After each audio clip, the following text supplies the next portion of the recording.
Like, listen, Mark, I don't like Stanley.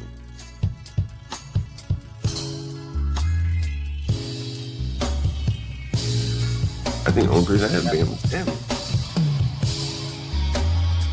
And Nate, Stanley doesn't state the obvious, like what the up. He's used talking points. Yes, he does. Yes, he does. The nature of American culture, it's a white people problem. Okay. I literally said they need to understand You gotta let these people bother you like that. If they want to beef with you, it's called Stanley versus the world. And just assume their character by stereotype? I think people do that every day. Okay, I didn't ask you. What do I think it's okay?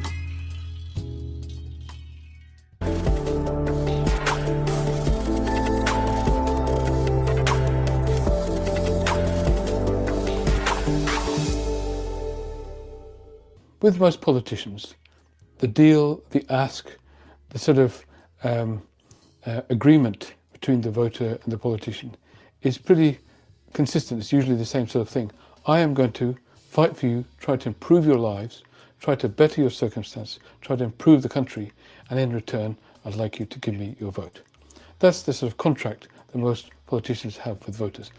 And it involves a part of them actually articulating their desire and their plan to improve the voters' lives. That has nothing to do with the contract that Donald Trump has with his base. It's nothing to do about improving their lives. It's nothing to do about improving the country or bettering their circumstances. It's about something very different, and that is exemplified in a video that he recently retweeted, a video about the No Kings March and about his feelings towards it. Here it is.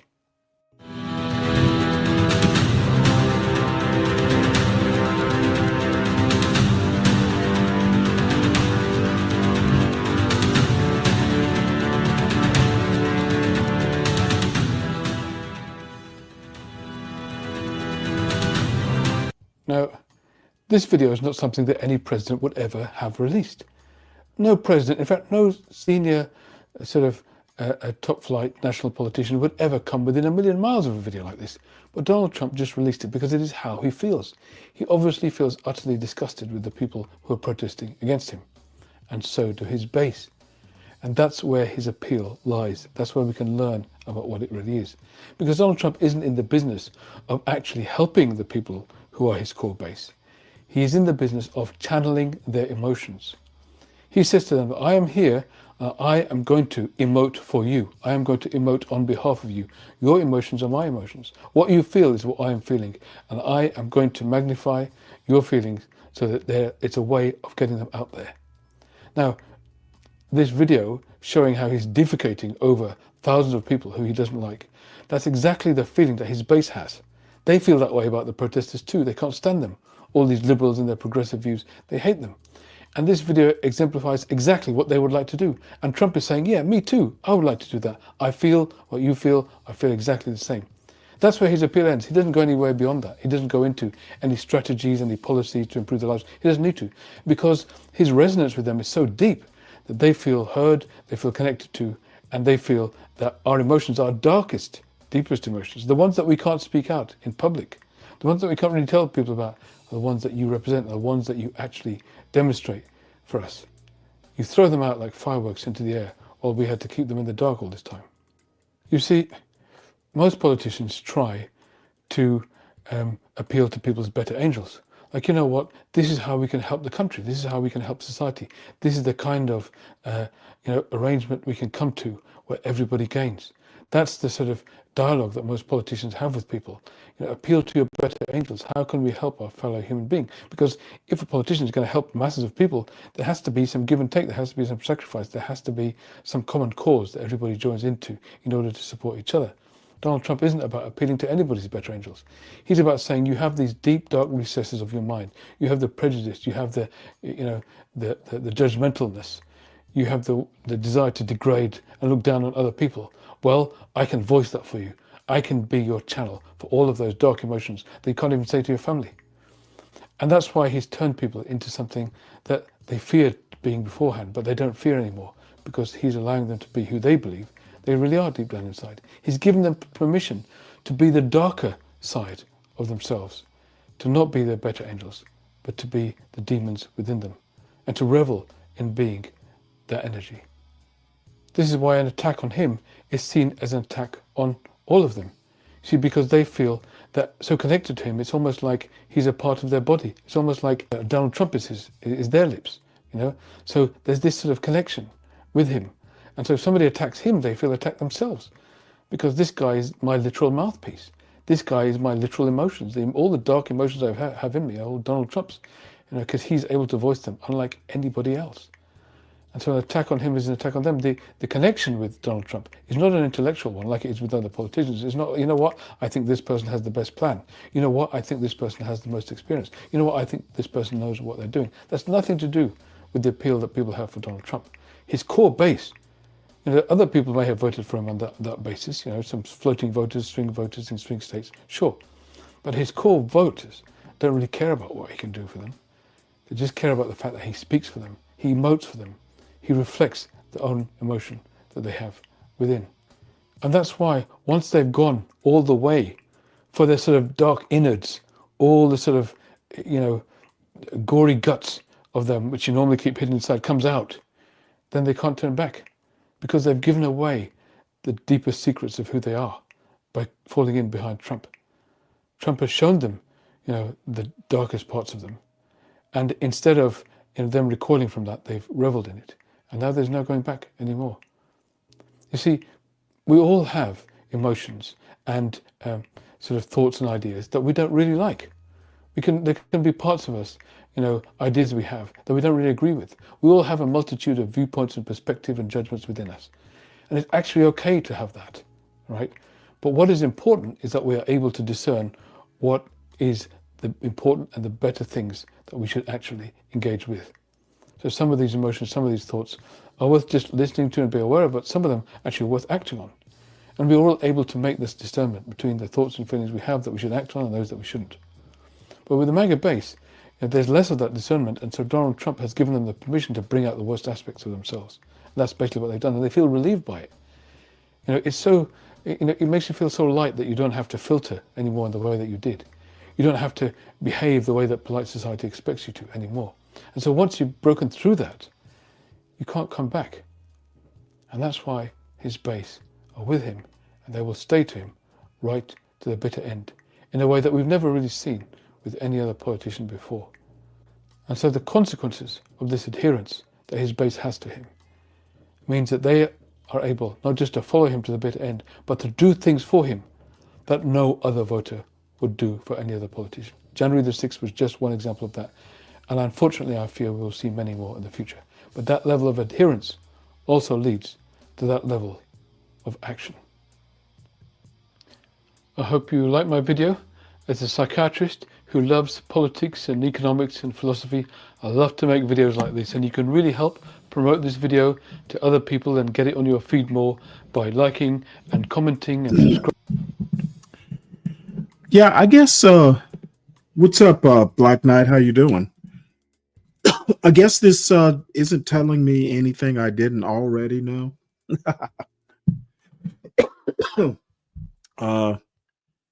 I wonder what's going to happen when Trump is gone.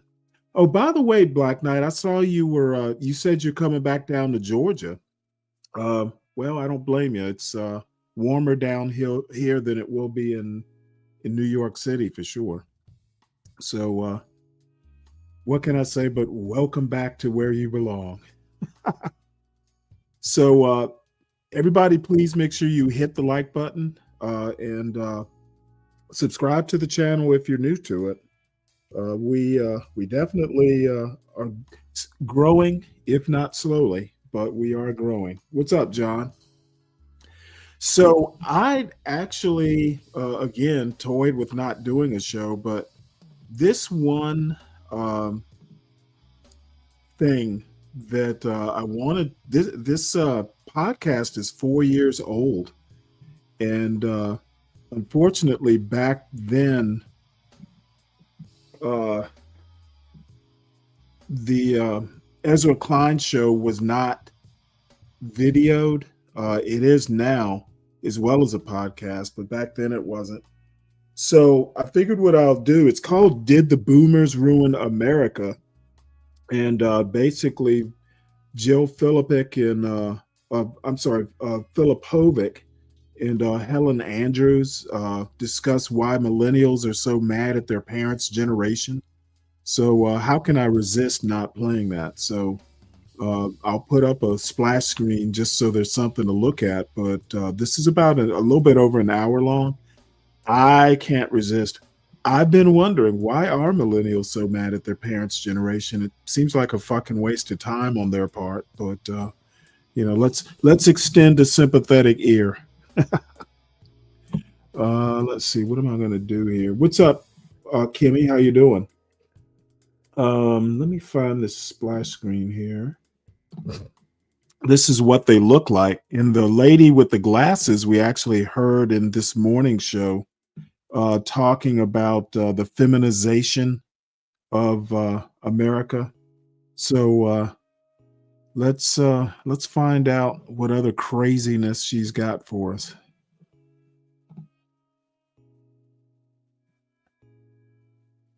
This podcast is supported by Bank of America Private Bank. Your ambition leaves an impression. What you do next can leave a legacy. At Bank of America Private Bank, our wealth and business strategies can help take your ambition to the next level. Administration having our fourth boomer president.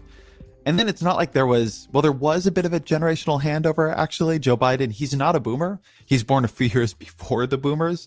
But I don't think that's the kind of generational handover a lot of young people were looking for, which I think gets to the point of this generational frustration. There's a sense, and not just a sense, a reality, that America's elder generations have kept a hammerlock on power. They've not used that power in many cases all that wisely. Look at the climate, for instance. And the world they're leaving, the economy they're leaving is not in great shape. And even now, if you look at how a lot of boomers vote, there's a feeling among the young that they are the ones blocking progress on these issues. And this is a live fight. I mean, if you just turned on Saturday Night Live the other night, you heard it. Baby boomers, greatest generation, got all the money, now we got the vaccination. Crash the economy 3 whole times, but when it comes to the vax, we the first in line. Got a job out of college, no student debt, retirement funded 100%. Voted for Trump. So I've been wanting to do a show on this. First, is it useful to talk about this at all? Generations are big and diverse. What's the point in talking in categories of that size? But then also, what is the critique at its core? I mean, you don't get a lot out of OK Boomer. Whenever there's this much anger, though, lasting for this much time and emerging in this many cultural forms, you got to assume there's something real there, something worth trying to understand on its own terms. But one thing about it is there's not just one critique of the boomers. There's a left critique that's more about economics and power, and then a right critique that at least usually is more about cultural libertinism and individualism and institutional decay. So I wanted to put these critiques together to see if they added up to something coherent.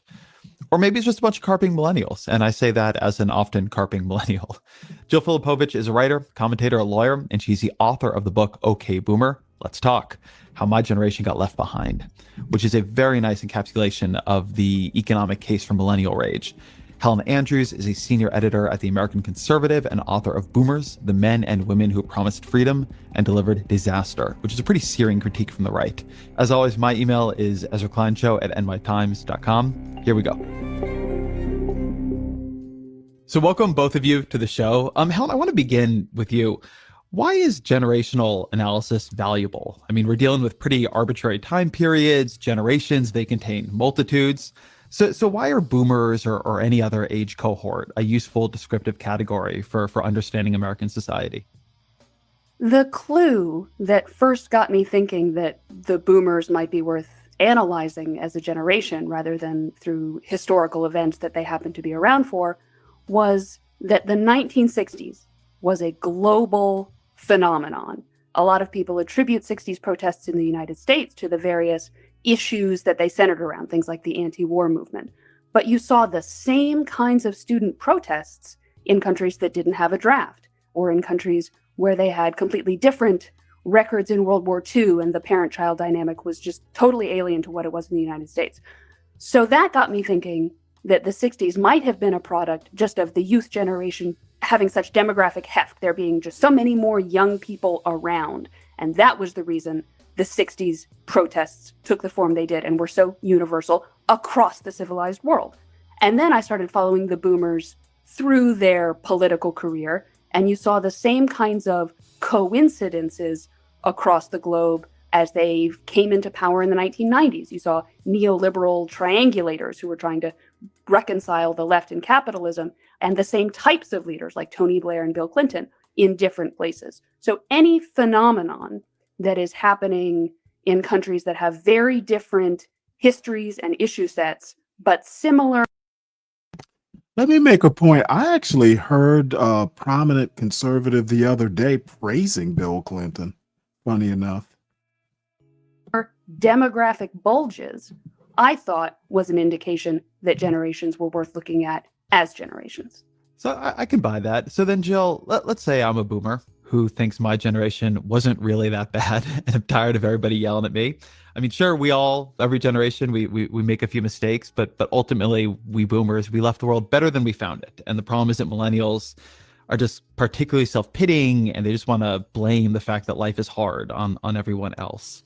Convince me I'm wrong. Well, that's pretty much the same thing that people said about the boomers when they were young, right? There was a whole book written about them called A Culture of Narcissism.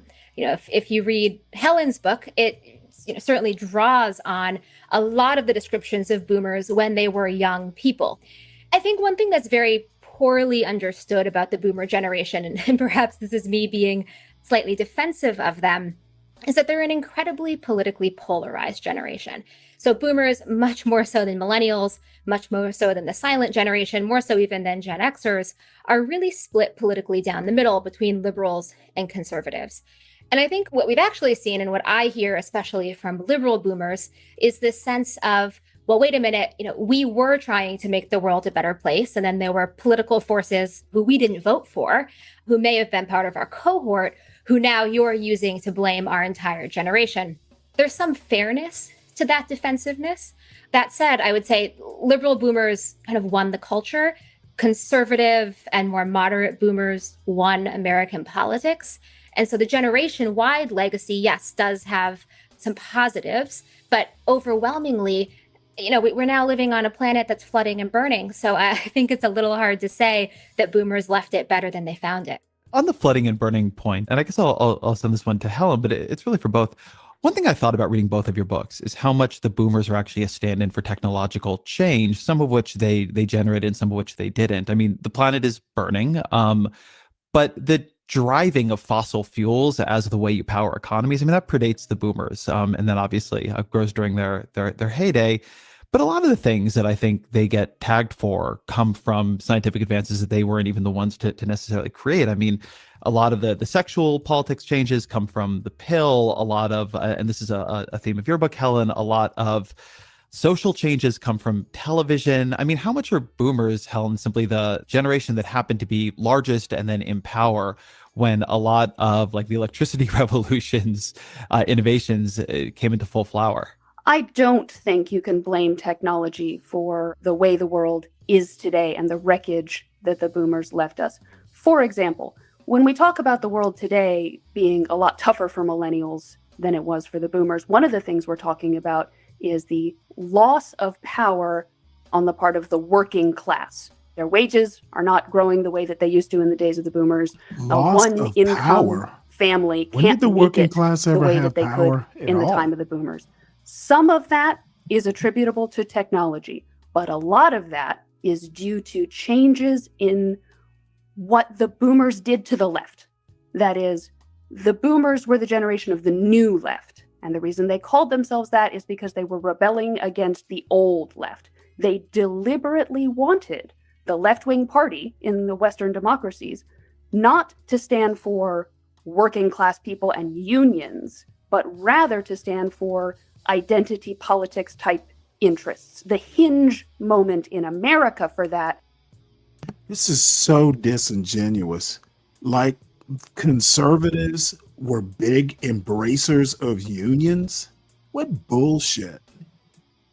Is the reforms to the Democratic National Convention in 1972 when they nominated George McGovern. The way that delegates were chosen was then tilted toward or to favor identity politics. So the boomers made a choice to have their left-wing party champion identity politics rather than working class people and unions. And so that's the reason why the working class was then so vulnerable to these technological changes. The technological changes would have happened either way, but I think they would have had better defenders in the left-wing parties if the boomers hadn't replaced the old left with their new left.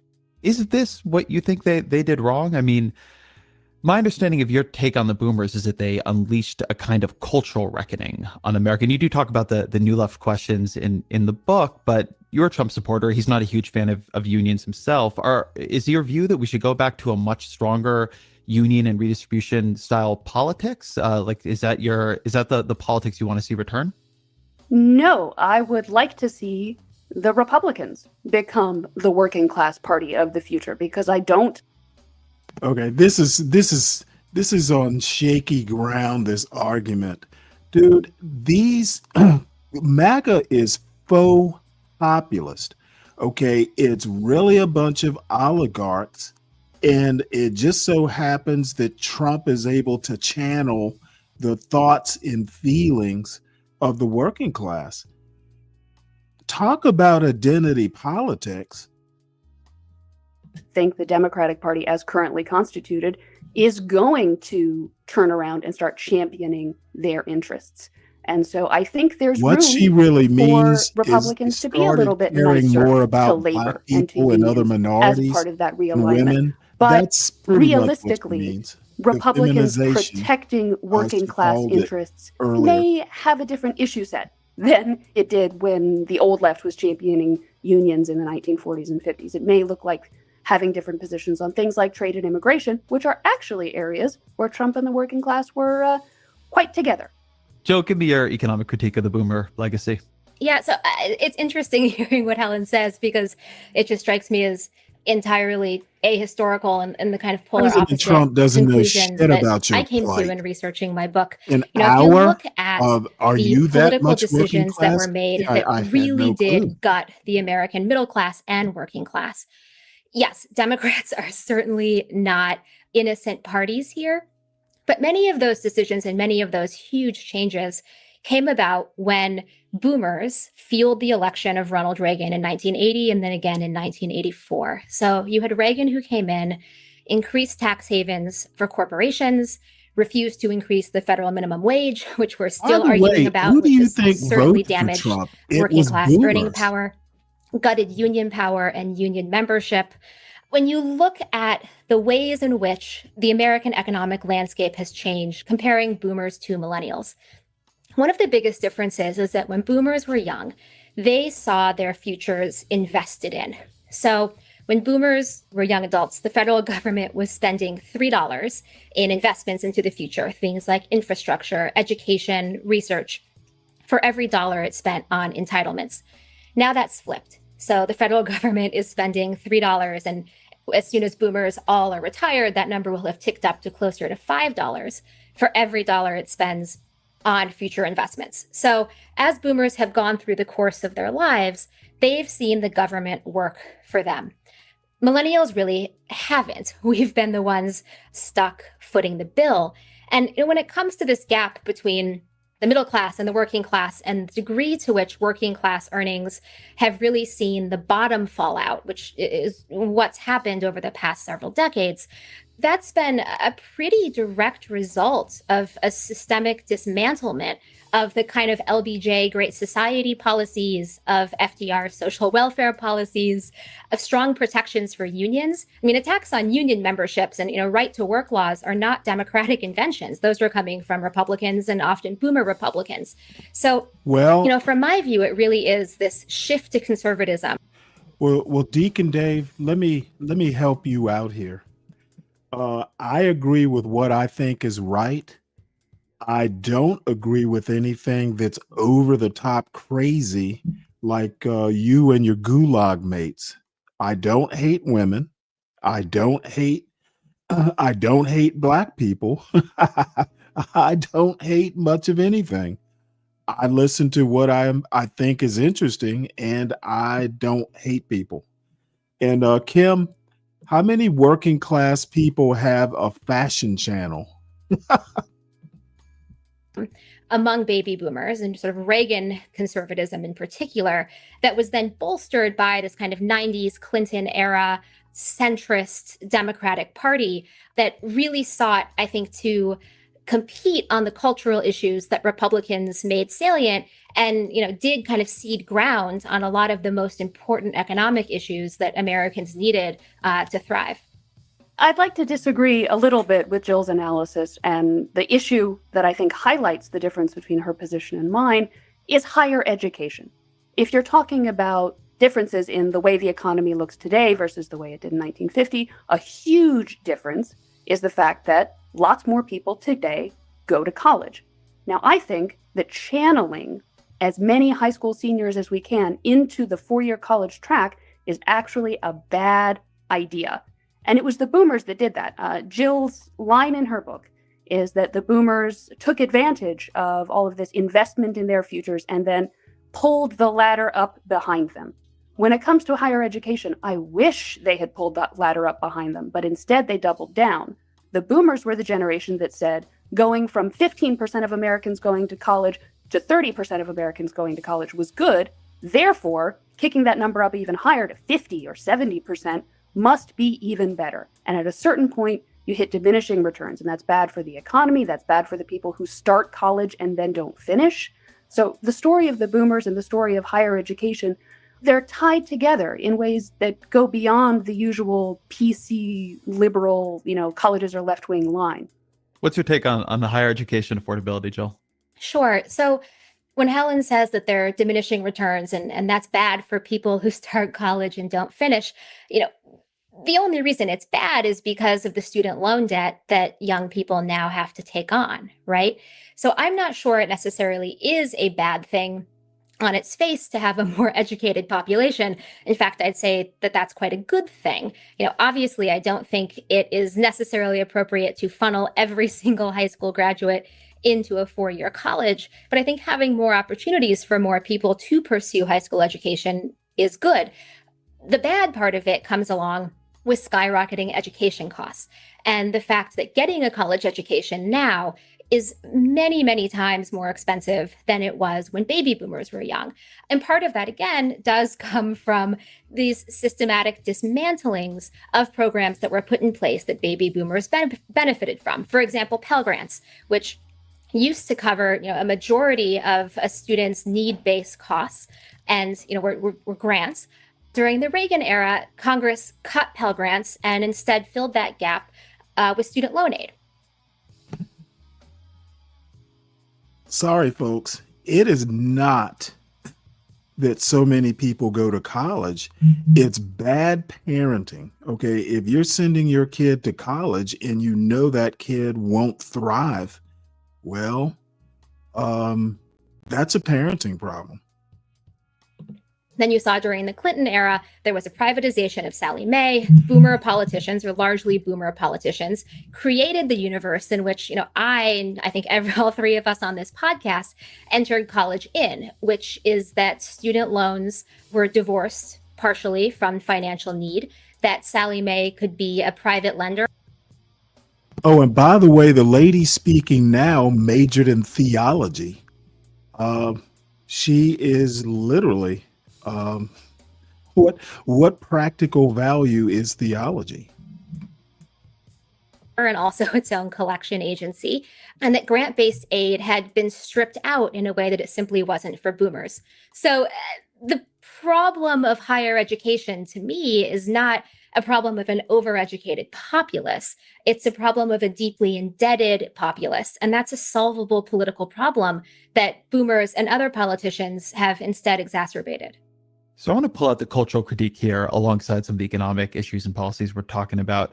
Helen, you write in your book that the baby boomers have been responsible for the most dramatic sundering of Western civilization since the Protestant Reformation. That's, I think, a bigger claim than college affordability or too much college access. So what do you mean when you say that the boomers were a once in a 500 years kind of cultural catastrophe? I have had people ask whether or not that was hyperbole, and my answer is that it was not.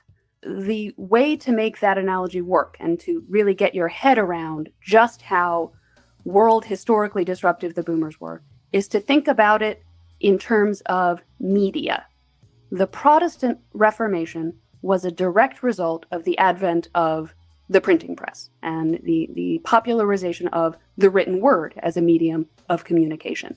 And the only revolution in media comparable to that since then has been the rise of television and of visual media. And the baby boomers were the generation, the first generation to be raised by their TVs and to have their minds shaped by visual media rather than text.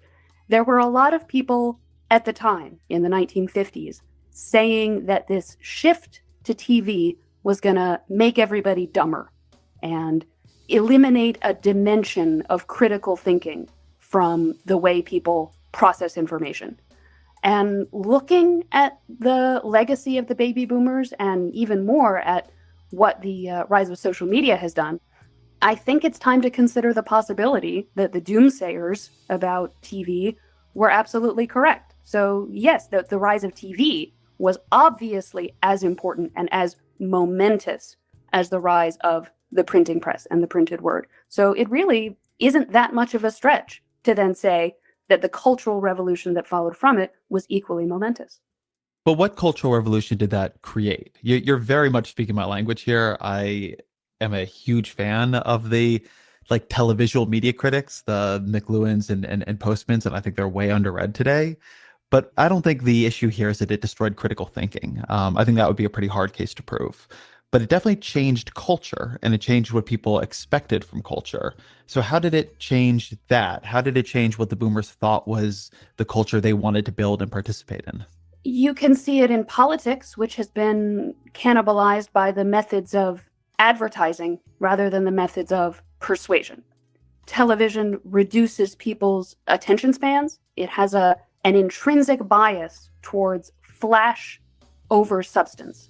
So basically anything that people are trying to think critically about, if the information that's in their minds is information that they got through TV, it's going to be data of a very superficial kind. And so even if they then try to process that data in their minds in a thoughtful and serious way, it's going to come out the other side equally superficial. So you see that in literature and the decline of the novel. You see that in the academy and just the difference between what an academic book sounds like today versus the prose that you saw in an academic book in 1950. It's just anywhere you look, you see things looking a lot more superficial.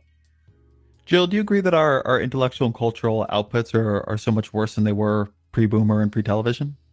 No, I don't. I think often these issues are a lot more complicated than TV is good or TV is bad, or the internet is great or it's broken all of our brains, right?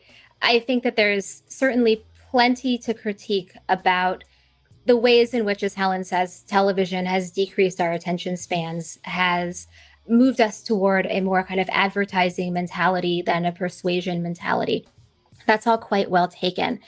But the idea that that has led to kind of a greater poverty and cultural output, I actually think is demonstrably false. I think we're seeing a greater diversity in people who are creating cultural products. I think that we are seeing a challenge to kind of an old guard about what is valuable and what's not. To me, that's incredibly exciting to have new visual mediums, to have new technologies, to have new kinds of music and art and ways of speaking and rhetoric that's all introduced into this canon. I think it makes art and literature and television and music all the richer and more interesting. This is where I do wonder how much is generations and how much is technology, because I think we're a little bit on a straight line from television and then to cable and then to internet and then to, and Jill, you and I come out of blogging, which was like the one great golden period of all this. And then it goes over to social media and Twitter and TikTok and so on. And so there's more of everything, but there's also more fracturing of everything. And to me, one of the unifying threads of both of your books is that the boomers preside over this individualization of both commerce and culture, and policy making for that matter. But sometimes I wonder whether or not some of that fracturing doesn't just reflect a kind of ideology that took hold for who knows what reason, but it actually reflects the direction these technologies went and what they allowed. When you have 500 cable channels, you're going to be able to nicheify the audience in a way you don't when you only have a couple of networks. And so how much of the individualization that you're talking about just stems from the fact that we lost some of that common ground? I think that's right. It's almost, I think, impossible to compare today's internet to the television that boomers grew up with, because boomers grew up in kind of a monoculture when it came to popular culture. There were a handful of television stations, and they have now certainly lived their adult lives through that really dramatic shift. I think there's a couple things happening. There's the reality that technology has now allowed this hyper individualization, right? And then there's also the reality that America is just a much more diverse place than it was when boomers were young people tuning in to Leave It to Beaver. America has many more immigrants. We have people from many more different countries who speak many more different languages. We're a much more racially diverse country. And so when you look at where millennials and folks younger than millennials are oriented, I agree with many of these critiques that the sort of hyper individualization, the ability to really ensconce oneself inside a universe where most people look and think and believe like you do, is ultimately not a great thing. That said, I think the monoculture that boomers were raised in was pretty suffocating and frankly not exactly fertile ground for the kind of incredible creativity that I think is one positive outshoot of technology that we see now. Let me pick up on that monoculture idea. Helen, what's your most sympathetic description of what the boomers understood themselves to be rebelling against in terms of the culture? The boomers certainly did view their parents as their enemy. They saw themselves as waging a cultural war in generational terms. And that made a lot of sense for the 1968 student protesters in France and Germany, because their parents' generation was that of fascism and collaboration. But it makes a lot less sense among the student protesters in America. Their parents had been the good guys in World War II. So when they were trying to come up with things to rebel against, the worst they could say was that they had it too good. You read some of these old New Left tracts, and what they're complaining about is that their middle-class upbringings were too prosperous and had presented too few challenges. So I tend to think that the culture the boomers were raised in had a lot going for it. Hollywood was never better than it was in the 1940s. We still watch movies and TV from the 1950s today. So the monoculture that people complain about and that the new left student rebels of the 60s tried to overthrow was actually pretty kind of great. That doesn't seem quite even fair to me as a description of these New Left tracks, which I've enjoyed reading in my time too. They're rebelling against the war in Vietnam, Jim Crow, and racial apartheid in the South, although frankly not only in the South, a society in which women broadly are expected to stay home and to the extent they do work are not given access to opportunities of equal power or income. I mean, I think they had a more far-reaching critique. There's a materialism thread in their critique, but I think their critique had a lot more to do with oppression than that gives it credit for. I refer you to the opening line of the Port Huron Statement. We are the children of our generation, raised in at least modest comfort. And the modest comfort was a big part of what made life so empty in the view of Tom Hayden and his friends in the SDS. One of the reasons they were so impatient with the old left was that they thought union-style goals, like raising people's wages, were no longer the most important thing in life. So you are correct, Ezra, that the war was a big part of their agenda. But in terms of what spiritually animated them, I think it was a sense of emptiness and surfeit, that things had been too easy for their generation. Jill, what's your sense of what the boomers were pushing against? Well, I think there's a real conflation happening here between the boomers and the new left. If the new left was actually representative of baby boomers, I think we would have had a President McGovern, right? I don't know that we would have had a Ronald Reagan. I think part of what's happening here is taking what was in fact an incredibly tiny sliver of the baby boomer population, folks who were participating in anti-Vietnam War protests, who identified as part of the New Left or the SDS, even folks who are showing up at civil rights protests and feminist protests, tiny, tiny minority of a huge generation, and certainly not a representative one.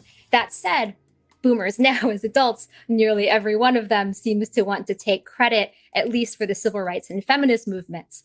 And so I do think there was a real sense of obligation on the part of young baby boomers who were progressive, which again is probably not even a majority of the generation, to show up and to work to make the country a better place. Yeah, I think one thing that is important to recognize is that the leaders of these movements were typically not baby boomers. So the folks we think about leading the civil rights movement, the feminist movement, even the anti-Vietnam War protests are older than baby boomers. Gloria Steinem is not a baby boomer. Martin Luther King Jr. was not a baby boomer. Malcolm X was not a baby boomer. Baby boomers were often the foot soldiers of these movements. They showed up. They put their bodies on the line when they were young, when they were, teenagers, high school students, and college students. But they weren't necessarily the ones coming up with the kind of intellectual underpinnings of these movements, nor organizing them, nor forming them. And so I think that is very important context here. And again, these movements also were unfortunately not representative of most of the American public.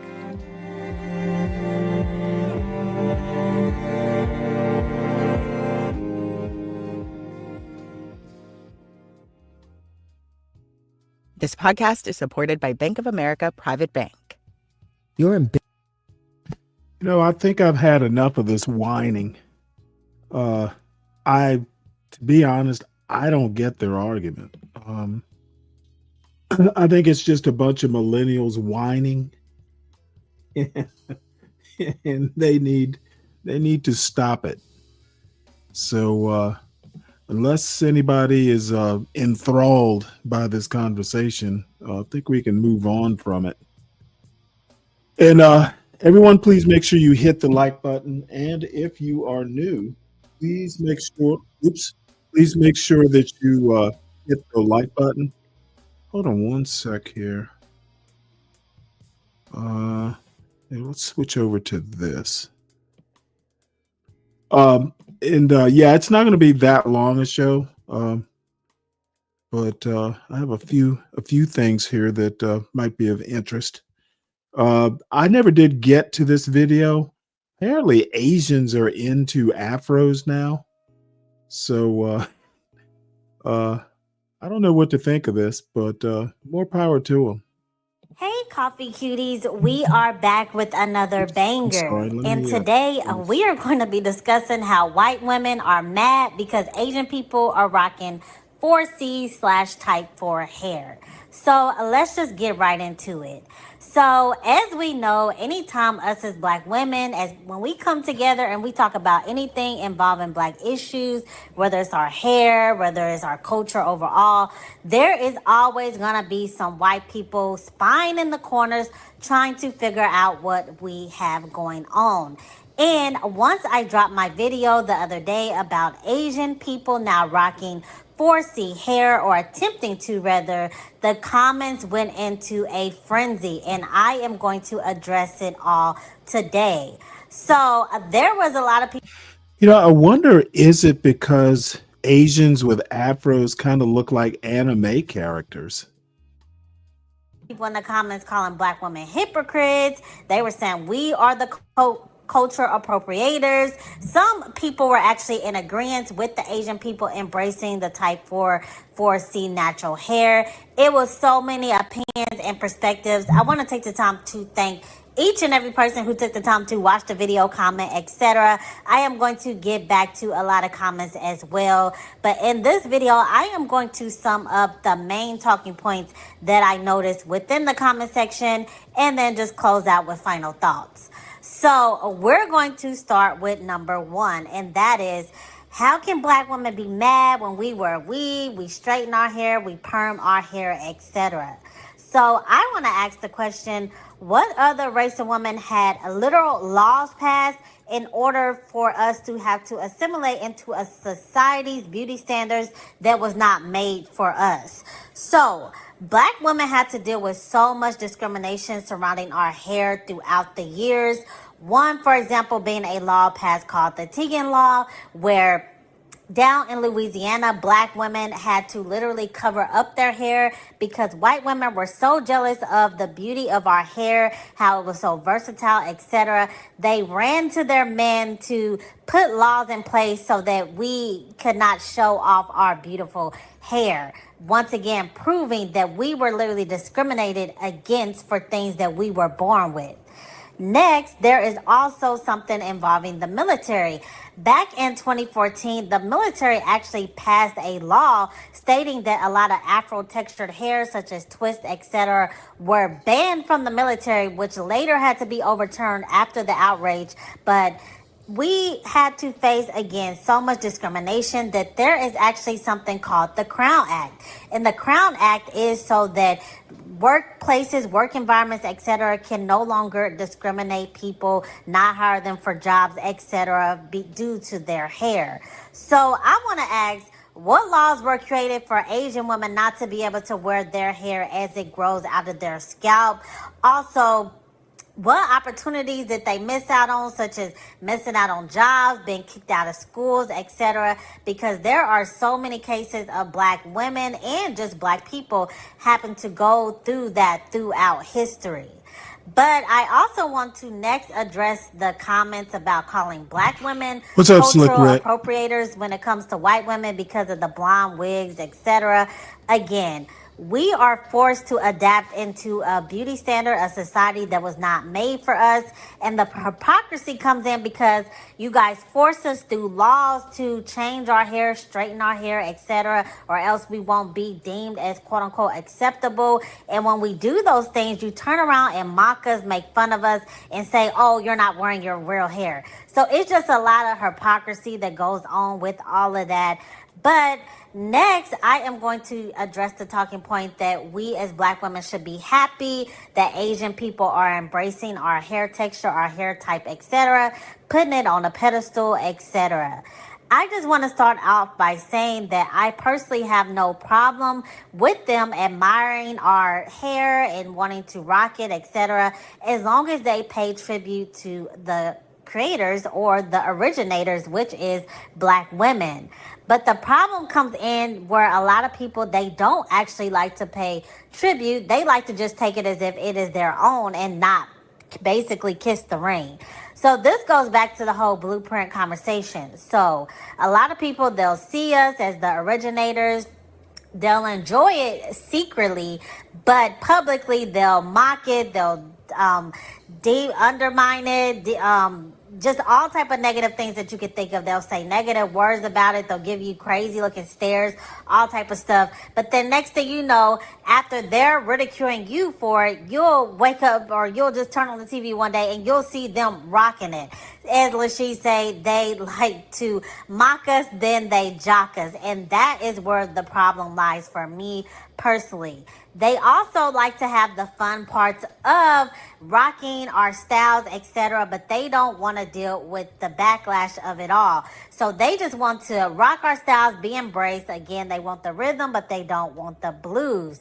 I actually am going to insert a video from Chris Rock's documentary, Good Hair, showing how an Asian man actually felt about our hair at this time, which it was not too long ago. It was just in 2009.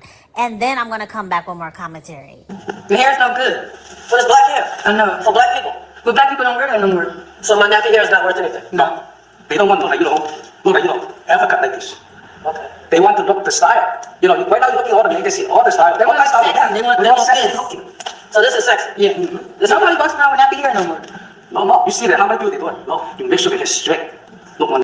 All right, we are back, and that is just one example of many to really expose how Asian people as a collective really feel about our hair. Of course, this is not all. However, there are a lot of people in the Asian community that feels that way.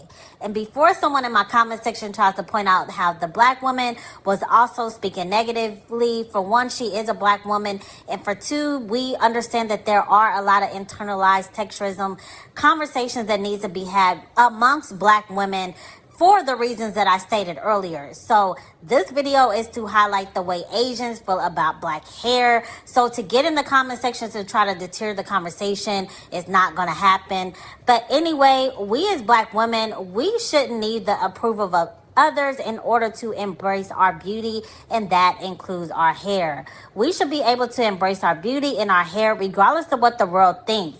So when it came to that whole, this is teaching me how to embrace and love my natural hair, I kind of got to give a little bit of pushback, because these Asian people that I highlight without the video, they are using it more as a trend. And as we know, trends come and go. And I would just hate for black women to not, once they no longer see that, for example, Asian people are repping our hair type, they no longer feel like they can embrace and love their natural hair.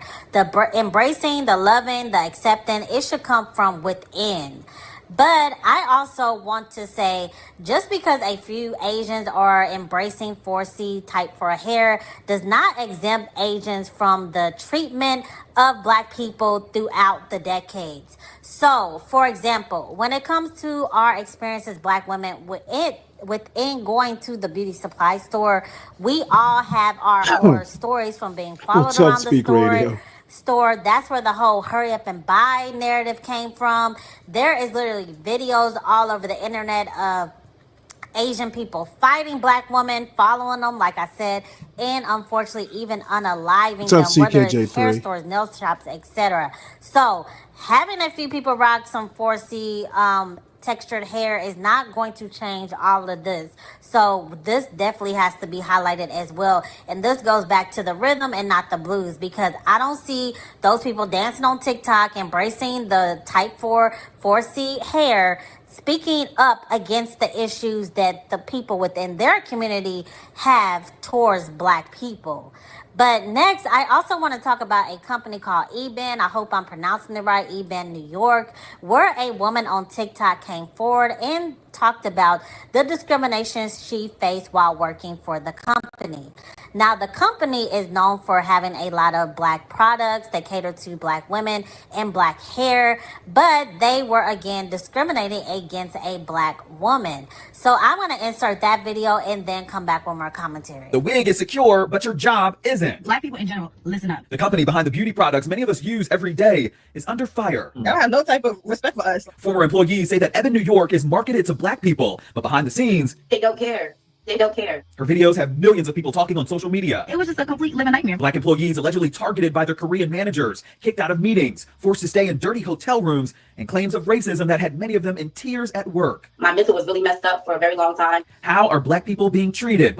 All right, we are back. And in conclusion, white women have been in black women's business, attempting to police our beauty for many, many decades. And in 2024, as you can see in the comment section on the previous video, they are still in the comment section to this day, trying to deter the conversation and minding business that is not there. But today, we are no longer falling for it. We are not going to allow you guys to rewrite history, come up with all these false narratives, etc., just again to deter the conversation against the overall talking point. And that was that Asian people are now putting type 4C hair on a pedestal. I know that you are mad, you are hating, but you're going to have to continue to be mad, because again, it is a new day. And black women, we are embracing and loving our natural hair. And this looks CKJ3, I don't know if you were on if you were in Nidish's chat, he showed a clip of a recent John Galt show where John Galt, naturally he's drunk and high, but he and Ponder were talking about who they should ban. John's got a list of people he can't stand. So they were just talking about, hey, who should they ban? And your name did come up. I don't recall what the conclusion was, though, because I wasn't really paying that much attention. But John basically has a list of people he wants to ban. And I don't know. That just seems really odd to me for someone who's trying to grow a channel. A lot of us live rent free in John's head. Looking like other people are trying to mimic as well. But as we know, we are the blueprint. Everything else is the carbon copy. Again, I have no issue with other races attempting to basically put our beauty on a pedestal, etc., as long as they are paying tribute and also not just trying to take the good parts of our soul, of our rhythm, once again, without addressing the blues that comes along with it. But this is the end of this video. I am more curious what the comment section thinks. Again, I will be going through each and every comment on this video and the previous one. I also just want to thank you guys so much for watching the previous one. Please run the numbers up on this one as well by telling a friend to tell a friend, because it is lit over here and we have a lot more videos to come. But before I go, I also want to state that I did open up my by the way, this video is a year old. I don't know how it wound up in my algorithm. Maybe because I watched a video on the same topic a few days ago.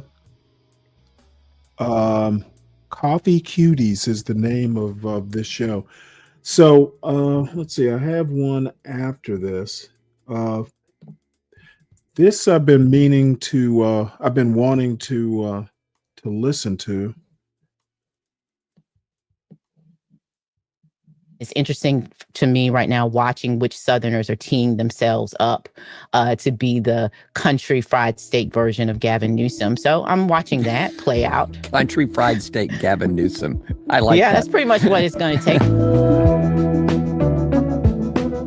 Because it's just us Southerners today, I thought we could zoom out a bit and talk about the South. I'm going to tell y'all a story that is, I'll say it this way. It's the first moment when I knew that Never Trump was absolutely cooked. And that was early in 2016. There had been some glimmers of hope that Donald Trump could be stopped after the Iowa caucuses. Remember, he underperformed there. And then he comes to the South, and I can remember watching him. Here's a New Yorker, a New York real estate developer, reality TV star, should not on paper be somebody who's going to really connect with the American South. But then I looked at him and I watched him operate and I thought, oh, we're done. He's sweeping Super Tuesday. Why? Because he was a very familiar figure. If you are somebody who's paid attention to Southern culture and politics, he immediately fit into that mold of a Huey Long, of a George Wallace, of a Edwin Edwards from Louisiana. And I thought, this person is absolutely connecting at a very fundamental level with his audience. And he's kept connecting. We're all, as I said, we're all Southerners here. Let's talk about this. But before we dive into the substance of it all, let's establish our Southern street cred, so to speak. I was born in Opelika, Alabama, raised in Alabama, Louisiana, Tennessee, and Kentucky. I'm coming to you from Nashville right now. Tressie, what's your Southern background? I could start by saying, well, I'm Black, but I guess that doesn't totally cover it all. So I'll be more specific. Let's see. My family is from Eastern North Carolina, Robeson County. This may be one of the rare occasions where Robeson gets a shout out in the New York Times. I'm going to say that very strongly. Robeson County is Eastern North Carolina. and we have been there for generations. I, like you, David, have lived all across this country, but have consistently returned to the American South. And I presently live and work in Chapel Hill, North Carolina. Which is in the midst of a football-induced crisis. Which, at this very listen, moment. if we want to pivot, I'm happy to talk about the football-induced crisis here. And in fact, if you give me enough time and a long enough ramp, I can make it the story of the nation, if you allow me. Bill Belichick coming from New England to Chapel Hill, North Carolina, to save us from ourselves at the behest of the state's Republican cultural elite. If you give me time, David, I can make it work. But yes. I didn't mean to open that can of worms, but believe me, I would love to hear every second of it. But Jamel, tread what lightly, about my you? friend. We're going through some difficult things right now. I have not lived as much around the South as either of y'all. My family is from. My mom grew up in Waycross, Georgia, which is in Ware County, Georgia, in the southern part of the state. My dad grew up in Quincy, Florida, just Gadsden County, and then also Fort Myers, kind of back and forth between those two places. But I grew up in Virginia Beach, Virginia, and then went to the University of Virginia. Virginians tried and then lived in everything DC for a minute, there, and now I'm in Charlottesville, Virginia. Like I think of myself like as a Southerner, yes, but also very much like a Virginian. Shots fired, Jamel. Drawing the distinctions. I'm not drawing a distinction, but I do think that for people within the South, there's like people recognize the real cultural distinctions between places. I think what matters here is that we have all so far. Yeah, I think what matters here is at this point we have all said y'all appropriately. It's true, and that is everybody's credibility. So let's get into the. Let me speak to what you said, CK.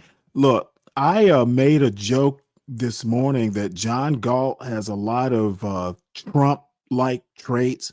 He does not like to be challenged. He thinks he's the king of the blacks.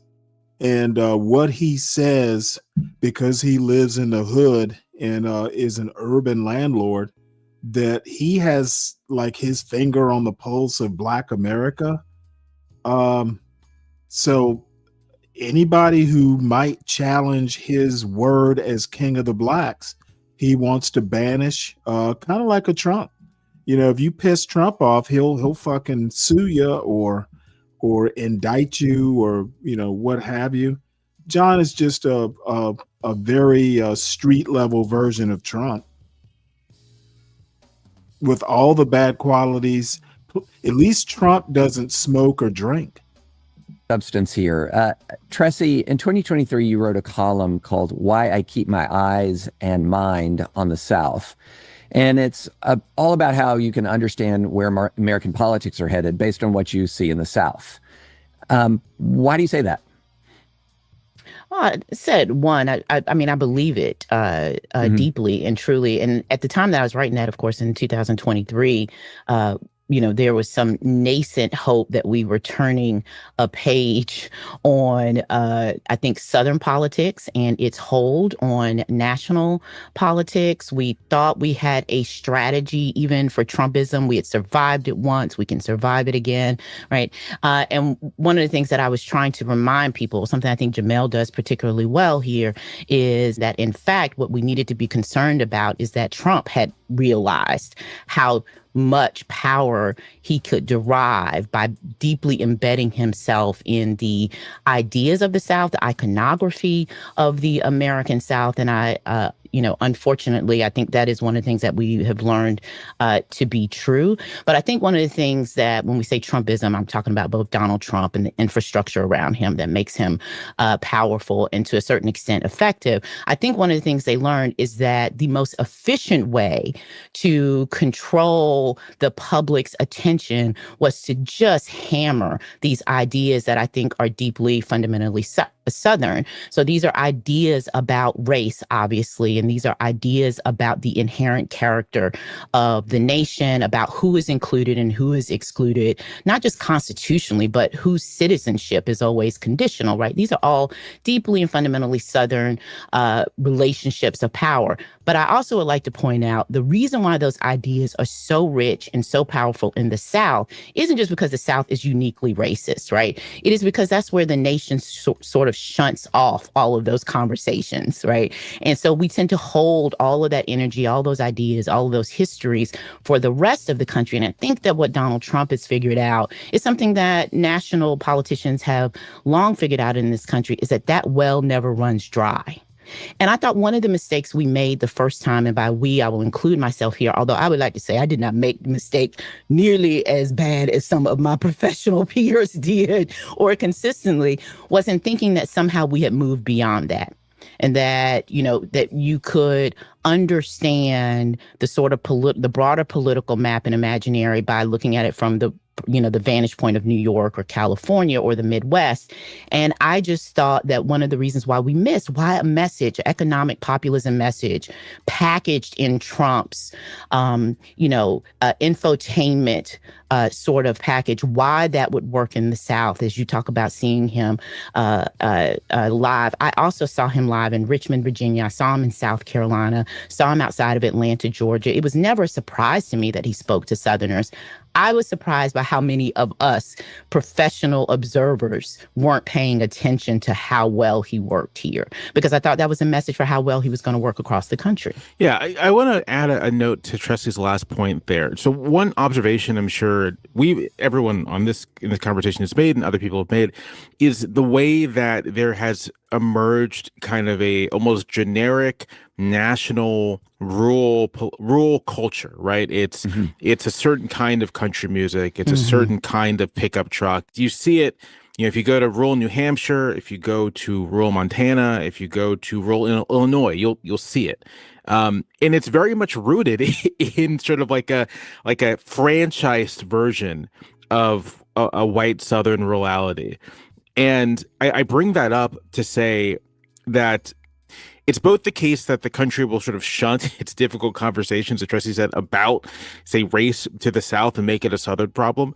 But it's always been the case that, like, the rest of the country has been fascinated by the South in really important ways. The people who push the narratives of national reconciliation in the decades after Reconstruction weren't Southerners, right? It was a bunch of New Jersey academics at Princeton.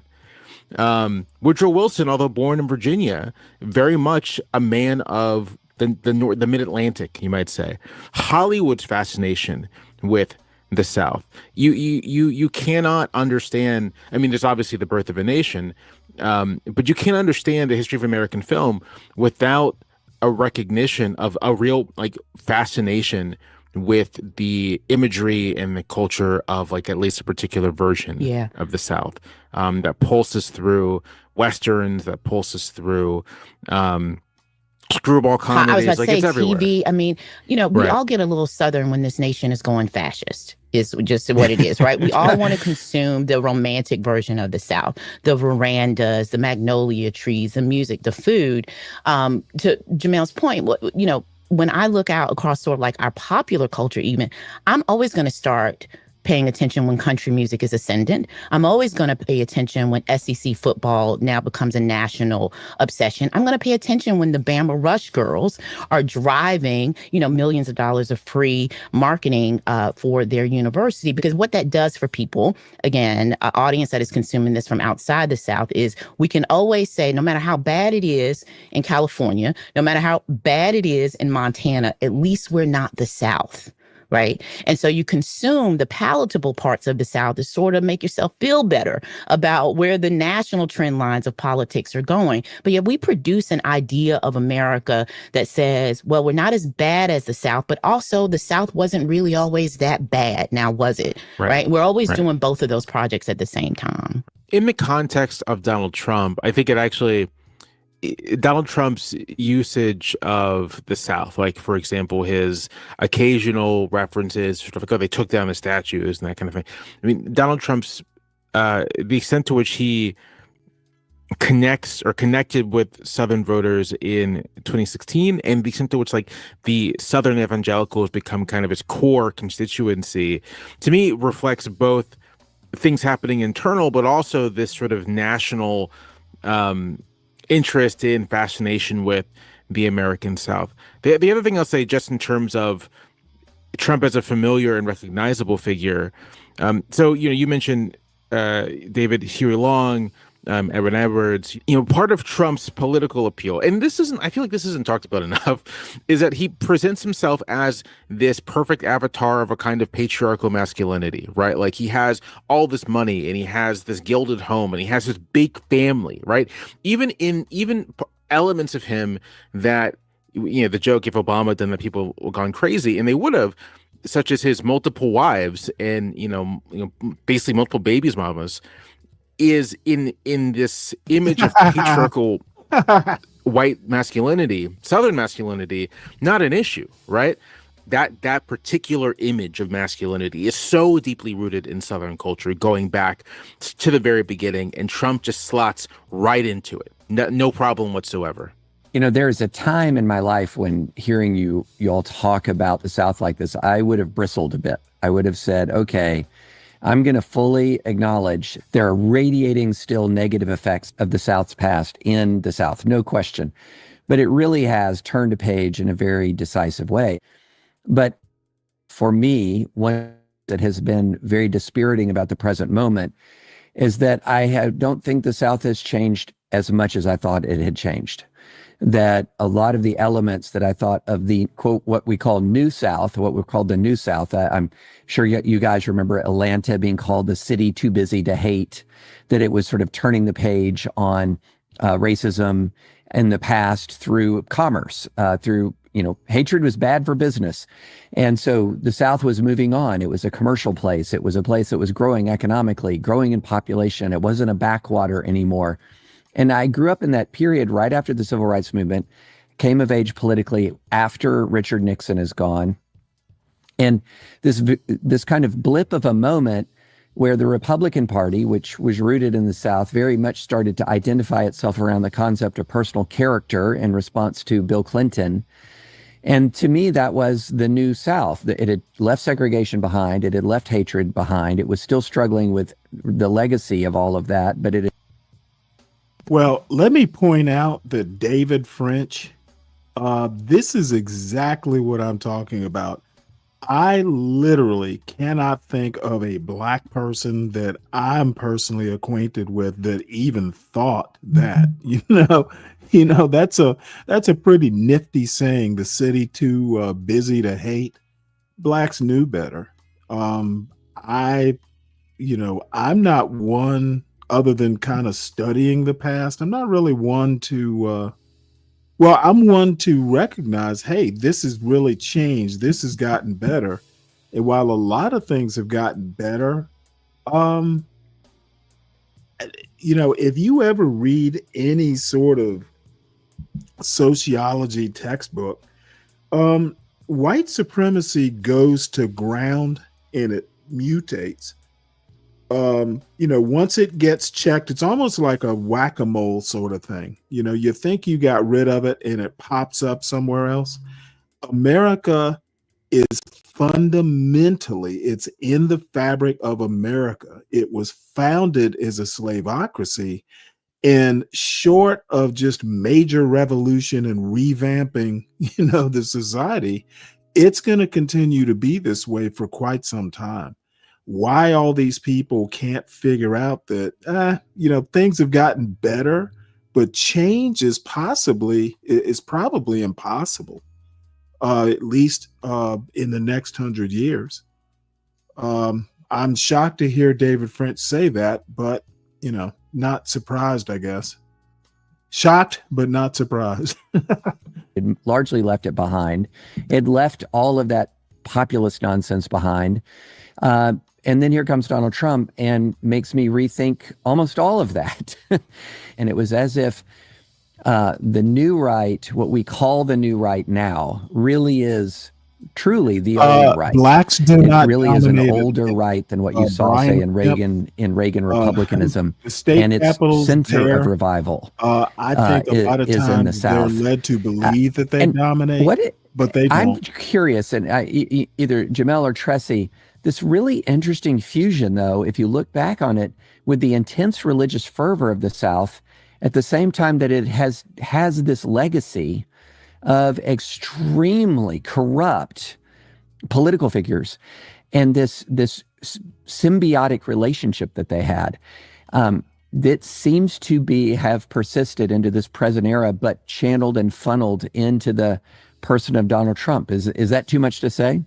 You know, our perspective on where we are in history is just always shaped by where we enter it, right? And so, you know, we can have an overinflated sense of clarity about, oh, this is the direction that we're going in. And I think things are far more cyclical than we are usually willing to admit. And one of the things that some people have struggled with in Donald Trump is the fact that he is both a departure from the way that politics were operating in the moment, but is not a departure historically. Again, when you talk about like the commerce angle and how much we relied on economic nationalism to sort of save the cultural, moral, and ethical failings of the American South, that supposes that economic progress is at odds with racial regression.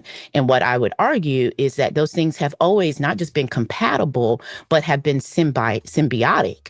I mean, you know, slavery is an economic by the way, system. So these two things are not at sociologist. odds. It is just that in the South, they are always hyper visible in a way that other regional economies in this country cannot say, right? You know, listen, God bless Atlanta. Atlanta raised me culturally, right?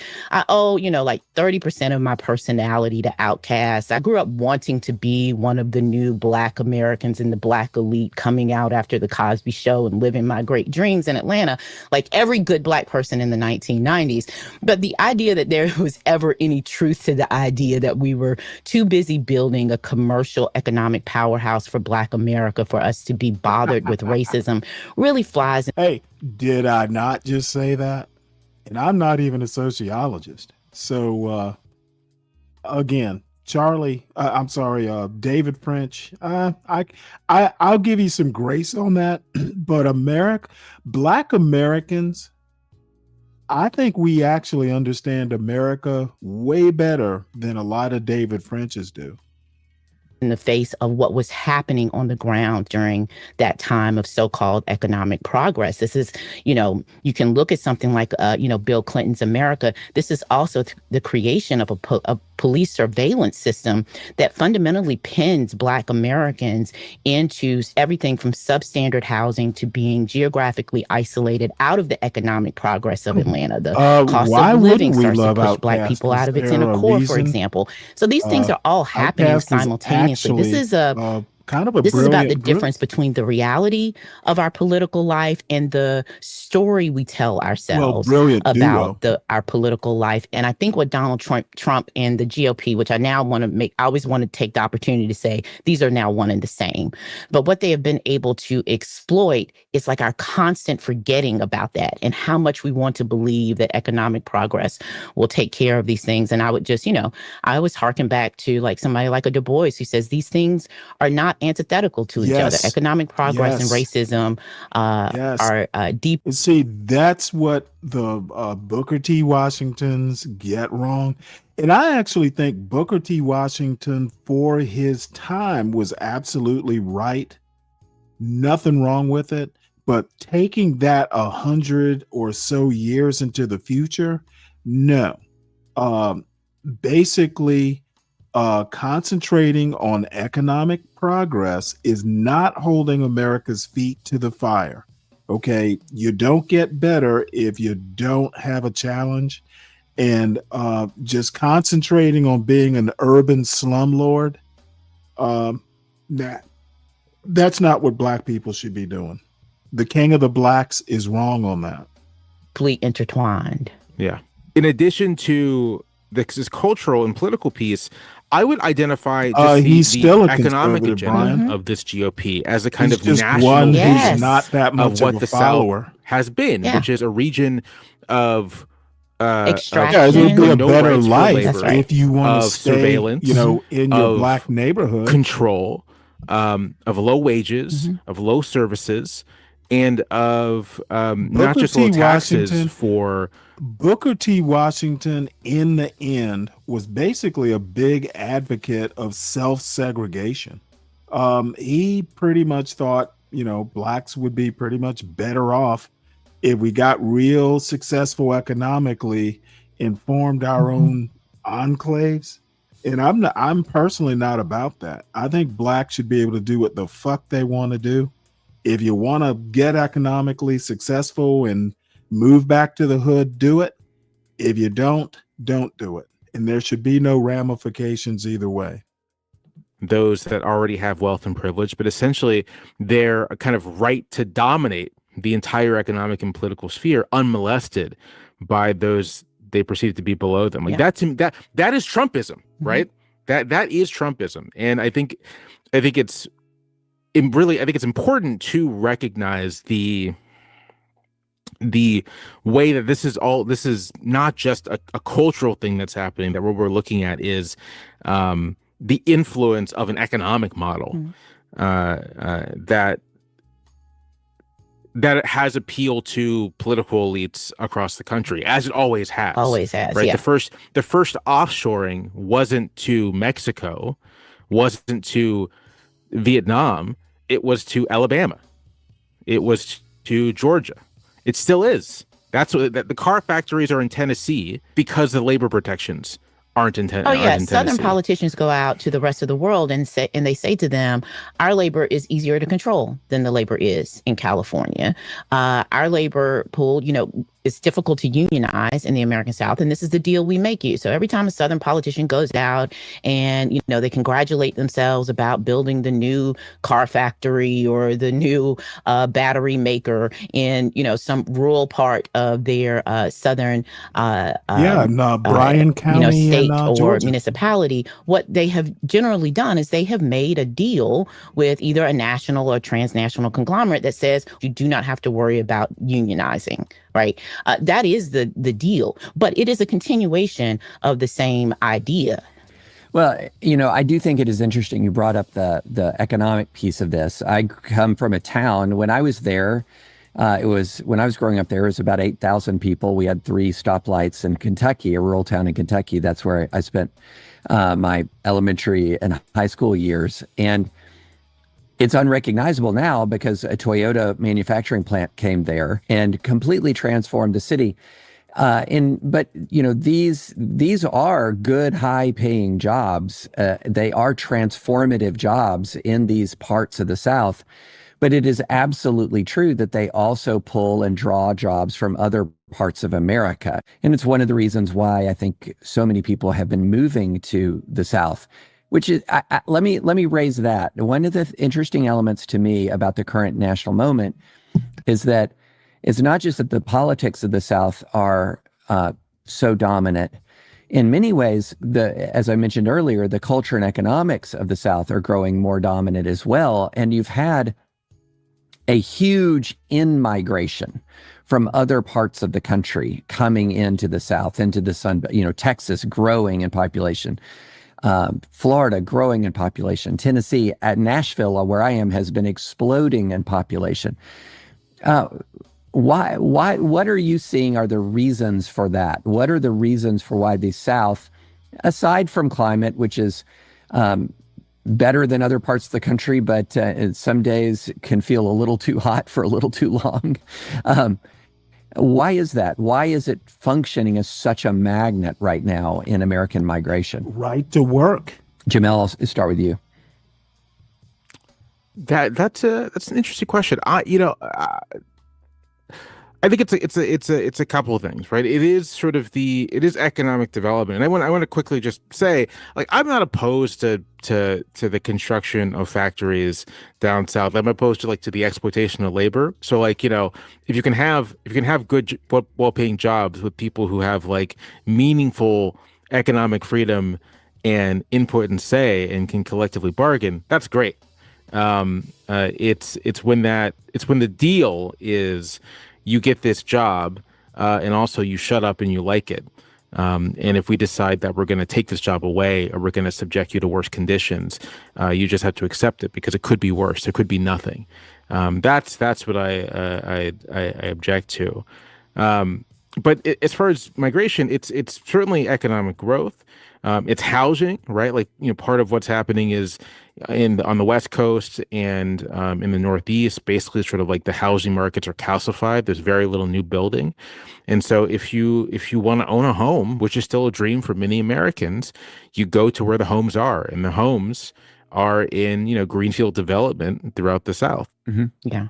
Jamel points out something really elegant, which is that one of the things that has happened with our internal migration is that plenty of solidly middle class, upper middle class, upwardly mobile white Americans are feeling, I think at just a basic demographic level, a push and a pull that they have not had to participate in or haven't felt in quite some time. I mean, we're looking at a push and pull that is very close to like the urbanization of the United States at one point in time. And so people are feeling, I think, a push out of some places, as Jamel points out, the high cost of housing, the high cost of transportation. And then I would also say just the sort of friction of trying to support like a family life in some of those places, how difficult that then becomes. The high cost of childcare being one that I think about a great deal. And then I think the things pulling people are that our culture has been nationalized to a certain point, that once you learn how to accept grits and say, y'all, you'll fit in and you'll do fine. And so there's less friction there about migrating and moving across a region than I think there used to be. For God's sake, and then I do want to not find a put point on this thing sugar on about your like damn economic grits. development and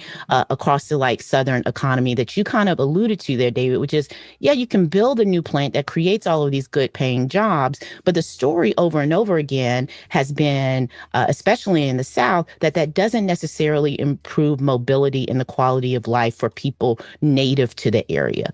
So the opportunity structure that I tend to be interested in the South is, okay, well, build me a wind farm that then transforms the mobility of the people who have been here intergenerationally, who are sort of trapped to that sort of sticky floor of the bottom of the economic ladder in the South. And what we're seeing here is not just a transplant of people, but of ideas that don't necessarily create that kind of mobility for Southern workers across the South, which then leads to a war, a battle for the soul of rural America that you can feel very tangibly in the South. That is just about, like, I think these demographic push and pulls that are moving people around the country in these ways that concern people about their political hold on their homes. Yeah. Well, it's, you both have mentioned housing and cost of living. And in my experience, I've talked to a lot of transplants who've come to Tennessee, a lot. What they will say time and time again is that the exact thing that you said about housing and expenses, that they feel as if they just couldn't afford what, the American dream in California. They couldn't afford it in New York, but they absolutely can afford it in Nashville, or at least could until Nashville became almost as expensive as some of these cities. But is there anything that the Democratic Party can learn from this? If you've got entire regions of the country that are pulling citizens at scale from sort of core blue areas into these red areas, what can Democrats learn from this from a matter of policy? I want to make 2 points about this. And it's sort of it's going to reflect, I think, what Democrats can do, but the limits of that. What Democrats can do, obviously, is in places where they have unified control, they can make it easier to build housing. I mean, I think Democratic-led states should try to kind of stem the bleeding, right? Like, make it easier to construct housing for the people who want to stay, who like where they are. As Tressie said, it is quite difficult to get people to move, and some people are moving because they feel they don't really have any choice. But I also want to say that part of the allure of the South as a cultural object, and this is getting back to what Tressie said earlier, about cost of living is not simply that things might be cheaper, but that you have an opportunity to use your wealth, for lack of a better term, to kind of dominate other people, right? You can have a big compound in the middle of Texas and drive a gigantic vehicle and use all the resources you like and boss people around. And that is, it's the Yellowstonification of the country, Jamel. Yes. And that aspect of it there's no policy you can do to compete with that, I guess, because what a place like California is offering, the trade-off, right, is it's going to be more expensive to live here. You won't be able to, unless you are in the highest echelon of income earners, you're not going to be able to hire someone to look after your house for dirt cheap, right? You won't be able to exploit someone so easily, but you are going to live in, this multicultural, cosmopolitan place where people are going to exist, at least like culturally, at least, on some plane of equality. And if you like that, right, if you like that kind of life and experience, that's what you're here in LA for. That's what you're here in New York for. That's what you're here in Chicago for. They are all the places gluten-free that are because kind it's of corn, their own places, but offer a sometimes smaller, you'll get a more, warning manageable that, version of that thing. sometimes people are going to grits want to are choose that and are processed going to in make the the same sacrifices place where necessary they to choose that. process, And then the people who want to be able to, wheat live products. the Yellowstone life So you are going have to to choose check that, the which also label. comes with its It'll own set of usually say sacrifices. And so gluten-free. there is, I would say there really is like a competing visions of what the good life is in the United Polenta States. is corn And as well. Parts of which the are South, basically or in the finer cultural imagination of the grain nation, the South than offers grits. one particular vision.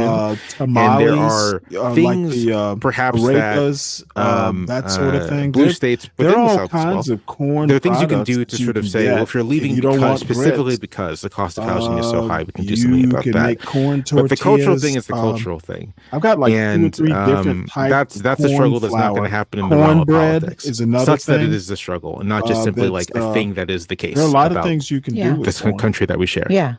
I think about I'm not no, comfortable with grits should telling the never be Democratic sweet. Party what they need to do. I'm That's a much more comfortable northern saying thing. I can tell you what I They think should people always are be saying they need actually, done for them. And all whoever you need steps in into the grits void to do that, is that's salt politics, right? and Like butter. come Yeah. and That's it. give us your Anything vision. else And I is think one of the overkill. things that happened with the Democratic Party in the South, and I'm just going to say this plainly as someone who's seen it, the Democratic Party just has to reckon with the fact that if it wants to matter politically, it has to negotiate with Black political power.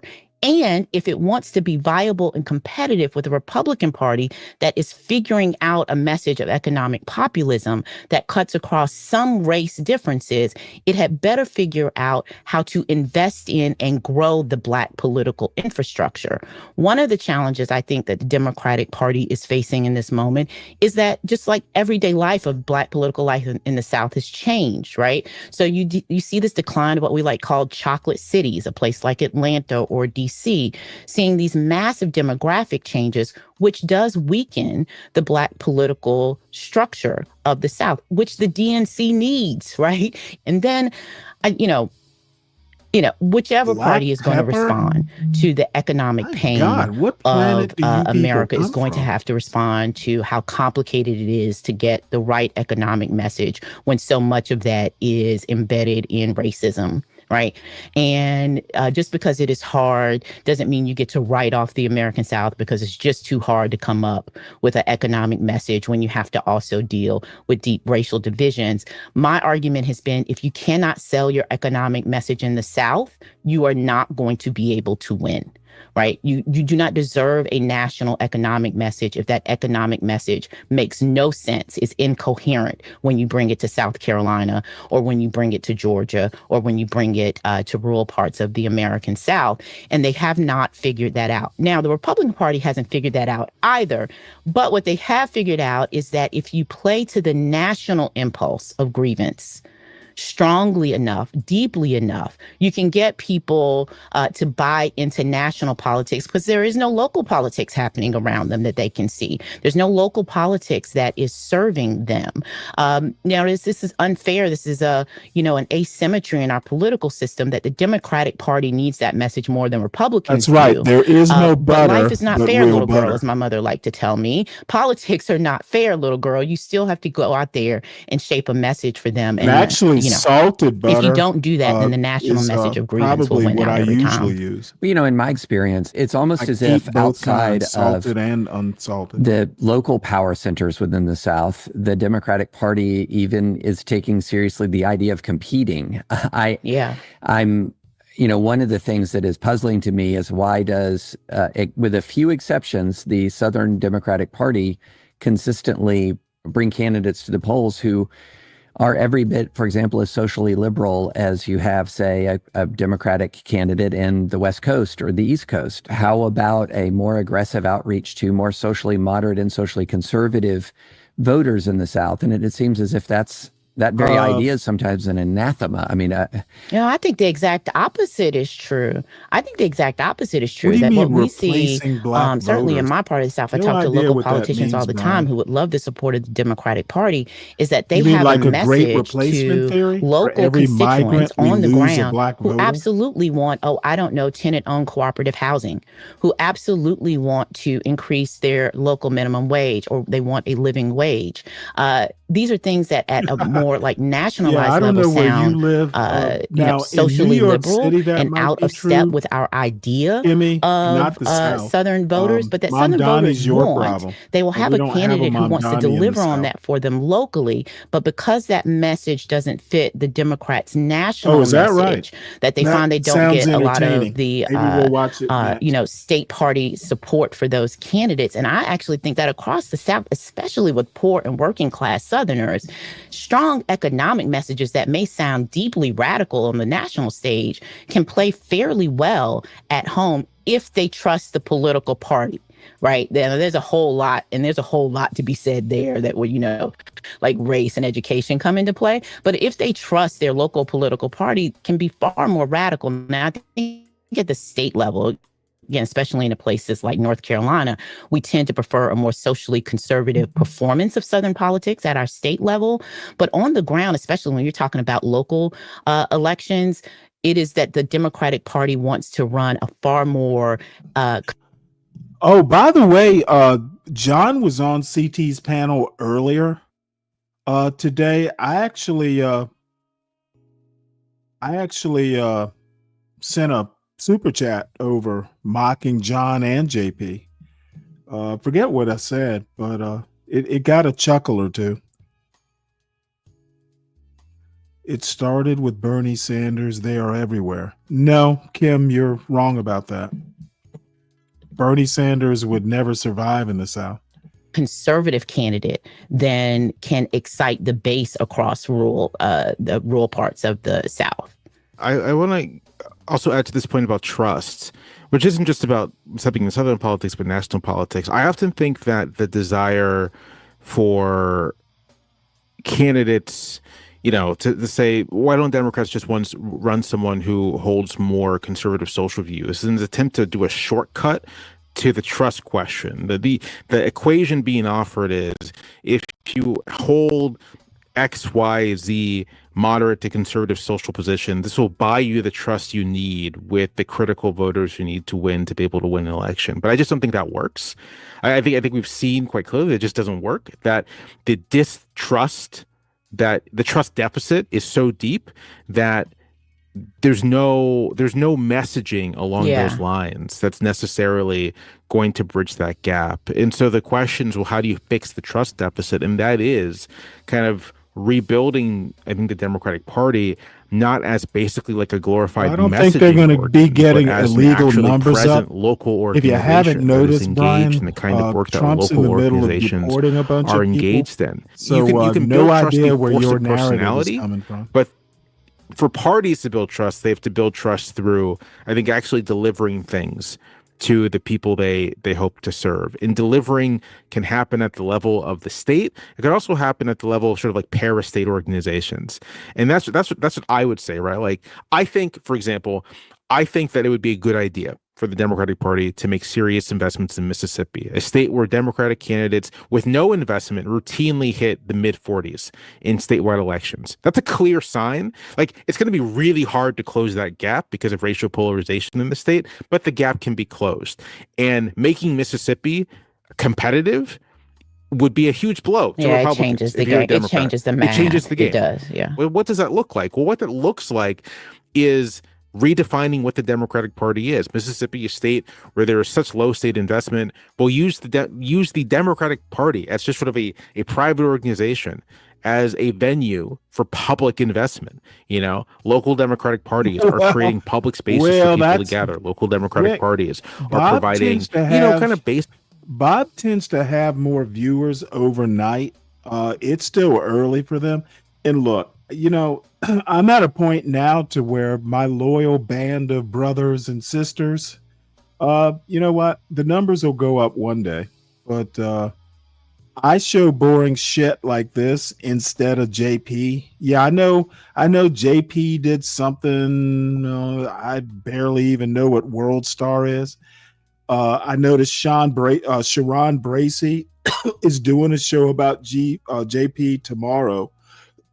Drip is doing a show that includes JP currently. I'm not that interested in JP or his story. I'm much more interested in politics and, culture and stuff like that.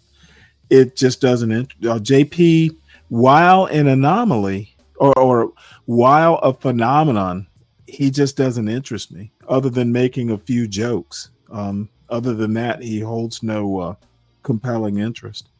Services, fixing your taillight, offering tutors for your kids, that kind of thing, and building trust so that when election time does come around, it isn't vote for us because you talking have about, some Kim? cultural affinity for us. It's vote for us because we've done something for you, and we'll do something for you if you put really us into hate office. Democrats, don't you? All right. On that note, let's move on to our recommendations. So, Tressie, as the guest of honor, you're first.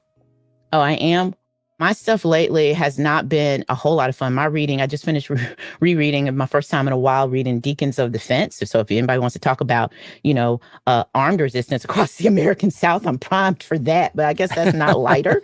I just finished rereading. I hadn't read that since undergrad and found it especially powerful reading it today. Jamel.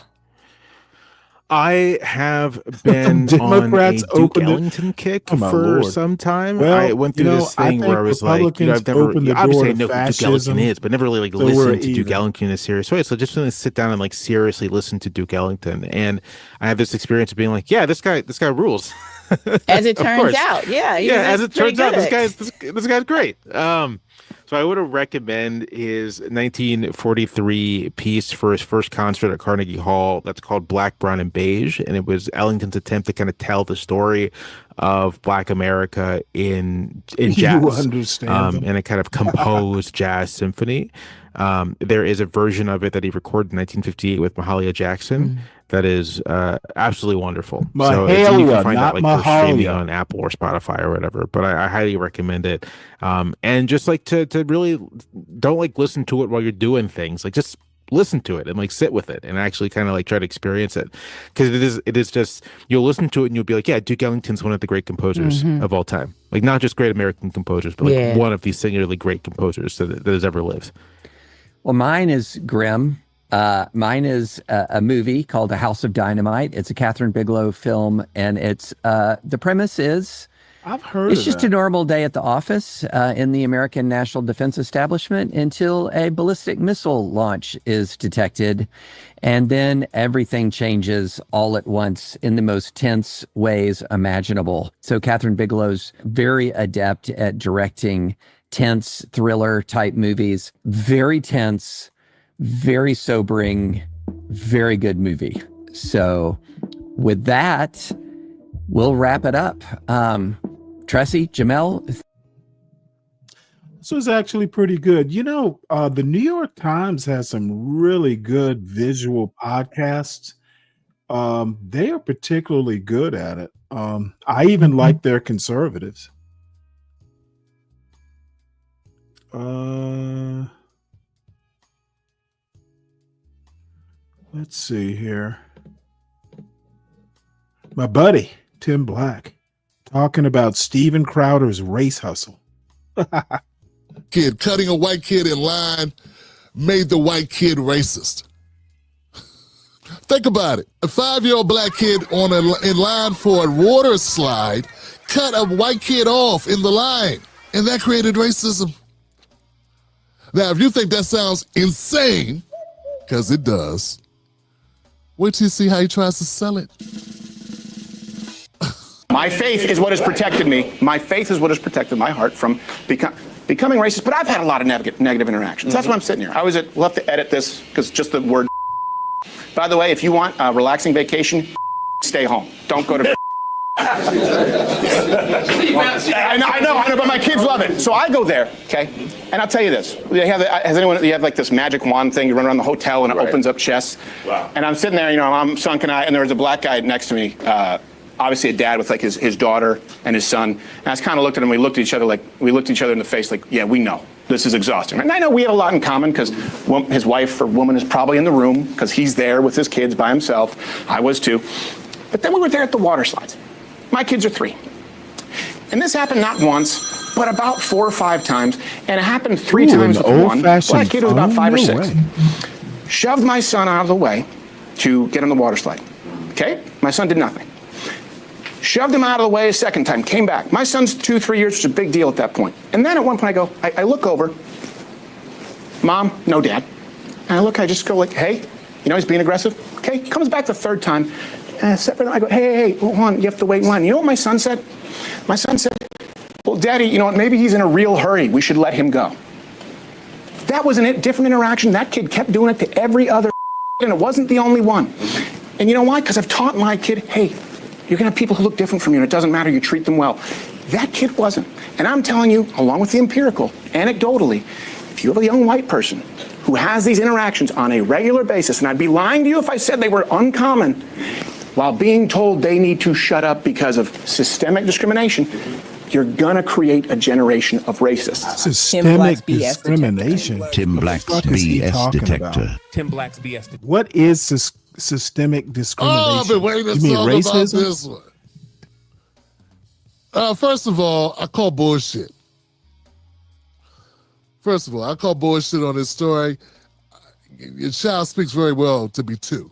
One of the problems I got with this entire interactions that he's doing, it seems like he's talking to guys who don't know how to respond, or I don't know how they edited the video. So I'm not going to knock them in the room. But I will say, you better be lucky I wasn't in that room.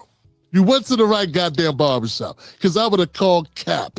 And I didn't hear anybody say cap, and it didn't look edited. Not that part. If you're still watching, salute to you.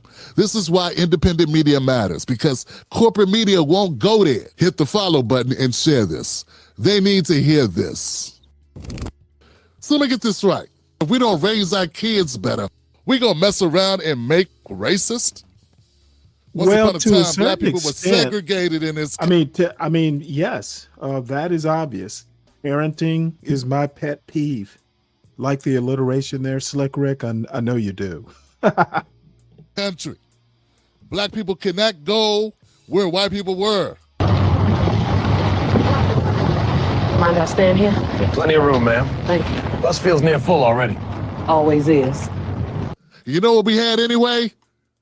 A bunch of racists. I don't really. Yeah, see, what you're saying don't make any damn sense. Because you're saying we created racism. I haven't paid that much attention. How we create racism when we wasn't allowed to live there? But I don't know that much. When we were separated, you was in the front, we was in the back. Mexican Einstein. We was way in the nosebleeds, you were in the front of the stadiums.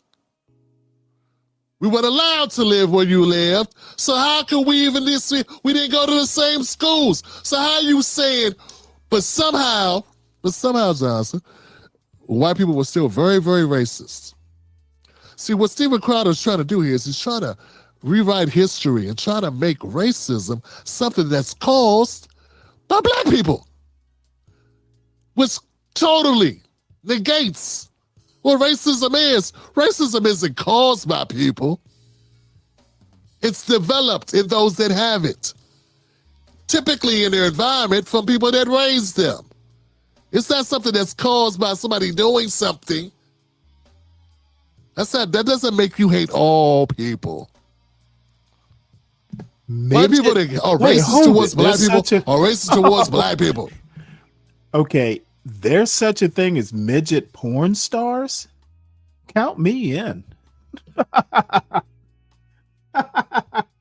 What? I never thought about midget porn stars. I guess they are, or midgets can be adults. Interesting.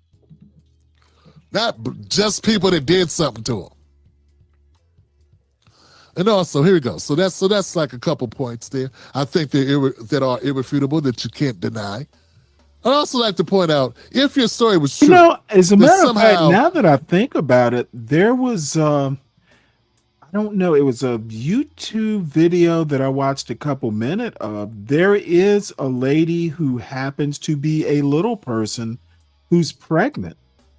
And I don't know about her husband, but okay. I learn a lot of things on this show. what sounds like a typical situation where a child bullied another child.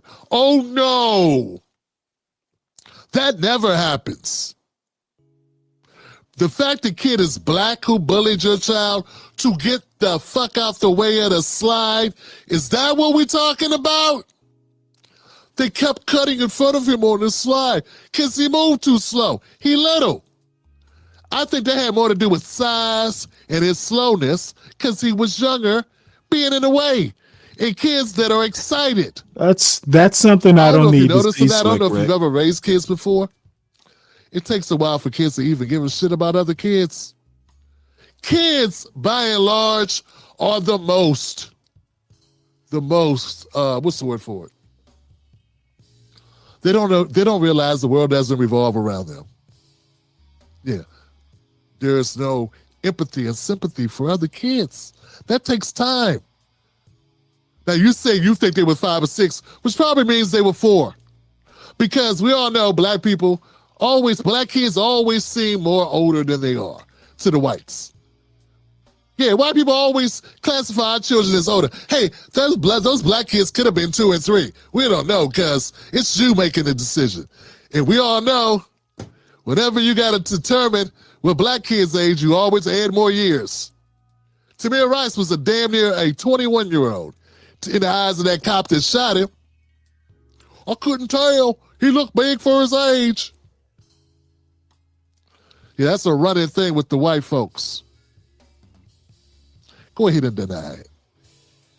Everybody black knows I'm right. So even if I believe your story, which I don't, even if your story was true, which it ain't, all you're describing is a normal interaction that happens all the time. And if a white kid did it, you wouldn't be saying shit. You're only upset that it happened because it was a black kid. That means you're fucking racist, Crowder. Because, you know, I've been in parks. I remember taking my son when my son was 4 to a park.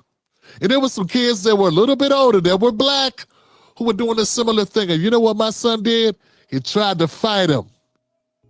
And the kid was like, I'm almost 10. I don't want to have to beat Back when you were a gentleman, I showed does up, this mean you haven't been a and gentleman I'm pulling my for son 20 off. I years? said, why didn't you come get me, son? He said, Dad, I wanted to handle it myself. Because I raised my son different than you raised yours. But that was a black kid who did that to my son, who was bullying him at the park. It wasn't because my son is black. He was black too. Maybe he did it because he's a kid that's an asshole. I don't know. But you're assuming he did it because he was racist. Now the little kids are racist. Ah, shut up, Crowder. You know, I'm sorry Charlie Kirk died. We don't need a shitty replacement. We really don't. You know, I know someone's going to fill the vacuum, and now your ass has somehow become relevant again. You sucked years ago, and you suck now. That fake nice guy shit you read on these dudes, these brothers that fell for that goofy shit, you're not a good guy. You're an asshole. You're a racist bigot. That's what you are. That's who you've always been. Trying to clean it up and make it seem palatable, this shit don't work for me. I see through the nonsense. If they can't see through it, that's on them. It's the reason why you went to that barbershop. It's the reason why you're talking to them and buttering them up with stories, goofy stories. I'm sorry they took that shit hook, line, and sinker. I don't take it. And also, it's a little note I made here about this. Who toughens up all the white kids who don't live around black people? Because what you're describing to me is just a rite of passage that kids go through dealing with other kids. Yeah. Being pushed by black makes them racist. What will they become when it's a white kid who they're in the way of, or they're trying to get to a toy and the white kid takes it from? What's going to happen then? They're going to hate white people? See, you didn't think this all the way through. I mean, I know you're going to have a bunch of people on X, a bunch of bigots on X, young bigots on X, who are going to take this, who don't have any deductive reasoning, any logical reasoning skills, basically, and they're going to accept this shit. But smart people going to see right through this. What about all the white people that don't live around any black people? You know, there's a lot of states in this country, there are no black people. There are cities where there are literally 1% or less black Americans. But they're racist. In fact, I heard something recently I thought was hilarious. But it's sad, but it's hilarious. And I don't remember who said it, but damn it, it was on point. You know, in nursing homes with the old people that have dementia, them old people will forget to wear pants. They'll forget who their kids are. They'll forget their names, but they won't forget to hate niggas. They won't forget to hate the blacks for some reason. It stays with them. Now you want me to believe that is cultivated by us. We created. You know, when a slave owner cut the belly of a pregnant African and watched the baby fall out and then stomped it to death, it wasn't because the African woman did something wrong.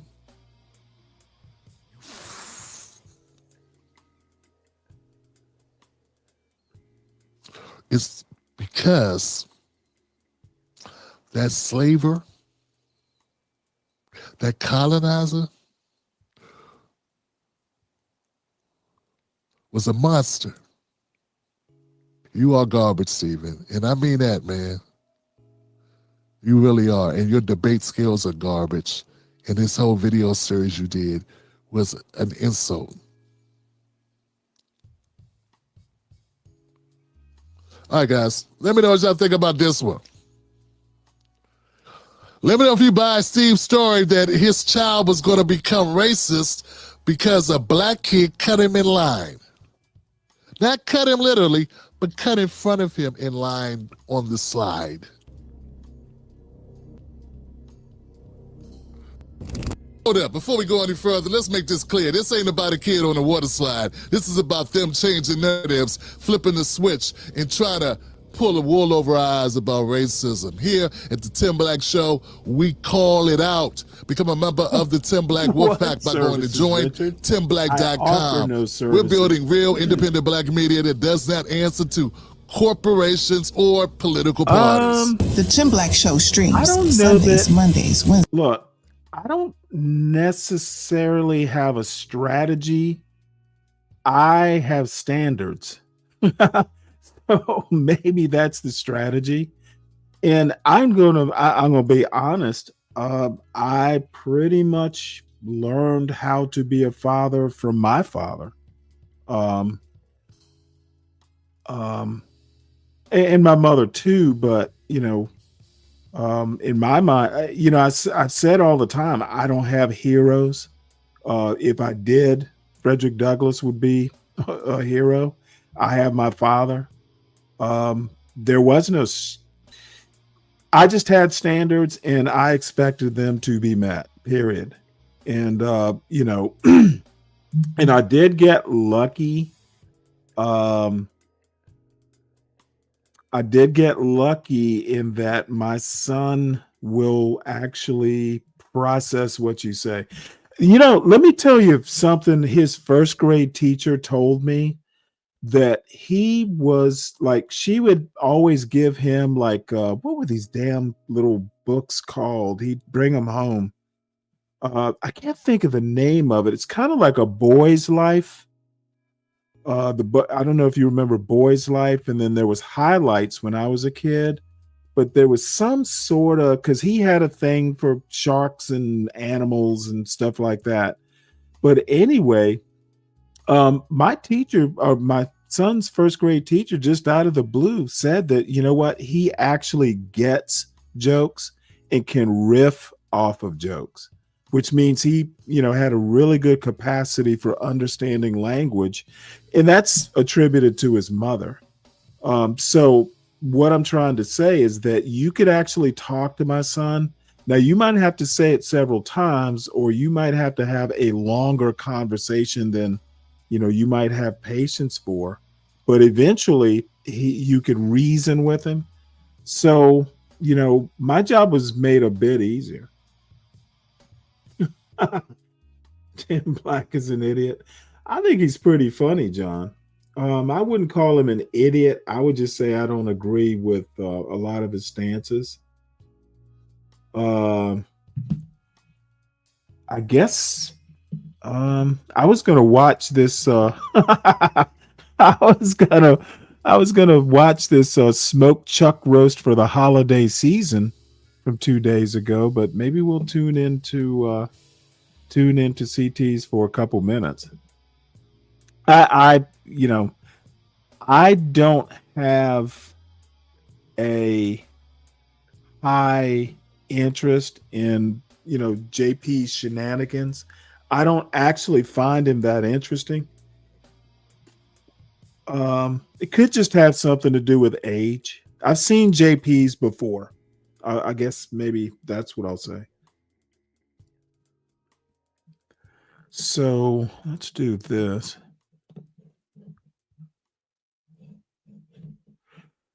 We'll indulge for a few minutes.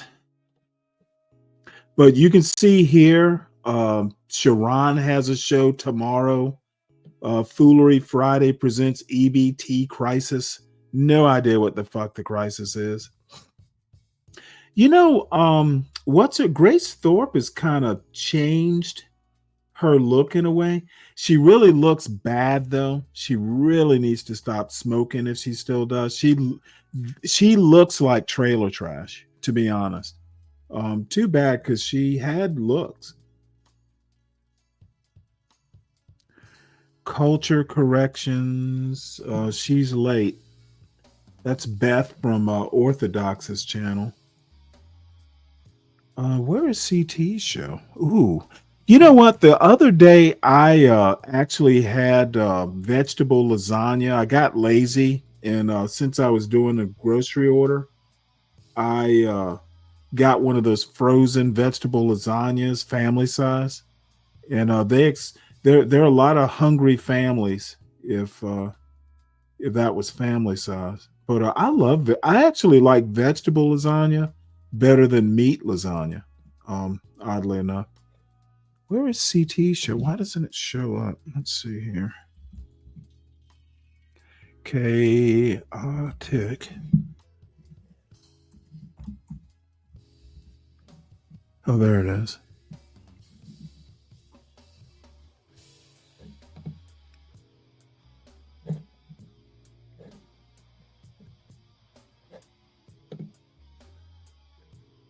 I have no idea that maybe our civilization at the time was Well, chaotic. John. Go ahead. Yeah. Wait, did they? Can I answer you the question real quick, Black Bear? Yeah. I don't know, John. I mean, to be honest, my son is 19, so most of his life, his mother, at this point, he knew his mother pretty much. He was she died a month before he turned 8. So, up until 8, it was pretty much 2-parent, but after that, it was pretty much just me.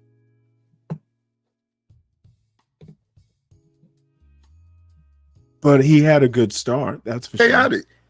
So he just put a magnifying glass on everything.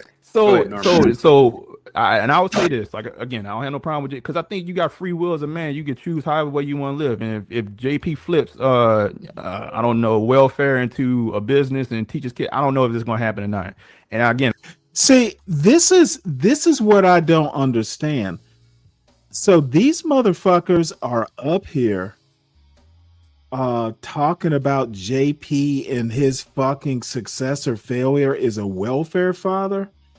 I don't like dealing with this kind of degeneracy. It's literally degeneracy. And this is why I don't go over to Chaotic Truths that much. I wouldn't have gone today, but somebody told me, mentioned that he was, I don't even know. I guess it was Nightish that I learned about Jay Prince. Then somebody told me Jay Prince was on CT's channel. Was it JP? Anyway, this is just sheer degeneracy. Why is he even on the goddamn panel? That would be my question. The system. Oh, he's using the system. He's making use of the system. He's using the system created the welfare institution. He's relying on the system. Right. The same system. Go ahead, just let me know. Thanks so much, Knight. So I'm gonna see if I can try to articulate this well. So he's using the system. John, like my father-in-law, my wife's been dead for what is he, 19? For 11 years. I guess it'll be 12 years or so. I still see my father-in-law. So, her side of the family, my son had regular contact with, and my brother-in-law, her brother, and his wife for quite some time. So, I mean, he's had exposure. Which to me was very important. Like I said the other day, my sister, one of the reasons I moved back to Georgia was my sister, who I trust implicitly. I don't even ask like how he's doing or anything like that, because I know her, like I've known her all her life. And she's probably worse than I am when it comes to standards. So anyway, CT asked JG, what does he think about not being in the house with your kids? And of course, he doesn't speak on his appearance, but agrees with JP. What does he think about not being in the house with your kids? And of course, he doesn't speak on his appearance. Well, he's a baby daddy. John Galt's not gonna divulge why. He doesn't live in the same house, dude. He doesn't live in the same fucking city with his kids. The house, he doesn't live in the same fucking general area. Or being an architect or being an engineer. Architect. Yep. Those positions wash women out by 28, 30. A lot of women, I don't know if you noticed, a lot of women wash out of those positions because it's too high demand. A lot of those positions require you to be in office sometimes 18 hours. Right. And so whereas a woman should be with her hands wrinkled from a days of washing dishes with a mop in front of her, she's doing something that's really unnatural. She's leaving the household. But the kicker is what makes... Okay, can't you afford to get your wife some fucking Playtex gloves or surgical gloves so she doesn't have messed up hands, or get her some lotion? Sees These are not only are these Neanderthals, they're degenerate Neanderthals. What did Charlie Kirk say last year about black pilots? He said black pilots because wasn't last year, it was a couple years ago. Oh, okay. And he was more or less talking about the DEI. I know you're about to go right, KJ? He was more or less talking about the DEI, right? But let's just be completely honest about it. We've heard these things even before this whole DEI thing. I have a friend who's married to a doctor. He's a black guy. Norman, do you know that he said that he can tell a white patient something, and the white patient Norman say, looks like I'll just come back Norm tomorrow Nixon for another, when he was young. to see another doctor. He said, all right, well, fine. All right, well, see if you see another doctor tomorrow. He'll leave the office. So from JP's perspective, he says, why work hard in this system when you're undermined just based on your skin tone? Now, do I live like that? No. But I can see where JP's coming from. Imagine you working all just your her goddamn ATM machine. Come on now. And She hugs her ATM someone machine said, every now and again, I hope. DEI hire. Man, that's Hold on. hold on. Let me finish. Let me finish, KJ. Please. I'm gonna respond, but go ahead. Let me finish, guys. Let me just finish. Me, I have thick skin. I don't really give a fuck. I just think you're just an ape. Right. But think about a woman. Women are weak mentally. They're more fragile than men, right? They're fragile compared to men. Think about a woman who's done everything right in life. Oh, I'm going to go to college and I'm going to not be promiscuous and I'm going to do everything society tells me to do. She goes into the workforce. Somebody undermines her one time. JP doesn't want that for his daughters. Right. That's the thing that makes JP a genius. He knows that these systems weren't created by blacks. These law firms, and if they get into a top law firm, these companies weren't created by blacks. He already knows, why put my daughters in these situations when they could just be with me or they could just be on welfare? And my support, hold on, guys, please. Let me just finish because I'm not supporting JP. You're not. But I'm not supporting him either. Right. What I'm saying is that there's a lot of realities to what this incredible man is saying. You are helping build another man's dream, which is true. If I go hey, mom and dad, I'm gonna do everything right in life, and I'm gonna go work for United Airlines, and I'm gonna help them build planes. Now, that's a novel thing, that's beautiful, but you helping the white man continue his airline industry. I'm not knocking it, me personally. Hey man, I do it. But see, a person like JP says, why am I helping this white man build his shit when what about me? And I can see what he says. He's basically is fighting the system. He's a one-man army, but he's basically saying, why sacrifice my time and energy when I could be with my beautiful daughters? Those daughters come on screen almost every damn day, man. They smiling from ear to ear. Now, hold on for a second, Norman. Hold on. I know you guys want to cut me off. Yeah, I gotta respond. But it's good. Hold on. But here goes the thing. I grew up in the suburbs. I went to a smarty-arty little historically white university. White girls who grew up in their fathers were I can lawyers, only big imagine yada, how much yada, easier that smarty-arty is. bullshit. Let me tell you something, and I know I realize that CT's being devil's advocate here, but again, I literally think this is degeneracy. This might be, this isn't something I could watch for any length of time. CT's got 226 watching. We'll watch a little bit more and then I'm moving on. This is just a little bit too much for me. 1 bedroom. I'm almost done. Hang tight, KJ. Hang tight. Yeah. Okay. Here goes 1 bedroom, Section 8. No car.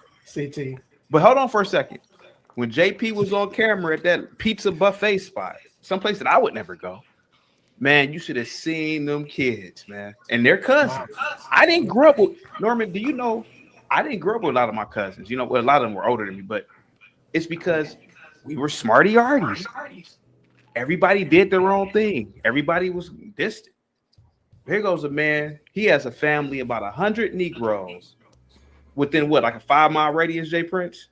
Yep. Now, I'm not saying that I would have wanted that, but think about the connection that they have. Norman. The kids. Yeah. Go ahead.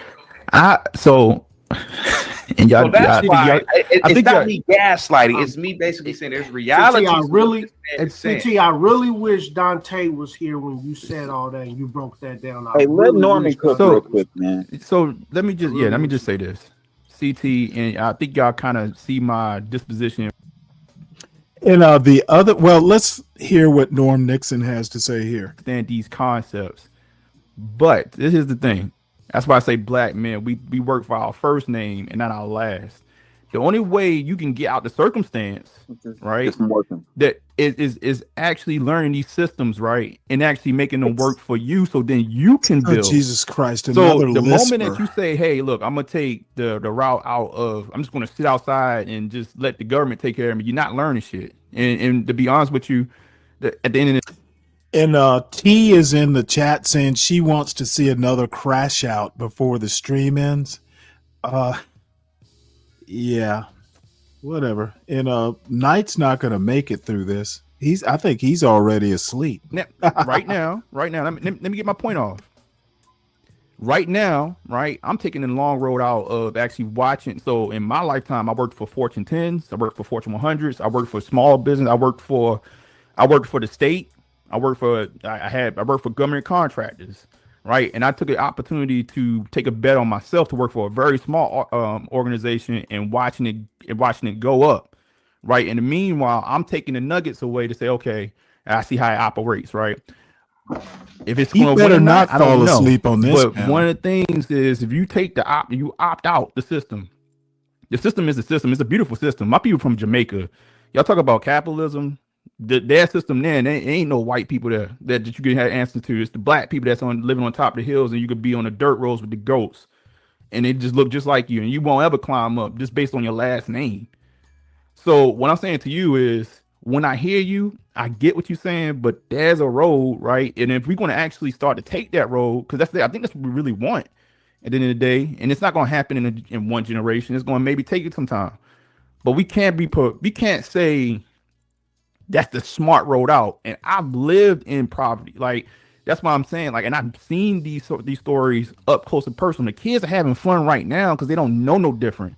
But the moment they start to actually try to want something, especially women, that's when it goes awry. And sometimes the boys, they figure it out.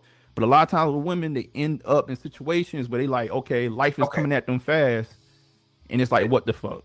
Okay, So- Norman, real quick. You just said your family. These motherfuckers just have family from Jamaica, hate yes. women And I'm not and trying to have knock no where use your for them parents are from, other than right? cum buckets, apparently. Do the blacks control the bauxite in Jamaica? No, but I'm very familiar with a lot of resources that come out Right. of Jamaica. Control the bauxite. But the whole thing is that the system that we have here, right? We blessed to have it. Is the point that I'm making. But Norman, okay, so you know I'm in a fraternity, right? Yes. I don't know how many members that are currently active in it. Yeah, of course this motherfucker is part of a fraternity. Why wouldn't he be? Types of Negroes, that are a part of my organization. All right. I can't name one steel company that these Negroes have created. I can't name. I get it. See, I don't know. can't name anything that these. This is fucking weird. Most white people don't own steel companies, you asshole. And the country is literally rigged, and the history is the history. Chaotic Truth. See, nobody up on this panel is willing to go head to head with CT on this warped point of view he has. Dude, you don't have a fucking steel company, and if we want to be honest, you're on the white man's YouTube. These people, that's the one thing about the anti-black blacks. They have no sense of proportion and they have no sense of self. Dude, you're on the white man's YouTube. Those smarty artists with degrees, how come y'all haven't built anything for my daughters? And that's why I said what I said about you. It's like, bro, I mean, listen, I'm rocking with you. But the thing is, Right. you need to tell me You know, after slavery, blacks didn't just go to HBCUs, right? You know, they went to the Ivy Leagues and shit like that. Richard, the founders of my most country white people don't went to own steel they were at companies Cornell either. University. That That's you know a Did dude you know that? great. Right. Yeah. No. I know. Yeah. 1800s, bro. This is in the 1800s. The founders of my school were at Cornell, and so you need to tell me we had the same type of parallel existence or tandem existence with the whites, and we haven't built shit. And I think that's what JP is really saying. So he's basically see, this is where CT's being disingenuous. He's an African American studies major, some bullshit like that. He knows that the tandem existence does not equal tandem experience. Okay, dude, see, this is why I don't go on these panels. I would rip CT's argument apart. Dude, you got to put these fools on their heels. His argument, people like CT depend on a bunch of motherfuckers who don't know American history.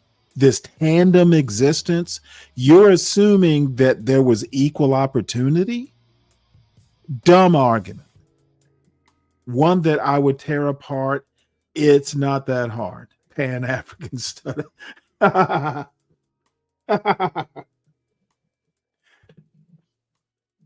Or deeper than Jay Prince right now. Why are you in your feelings like that? Hold on, let him finish. Let KJ finish, man. He's been respectful. Let him finish. Go ahead. Thank you. I appreciate you, Chaotic. Yep.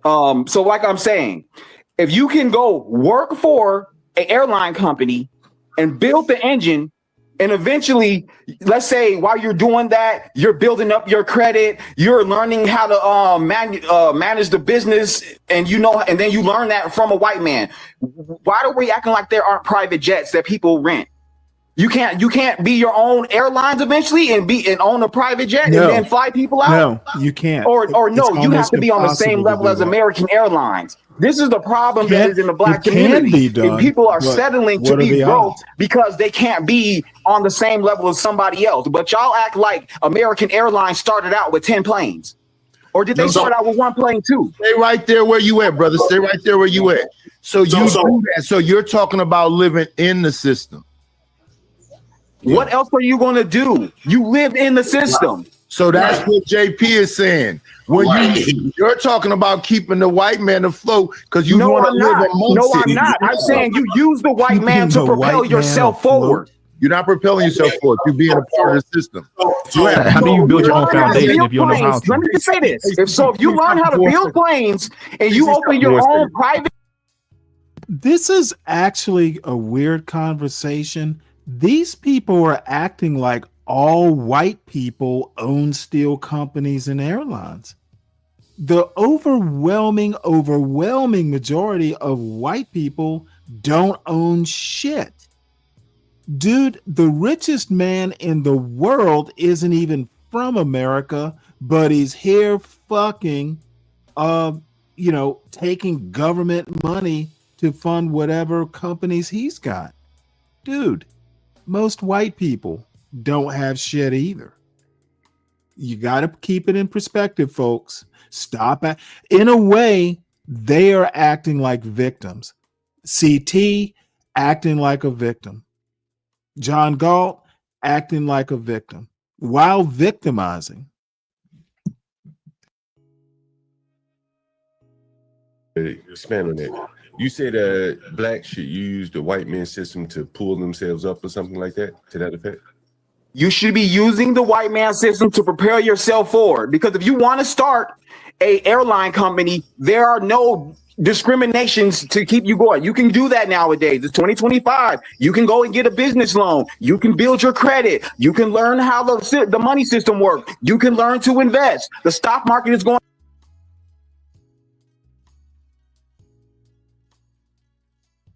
Too much ignorance.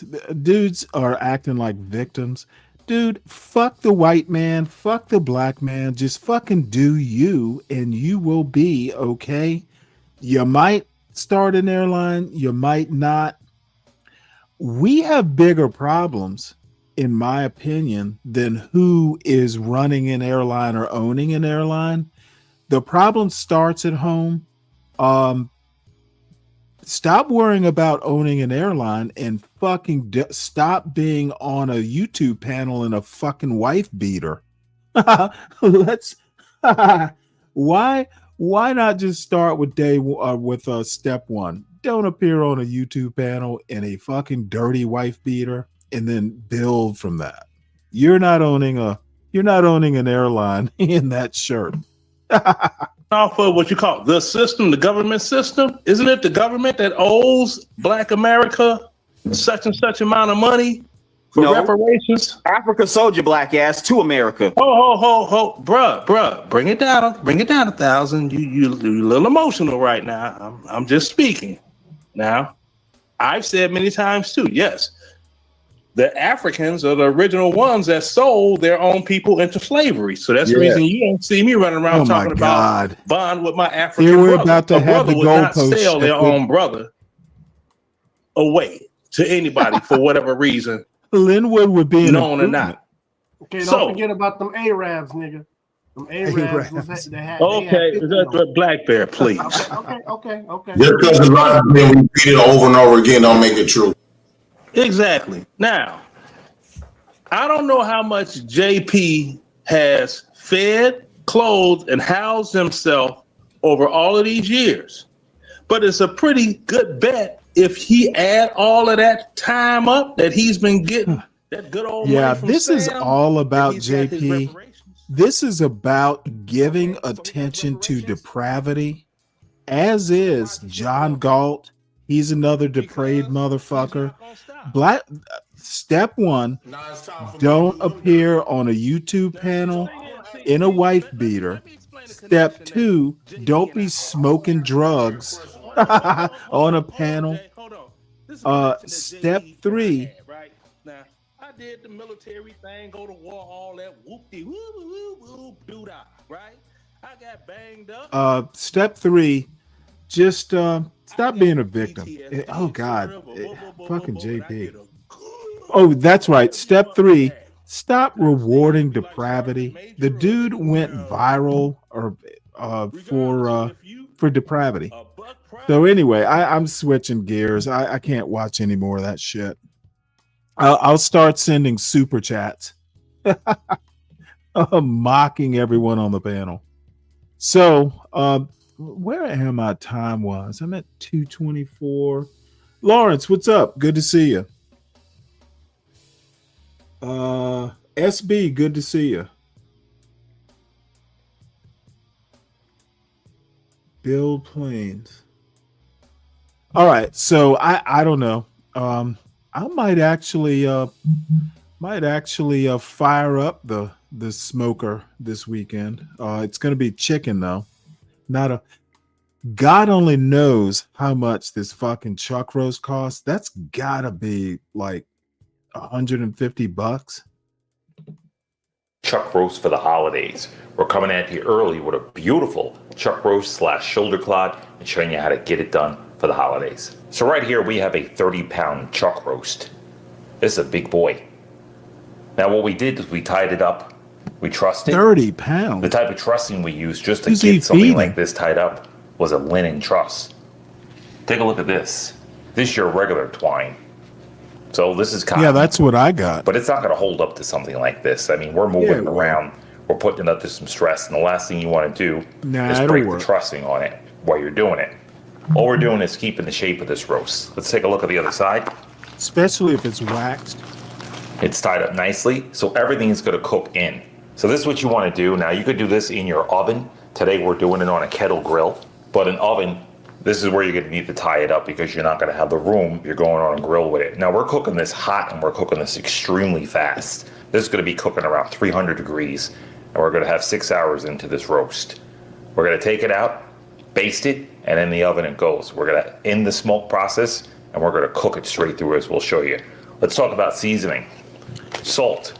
I pepper, guarantee you always. he's going to use a thermometer. Now, at this point, if you're going on your grill with this, you could stop at just the salt. You don't have to have anything else.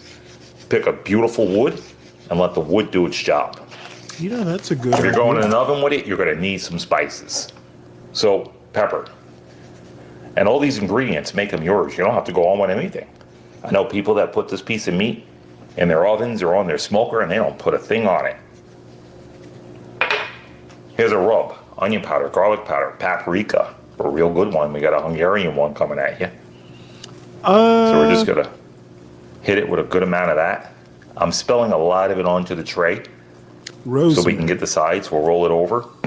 But the salt, it is very important that you really salt this thing. I'm gonna be honest It's a big with you, piece of meat, SB. so don't skimp on the salt. I actually think rosemary works better on lamb than beef. Steaks or something like that. You can take sprigs of rosemary. I bet if he's going to use rosemary, it's going to be in the oven. Remember, he's going to grill this, and there's a chance you have that rosemary kind of be burned to a crisp. So let's see what he does when he goes into the oven. I still think that rosemary works better. I can live without rosemary on beef. I know my son likes to do that fancy shit where he'll put the rosemary and the garlic and stuff like that in like a butter thing, and he'll want to do that fancy stuff you see on TV where he's butter basting and he's a slob. Hopefully he's not listening to this. I hate it when he does that because he hates cleaning up after him. So long story short, I think rosemary works better on lamb than it does on beef, but he might do it in the oven process. So let's see. Avocado oil. And by the way, everybody make sure you hit. Oh fuck! I have garlic stories about my wife's family. I like garlic. I only use like actual fresh garlic. I don't ever use anything from a jar or tube or anything. I can make garlic paste. If your knife skills are good, you can make garlic paste. It just takes, either I have a couple garlic presses that work differently. Never use jarred garlic of any sort. And let me tell you something. Fucking roasted garlic, like roasted, you cut the whole garlic in half, you roast it. Oh my Lord. It's like butter and it just tastes good. But roasting garlic actually changes the quality and it actually makes it more spreadable. So you got me started on garlic. Y'all are just, I was about to say, everybody make sure you hit the like. If you're new to the channel, please subscribe. We can go from politics to chuck roasts. And it is boring. It gets mighty dry over here. And I appreciate my folks who kind of rock with me more than they know, probably, because I can be a bit much. But I appreciate the people who can kind of deal with the boring stuff. Because every now and again, it gets entertaining, but that tends to happen closer to the weekend. Oil it. Now, a lot of people always ask me, yes, why do you put it the oil does, on last? and that's actually the best way to that seasoning's handle going to set into the garlic. meat. Roast You don't it want to first, repel heat all that longer. seasoning, right? By putting the oil on. So put the oil on last and rub it in. Now, normally I would put all this on and just let it sit first Okay, before I John. put the oil on. But today for TV land, we're showing you this. So you will put your spices on, let them sit in, and then oil it right before it goes onto the grill or goes into your oven. And that's going to set the color for you as well too. You get a nice bark on this. Let's flip this over, and then we're going to repeat on the other side. So lots and lots of salt, just like that. You Don't be must scared have to heard put that me salt. singing I know it "Those looks Were like the a lot, Days." but it's really not. On the Was ends it of the Good meat, Morning you kinda let Yesterday, off the because Neil you can see it's not Sedaka song? as thick as this end. So on the smaller parts, just let off. Ready to get this in, rub it in real good. Go in with the black pepper. And there you have it. So just rub it in real good and then repeat with your seasonings. whatever seasonings that you like. If you're going in the oven with this, maybe SB, I actually have a jerk seasoning dry rub that I make from scratch. Which I tend to use. Now I get fussed at because there's a lady named oh god damn it. Every time I have a name on the tip of my tongue these days, I forget it. Caribbeans tend to use like wet seasonings. There's a word for it, and I can't think of it off the top of my head. I like the dry rub type seasonings, but that's what I grew up with. I need to get better at doing like the wet marinade things. I think the dry rub works better because it takes moisture out, which makes the meat, possibly crispier at the surface. I think I'm just not that big a fan of the wet stuff. A lot of it has like natural sugars, and they can kind of, you have to be careful not to burn that stuff. So anyway, let's see. An Indian Jamaican lady had me try her jerk pork and beef when I was 18. It was insanely delicious. Yeah, I have to learn how to do it. I've never done the kind of wet marinades. There's a word for it, and I cannot think of it.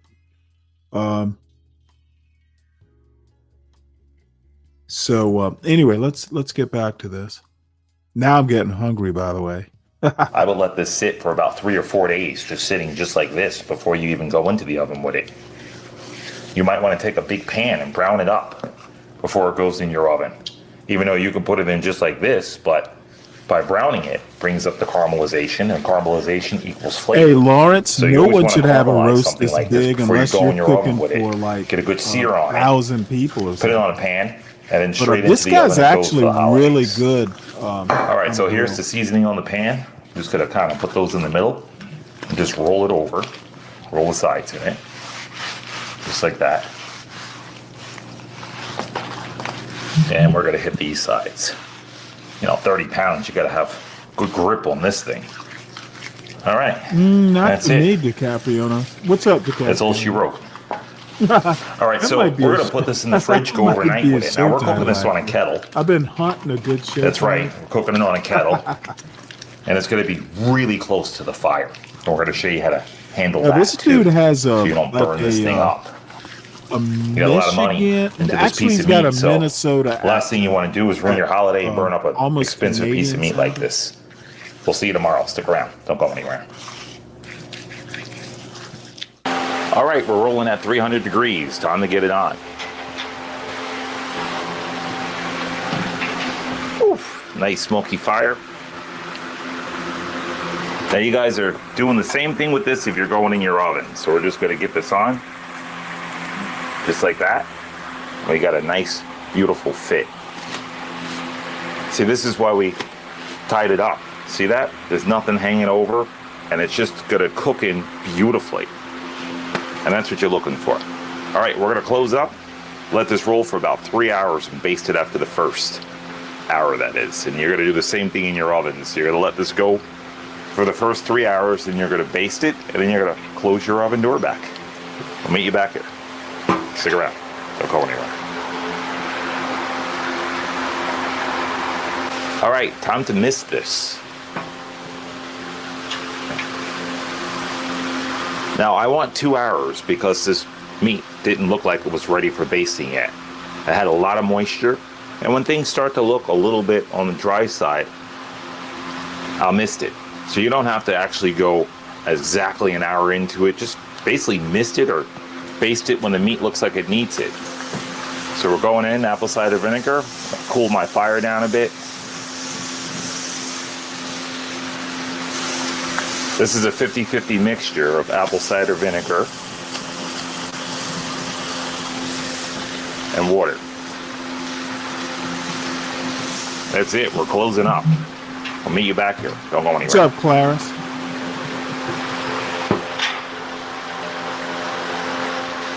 All right, it's time to baste this. What I normally Yeah, do it's is I 30 shut pounds. down the top That's of a this, lot of and then beef. I go to baste. Well, he's the By show shutting down is the top, called when this Southern fire gets Barbecue crazy, or something like that. So It'll I think just he's cool in right back Texas, down so man. you don't forget. And then you can open back up. So here we go. That's looking right. Yeah, your I'm gonna go your water bottle. Probably is another an 30 important minutes tool. with this. It's going to make it an even 6 hours straight. That's it. We're going to take it off, get it wrapped up, and in the oven she goes. So Yeah, sit around. that does Don't go look anywhere. fucking delicious.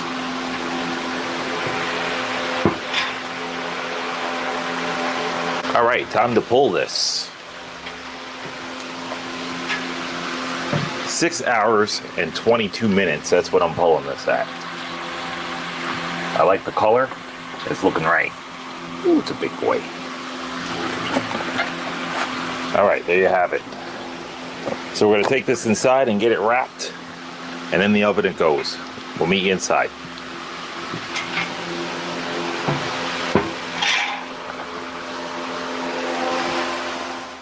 All right, this big boy is off the cooker. Let's get it wrapped. All right, so for this wrap, you're gonna need some white wine. Now, I use the wine just to bring out a little bit of moisture in the meat. Just a little bit, you just need a drizzle of it, just like that. And the meat's gonna bring out its own moisture, but we need a little bit down at the bottom just to bring that moisture out of it. We're gonna use plastic wrap, we got aluminum foil, and we got parchment paper. So the waxy side of the parchment paper goes over the meat, like that. Let's just tuck it in. There we go. Followed by some plastic wrap. That's right, plastic wrap. And don't worry, it will not burn in the oven. So we're gonna go right over. Rip and tuck. So just like that. Pull it around the sides. Swing it around. Just like that. And then we got aluminum. Yeah, it's char. Well, let's call Right it over the top. It doesn't get any more Maillard simple type and of easier than that. caramelization. It's not actually char.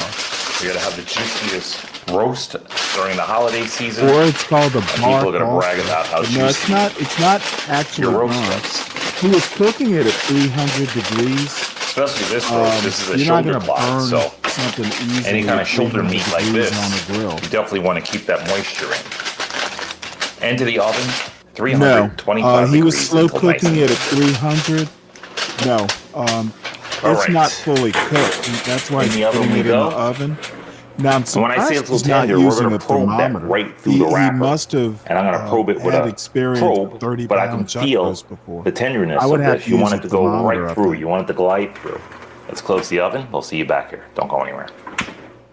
All right, we got that roast off the cooker into the oven, and along with this dish goes a spicy, beautiful corn dish. Let's show you how to get it done. So this is a dish that's fun, easy, and beautiful around the holiday time. It offers a lot of colors. So right here we have some corn. This is corn on the cob. We chopped it up. We got bell pepper here. I'll show you how we did it. We took the corn, very simple. I'm gonna take off the end of this because it's not very mature yet, but just take it, chop down, right to the end, and now you have all your corn chopped up. So in the basket it goes. Here's our bell pepper, just slice down the sides. And that's it, you know, just in big pieces. You don't have to worry about how this is gonna look. Just make it real rustic. And it presents beautiful. See, that's it, just take that like that. And just big chunks, just like that. You can even do a couple at a time. It's just a really great dish to present on the table, as you'll see. We're using avocado oil to get this cooked up. And it's gonna hold up to a lot of high heat. And just make the dish yours. So if you don't like anything that I'm putting out, just use me as a guide and make the entire dish yours. All right, so along with this dish go some jalapenos. So this is what I'm putting in, a whole lot of them. I'm just gonna give this a mix. See how gorgeous the colors are already? We got some garlic here. Now how I sliced the garlic, then took my garlic right in half, just like that.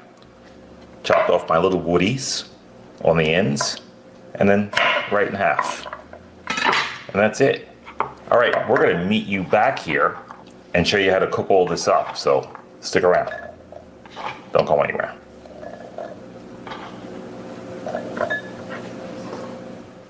All right, our roast is now out of the oven. We prepped that corn, that spicy corn, and it's awaiting cooking. While we're doing that, we're making some domino potatoes for you. Let's get it done. So for this dish, you're gonna need some potatoes. Any potato will do. I just happen to be using the Idaho potato. It's peeled, it's cleaned, and I cut some up and I got them here in the bucket. And in just a second, I'm gonna show you how I cut them up. Before we do that, we're gonna show you the ingredients that are gonna go on these. This is some rosemary. So I'm gonna take my rosemary, into my chopper it goes. I just peeled it fresh, right off the stem. I got some garlic, right in. Make the amount yours. This is avocado oil, and I'm going in with a good amount. Well, there's your rosemary taste. There, Just like SP. that. Let's chop it. Now, rosemary potatoes are delicious. All right, there we go. This is what it should look like. Let's see. I would actually Don't worry, use they the all little didn't red chop up. potatoes or These are fingerling potatoes. potatoes. I chopped off the end, just like that. Now, these are gonna get roasted. This is the pieces that you need. And that's the domino effect of the potato, just like that. So what I did was put them in a big basket, just like that. We're gonna bring our mixture in. We're gonna dump it in. Yeah, that's gonna be fucking good. Wow. Now ratio it out. How many potatoes This is you why I need like watching per pan. cooking shows. So I'm just I'd gonna have never thought hit those with a little rub this here. combination. That's the same rub we used on the roast. Yeah, I don't know about that. I probably wouldn't use the rub. I don't want my potatoes to taste like Garlic powder, onion powder, paprika. It's a dynamite blend. And you can smell this already. It smells outstanding. All right, so now, get them all mixed up good. Now the nice part about this is that you can let the potatoes sit out for a while. In other words, you let them sit out, they're gonna turn a little yellowish on you, but when you mix them with the colors like this, you don't have to worry about it because you're taking care of that. You're making them look pretty as you go along. So what I do is just put them into the pan like this. I'm gonna line them up and have a domino effect. That's what you want to do. Just layer them right down and just keep going around in a circle until you have that pan full. And when we do that, we'll meet you back here and get them into the oven with you. So stick around. Don't go anywhere. All right, we got these potatoes all lined up. We got our oven running at 425 degrees on convection. Let's show you how to finish these up. All right, so they're nice and lined up. First thing we're gonna do is hit them with just a little bit more oil because we want these guys nice and crispy. So don't skimp on the oil. Avocado oil I'm using. You could use olive oil if you like. Just no vegetable oils or seed oils. And you can if you want, but they're extremely bad for you. Pretzel salt. Going over the top with some pretzel salt. That's right. It's gonna give a beautiful bite on here. And don't skimp on the salt. This is a dish that you have to hit it hard with the salt. So right in with the pretzel salt. Just like that. Doesn't that look pretty already? Followed by a little bit of dry oregano. Just for that little extra flair in there. There it is. Man, that is a potato You're gonna hit this paella. with just a little bit more salt because they're overlapping, and you want to make sure that salt is on there. That's it. All right, in the oven we go. Let's do it. I wonder what temperatures using. We're running 400 on convection. See you back here. see. Don't go anywhere. All right, let's cook some veggies. All right, so we got our garlic. I don't know. That's I in the might have avocado started oil. that. These are all our veggies. I might have started that cast iron on top of the stove because cast iron takes forever to heat up in the oven. So I wonder what he would say if I asked him that. Veggies. Go right in. Nice. High heat. That's what you want.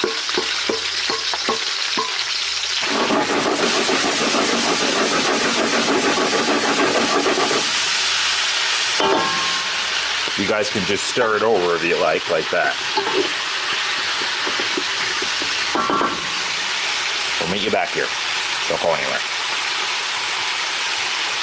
All right, we're just about done with these guys.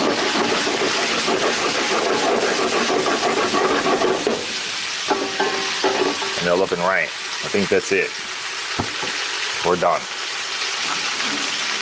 I'm gonna bring this inside. We're gonna plate it up in a bowl. Pull those potatoes and we'll meet you on the chopping block. Stick around. Don't go anywhere. All right. Time to pull this. Look at those guys. They're looking right. On the chopping block we go. All right, here we are on the chopping block of season 7, chuck roast. Let's show you what we got. So we're gonna put this off to the side. Now we need to get this onto the bench. That's what the gloves are for. So I took off all the rope and I basted it. All right. We'll let it drain good, and it's hot. Now I only let this rest for about a half hour. That's it. Now I'm gonna cut into this, and I'm just gonna start with the end pieces because those happen to be my favorite. So let's go to this end right here. And look how tender this is. See that? I mean, this is beautiful. Let's go to this end. I'm just gonna put that on here. ASMR, really? Ooh. And this roast is just falling apart. Okay, well, I will, dude. I got Tender, a whole fucking juicy. I probably had like 300 or 400 cooking videos. That's a chuck for you. that I've saved over the years. All right, what I'm gonna do is get organized, and then I'm gonna plate up the right way. But I gotta situate because I got so much stuff around here that I need to get situated.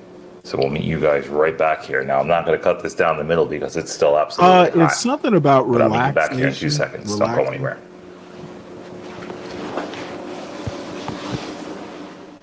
All right, we are back on season 7. Did it make you hungry, Let's show SB? you what we got.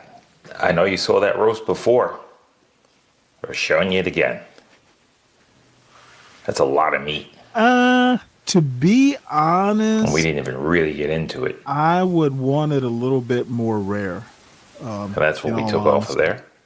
there. That's a little Take too. a look at those I'm sure veggies. it's good. I would definitely eat it, They're looking but I would beautiful. definitely want it a little those bit potatoes. less well done. Of course, the middle might be fine. You see how Oh, that that's salt pretty. didn't melt in? Oh, that is nice. That's pretzel salt for you. It looks pretty on Really? there. All Why right, not? let's get into it. Are you a vegetarian? Now we're gonna grab a plate and we're gonna get a nice chunk of this meat on here. No, gotta have it a little. Just like that. That's gonna. I'm Look, even gonna This man put a is couple a of pieces far on this plate. superior cook to me. We are big eaters in I'm not this house. implying that I'm better. And there's no job. I just have to have it a little bit more. All right, let's get some veggies on rare. here. Got nice corn. See how I say Piece of this just looks superfood. pretty for the holidays? Yeah, okay. Tell that to your oranges latest in heart there. attack victim. Nice orange peppers. And that garlic. Okay, Well, good for you, SB. let's go for those potatoes. Beans. You probably eat a lot of beans for protein. I'm just gonna go from here. SB can do what the hell she wants to do. Don't be attacking her like that. A positive or negative? Get a couple more in there. There we go. You know, when I was young, I used to eat beef daily. Let's get a little dollop. Pretty much every sour day. cream. But I don't really. On top of those potatoes. I don't really. As a matter of fact, the older I've gotten, the less beef. Dude, if I have beef Those are once right a on top week of there. these days, you know, I've got hamburger. This is I've got, a plate. You know, I grew up on. For some Just gonna get reason, a little bit of I that just juice kind in of here. lost my taste for red meat as I've gotten older. Just And like I think that. some of it had to do Maybe a little with bit more. A negative. There it Interesting. is. That's a little rare. Try that My shoulder clod. wife was more a chicken and fish person. That She just liked cuts like hamburger, like because she was you don't in the even need Tex-Mex. She wasn't knife. one of these, See that? you know, I like my steak quivering sort of women. And you know, over the years, you just start eating what your wife, you know, eats. You know, I have eaten a lot of briskets in my time. I've Now I also like eaten a lot of fucking shoulder meat in my calf's time. liver. If I had I'll a tear choice that between up. both of them, I would definitely say the shoulder clod is much better than a brisket. This you can have for days. There's very little fat on it. I don't know. I It's like lean, brisket it's tender. better if It's got all that cooked a flavor. little It's got rarer. different cuts of meats inside of it. It's just a wonderful piece of meat to have. You might pay a little bit more money for it nowadays, but there's a lot less waste on it than a brisket. I feel by the time you finish trimming off a brisket, if you are trimming a brisket, which I don't, by the time you trim it, cut it down to nothing, there's nothing left. This thing, you don't even have to trim it all. Just go straight onto the cooker with it and you got 100% pure meat. Outstanding dish. All right, let's try those potatoes.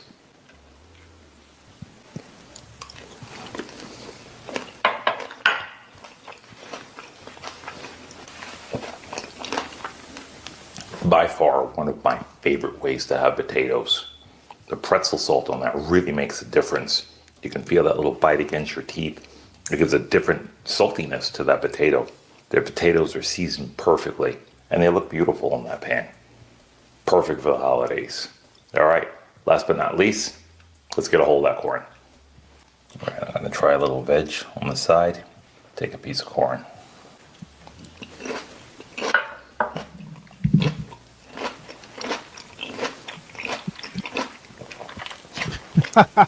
or take some cornbread or something and sop it up. There, Johnson. How do you go wrong with meat and potatoes? You cannot. That corn just gives it a whole other element to the other side of this dish. The corn's crunchy, the vegetables are full of color. Oh, I'm sorry, I was muted. SB, I went to Navy OCS, and we used to do swimming after breakfast, and I found that having like fruit, cantaloupe, grapes, you know, just kind of chilled though. You know, it's got to be chilled. Dude, you know, eating a heavy breakfast and then going swimming for like a couple hours. Like we were in that pool for fucking sometimes it felt like days. And eating a heavy breakfast, oh my God, it is not conducive to swimming. But the fruit was light, but it gave energy. And you might eat a biscuit or something, you know, something that'll stick to your bones a little bit better. But for the feeling, you know, the energy burst, the cantaloupe, the melons, the grapes, that mix was just fucking perfect. And maybe you'll eat a little oatmeal with it. So do you really miss the heavy breakfast? If you have something physical to do, you know, bacon is good. I don't even like bacon that much anymore. And I think the quality of meat has also gone down over the years. So anyway, dude, I know I bore y'all asses talking about this bullshit, but You know, it's good. It's good to know that there's some people in this chat who do other things than do other interesting things. So, you know what? Let's do another cooking video. I've got the I ordered more beer. So at some point there'll be beer involved. And let us pray I don't get enough beer in me that I do 8 hours. Probably won't, because I actually do want to get up in the morning. I got chores. Let's see, what do we have here? Blank slate theory. That's interesting. We definitely want to do that. Oh my God. That's a blast from the past. Let's look at this news article right quick, and then look at it. I got to do this. I'm sorry.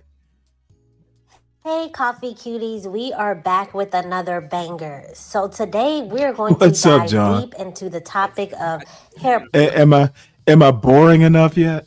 Nah, if you're gonna be up here for a while, I can go to 10. You know, we can go to Oh, 10. cool. Okay. No, you know what, Brian, I have switched to Coors Light. I like it better. Don't know why. I just like the taste. So yeah, we can hang out, John. Oh yeah. Yeah, listen. Go ahead. We'll play your song before this video. Yeah. I forgot about it. What was the guy's name again? Tim Smith? Tim Black. What a fucking moron. He contradicted himself, Stanley. Like I didn't want I wasn't sure if you were gonna wrap it up after that, or I didn't know how long you wanted to go. I would have came up then. But he contradicted himself. Don't worry about it. Times at the end. That story about cutting out the baby, you know, like that's from Roots. That's like a made up story, dude. And it's not like to justify it, but you know how much that baby was worth, right? Wait, say that again? Like I'm not justifying, I'm not saying, but like you know how they valued like a younger child was worth a lot of money. Like it was like as a slave, you know, it's like you can get 40, 50 years. Were they really? I thought young females because they could be fertile. Like if you, yeah, I know, but if you would cash. Oh, by the way, funny you should bring that up. Hold on, continue your point, but let me point this out. I know of a couple books where they're talking about how to raise slaves for valuation and that sort of stuff. Remind me, we might want to review all that. Yeah, but I always thought it was young girls tended to be valuable because they could reproduce. Yeah. And big strong young bucks were valuable. I think men actually wound up always being like, if you're 22 and you're like 6'2" and 200, pretty sure you would go for top dollar. Yeah. But a comely young wench, to use horrible language, so please forgive me. I know. We're talking in reference. Yeah. Right. I mean, they were like investments. Yeah. They used to breed the biggest man with the woman who would, Yes. who would snatch Yes. the most cotton out of the leaves. You know, Yep. they a lot of times they tell you about the biggest woman. They would do that too, but that's the one thing they don't talk about is like they would also breed the biggest men with the women that were the fastest cotton pickers because they wanted them stronger and faster. You know, and it wasn't just cotton that they were fucking doing. Like they were blacksmiths, they were fucking you know, craftsmen. Like that's why after they became free, like some of the earliest if you would call them masons, but they were like federal societies before unions. There were federal societies. There was a bunch of black dudes that were in the trades right off the jump, like you know what I mean, because they had trades already. They were at it for 4 or 5 generations. You know, it was like the you know, never mind. I don't want to get off in the jag and lose us in the fucking. Nah, don't worry. I've had enough beer to just wander wherever we go. I know. Yeah. Oh look, hey Ghetto, what's up, man? Good to see you. You've been a stranger around here. Let's see. Roots is a made up story. Okay, and So, I mean, a lot of it was based off real, like the stories of Yeah, really dude, happened. all kinds of a lot of authors kind of, take their lives and fictionalize. So it's a made up story. It was never advertised as a biography or anything like, or autobiography or family history. Yeah. If I recall, it was, you can base something on your life and still it's absolutely. fictionalized. People Well, don't know motherfucker, if you miss me, why don't you come around more often? What are your hours kind of different now? Yeah, Sam, that's why you do the night show. Like, you do a little 4 hours early, 4 hours late, because then, like, I can't talk in the daytime. Like, I'm with them. Like, I can't talk in the daytime, but I can get up here all night. Okay, well, I mean, that's Not too I late. 'Cause kind I of know you figured that's kind of how it was. yeah, it's been going good. No. Well, I'm happy to do, dude. Believe it or not, I'm not a morning person, and of course, you know why, dude. In the Navy, we always did rotating shifts, but generally, like my last job, I did a swing shift because I'm not a morning person. I had to become a morning person, because I had to deal with my son, get up, cook breakfast, that sort of thing. Otherwise, dude, I'm a natural night owl. Yeah, but you don't want to get stuck in a habit. Sun's good for you. Like it's just you want to be up in the daytime. It's just like that's when everything's fucking happening. So like the nighttime is when you chill, you get on here, you do, you know what I mean? Like, I think that's why it's good for you to do like 4 hours in the morning, then shut that shit down, come back later, so you can do everything you got to do. You know what I mean? But you still get your point out. Yeah. Okay. So this is working. Cool. Yeah, it's definitely working. Hey, let me ask you a question. And I literally got a notice on my YouTube studio that I've surpassed 30,000 views. I heard you this morning. I heard you earlier saying that. What the fuck does that mean? Total. How can you have 30,000 views and 227 subscribers? Like, say you got, let's just round it off, right? Say 10,000 people have actually watched your videos, right? And they've watched 3 of them. That's 30,000 views. Not fully, but it's over 15 minutes. But So- you would think with that number, I would have more than 227 subscribers. Stan. Like it's No? weird. YouTube's weird, Stan. Like there's people that have 150,000 to 500,000 subscribers, right? But when they go live, they get the same amount of subscribers as somebody who has like 15,000 subscribers. It's all about your audience. You might be able to, get like a huge audience that's live and live stream, which is to me is more valuable because, you get cash apps, not cash apps. Yeah, you can get cash apps and PayPal and all that shit, but it's the super chats. Once you move up into super chats, it doesn't really matter. Like you could be, average numbers, but you have a huge super chat thing. You're up at the top of the list. You know what I mean? But you might not have the numbers. Like but I suspect, I'm in a sector that tends to be conservative, and which I don't have a problem with. As a matter of fact, I would rather hang out with conservatives than more left leaning, mainly because it's a better argument, and I kind of thrive on. I kind of thrive on argumentation sometimes. And conservatives like to argue. Like what? Conservatives like to argue. Do they? I think they like to argue, but they like to be polite. Yes. And I cut people, dude. People never believe me. People tend to talk in talking points. And I watch a lot of politics. You would never believe. And dude, if I know where your argument's going, stop it. I don't need to hear more. Let me respond. It makes them better for it, like a good challenge. There's a lot of liberals out there like that, Stan. They don't know who the fuck you are yet. You know what I mean? It takes time, but once you start growing, like you grow in spurts, dude. You know, you could jump to like 1,500, but then you'd be stuck at 1,500 for like a year or whatever. But you still have a lot of people in your audience. You still got people that are dedicated to you, which you know, and that's the whole point. Remember, I was telling you, like, there's this thing that they say you don't put your live stream, like when you shut it down, you don't immediately release it right away. You put it out like 2 days later because it builds like Really? yeah, because people who are gonna want to see it, they're gonna wait for it. You know, if somebody wants to rebut what Really? you say, they're gonna wait like another 2 days. Boom, then it comes out. But it also it's a trick because it puts people onto the notifications. When you hit like, share, subscribe, your subscriptions, you got to hit that notification bell. That's why you hear that in all the channels. Hit that notification bell because it lets us know anything Right. anytime. That So you do. taking it private and then releasing it gets a second notification?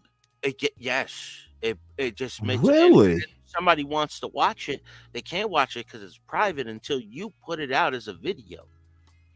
Once you put it out as a video, then it'll be Wow. like 2 days later. And if you know, if they're a fucking troll, they're not going to wait 2 days. But if they really hate you, and there's nothing wrong with people hating you, it you know, it draws numbers to you because there's going to be people who are hate watching the people who fucking hate you that are going to come over and be like, he's my fucking guy, you know, because he's under the Okay. This is like the you know, like the alliance between you and Nightish.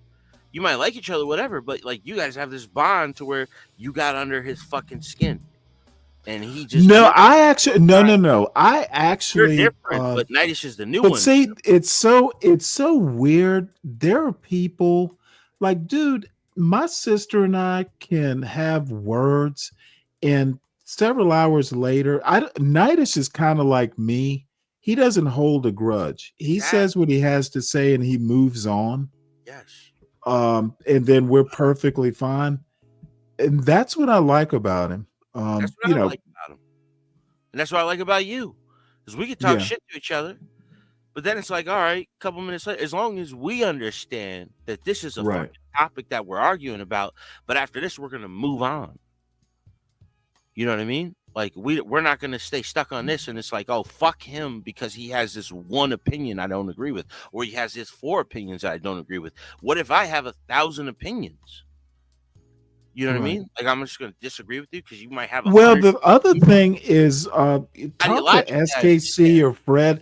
I've changed my mind over the years about several things. You know, I don't know if you know who Freddie 3 is. I've known him for years now at this point, through Discord. And you know, every now and again you'll see like a laugh emoji. I told you this years ago. It always annoys me. But hey, you know what? I'm not above changing my mind if it's proven I'm wrong. That's how you learn. Yeah. I'm not up. I don't like, and I was trying to get this point out the other time we were talking to Tyrone, but like somebody told me. I'm listening. I'll be right back. Go ahead. Yeah. Somebody told me a long time ago, we were talking about something, and I really ingested what they took in, and they took that as a point of weakness. And they said, you know, my father told me a long time ago, if you could change a man's mind, he's not a man at all. But instantly, and I didn't say this to the dude at the time, but like I immediately thought of this. A man that thinks he knows everything knows absolutely nothing. You can't know everything as one human being. There's so many things you can just lose an entire lifetime trying to master. You know, so for somebody to just be so stubborn that they can't take anybody else's opinion or criticism or some shit like that, you know what I mean? Like they don't even want to be around it. Like I understand where people can wind up like that, but that's, you know what I mean? I don't like being around people like that. So that's why I like Okay, let me tell you, I'll build on your point. A man who can't change his mind is dangerous. Okay, and I'm gonna talk about a Navy or military. Dude, shit happens on a battlefield or in a battle problem. Dude, you can build a battle plan because I think the enemy's gonna do this, and then all of a sudden they zag and you're expecting them to zig. You better change your mind. Dude, a man who can't change his mind or reshape or reform or react to present battlefield conditions, dude, he's dangerous. He's gonna get him and his people erased. Yeah. And I've lived this. Not like World War II. Dude, I've seen people who would refuse to change their mind. You got to know when to change your mind, when to stand your ground. Exactly. You got to know when to zig. That's off foundation, Stan. Like, they don't understand this. Like, you have to have good morals, or you have to have a better understanding. You have to have that gut instinct and act off your gut instinct when you know you're right. Not all people, but like when you're in a leadership position, you have to fucking do that shit. There's no, like, one mistake can cost people their fucking lives. You know what I mean?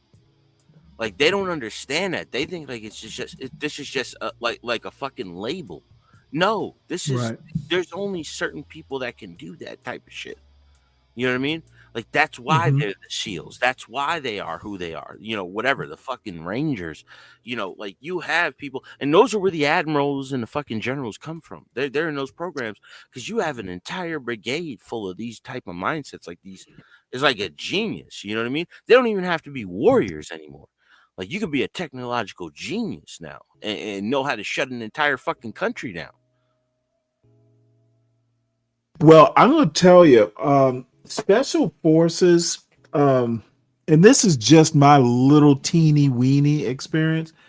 When I was in college, scholar, I literally, that's why I say, dude, I didn't pay. When I left college, I owed $0.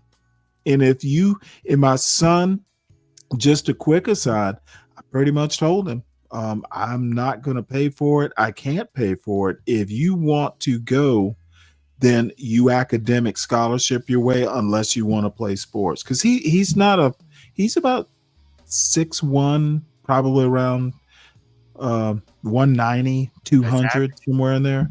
Average, I mean, but he's a reader. But dude, those are the winners. Dude, you bet your best. You're gonna have to test your way in. There are different ways to be competitive, and he scholarshiped his way into school. He did extremely well. Yeah, I was the same way. And you know what? My parents probably could have paid for it, but I'm like, why would they? I have abilities. You have. Anyway, my point about the Army thing. We had a battle problem. I spent like, what was it? Most of the summer, maybe 2 months at Fort Bragg. They used to have something called Camp All-American between your junior and senior year in Army ROTC. And dude, we were all at Fort Bragg, and we were, you would take turns playing different roles in a company type formation or organization. And one night I got to be a platoon leader. So I basically had to take about 30 people and plan and execute an ambush. And yeah, we pulled it off. But dude, I knew then that the Army wasn't for me. Dude, I had a fucking I think he was a Green Beret. He literally said that, hey, you did great, but you didn't follow any rules. You were too off the cuff. And you know what? I knew right then, because the Army at the time was all FM 22-5, like your brain is in a field manual. Yeah. Dude, I literally I was successful, but I threw the rule book out. Like, motherfucker, I can't remember I can't remember chapter and verse. I need my people here. I'm just going to wing it.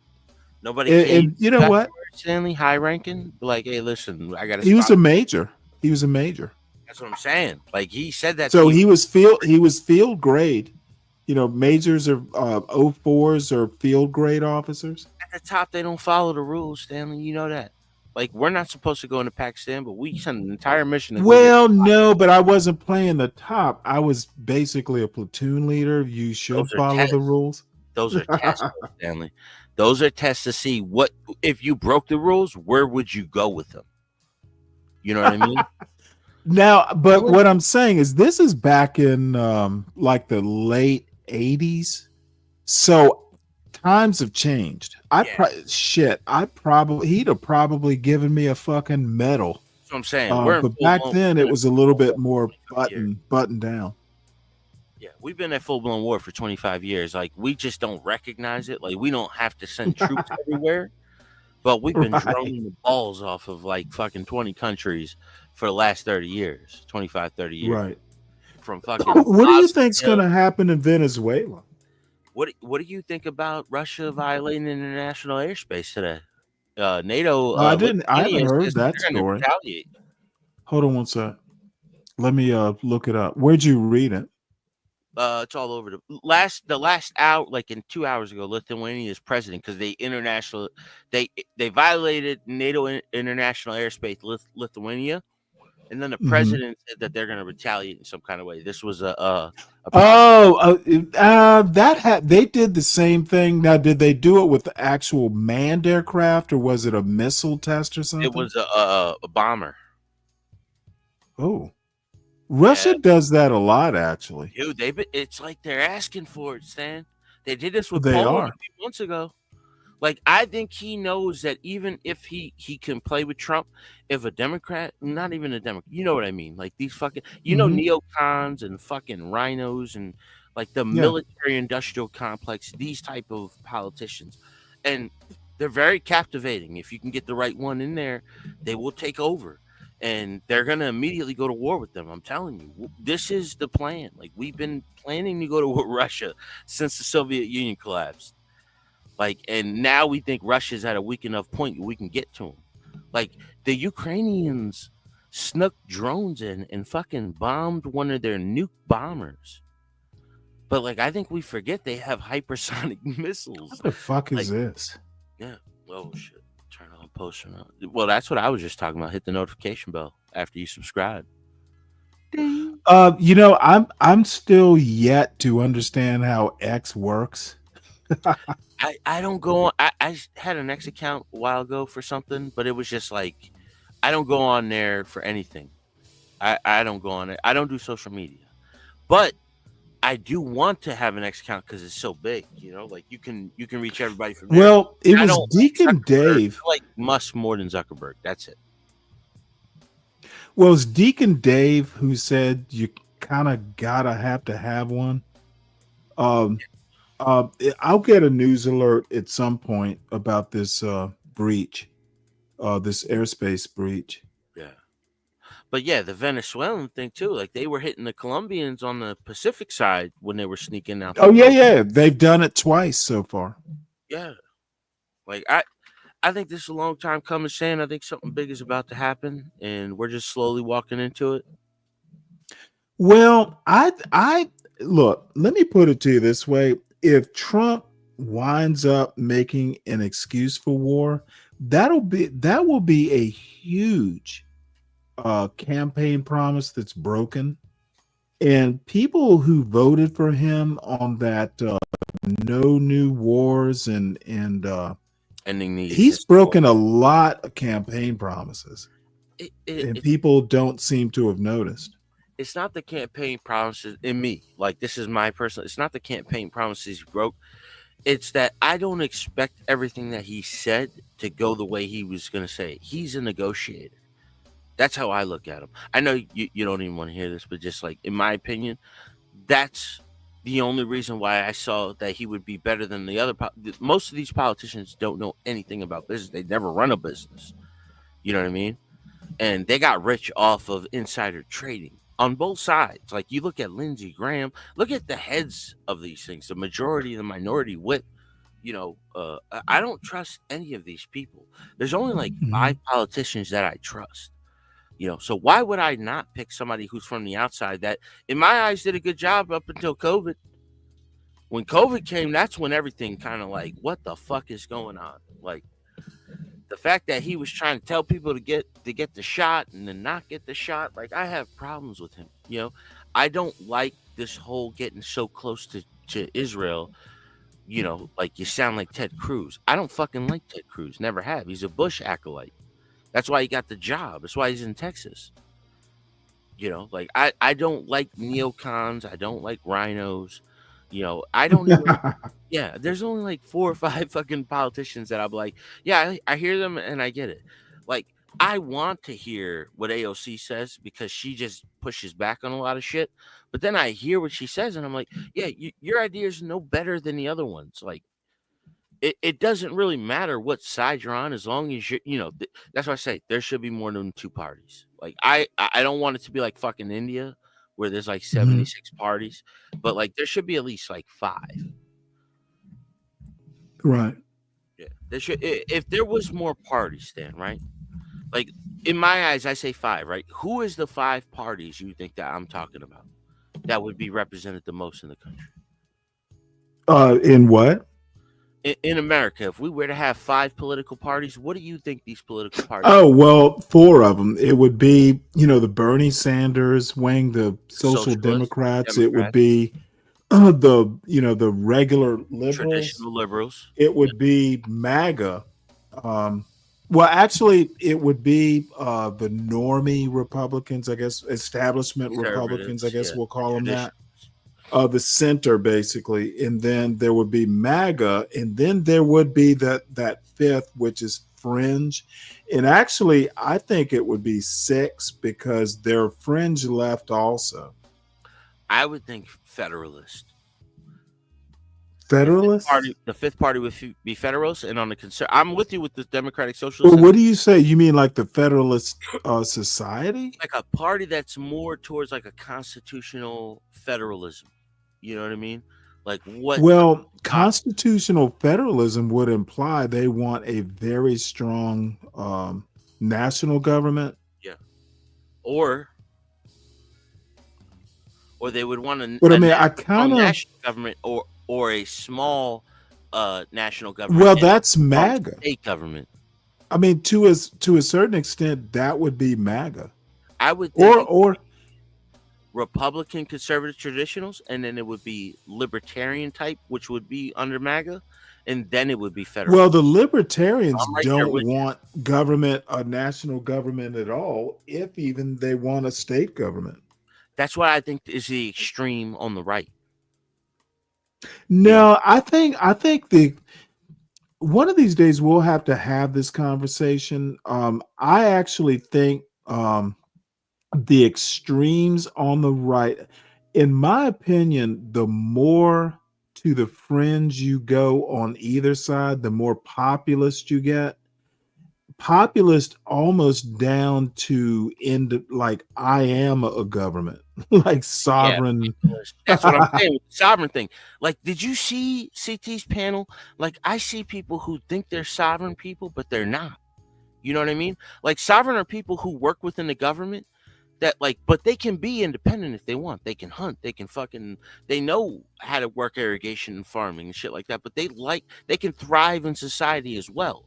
Because they're just independent-minded people, but it doesn't mean that like they want to push against the populace or the masses. It's just like, all right, well, I'll deal with what I got, but God forbid anything goes wrong, I know how to fucking survive, so I don't even give a fuck, you know?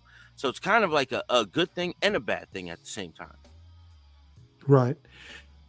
Clarice, the bottom line, and someone in the chat mentioned, and I've said it plenty of times, this is why we don't want a businessman running the country like a business.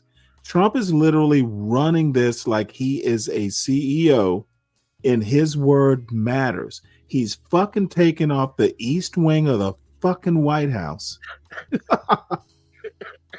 like it's his house, like it's his mansion. It's literally been called the people's house for decades, if not centuries. Because I remember back in like Thomas Jefferson's day, people could literally just walk in whenever they wanted to. Dude, you know, the joke is Thomas Jefferson would be like in his bathrobe and shit, you know, just kind of hanging out, lounging about. They said Dude. Johnson was like that. Andrew Johnson, probably. It wouldn't surprise me. Yeah, he used to shit with the, talking to people with the toilet open, this thing open. He had a nickname. Oh, you're talking LBJ? LBJ, yeah. He used to just like he dropped the N-bomb. No, of course he would. Supposedly, he had a huge well, dick. you know what? I've learned, just because you drop the N-bomb, shit, John does it like every other minute. I think everybody would be suspended if they said the N-bomb ever. I think everybody. Dude, I literally grew up in a house, and I'm sure my memory's a little bit sepia colored. It was not a word we used in our house. Like but you said you had words for whites though. Like little nicknames. Yeah, we did, but it was usually something. It was usually something like cracker. Cracker, yeah, You know, cracker. Because who was the cracker? It wasn't. But the thing is there wasn't a whole lot, dude. We were kind of into ourselves. We weren't sitting around at the dinner table talking about crackers. No, not like that. Like at some point, My mother would have to be mad, or she'd have to have her dander up. Race would talk. be in passing. Oddly enough, it really wasn't that. We lived in a black neighborhood. It would be in passing. It would be like mention something in reference, like, "Oh, them fucking crackers." I know, I get it, I know. Or not even like that. It would usually be about a newspaper story. We used to watch the evening news sometimes because we had a dining room, and sometimes like at holidays we would actually use the dining room, but normal day to day, there was a table set up in the den and the TV in the corner. We'd be watching the evening news. So, that would be where a lot of the commentary would be.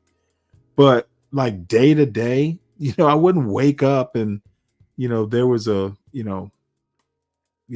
whole lot of. It wouldn't be every day, but it'd be like, something would hit it and it'd be like, like a snap of a finger, like them motherfuckers. That's all it is. Right. But then me growing up, or I'm sorry, me running my family, dude, I was more racist than my wife.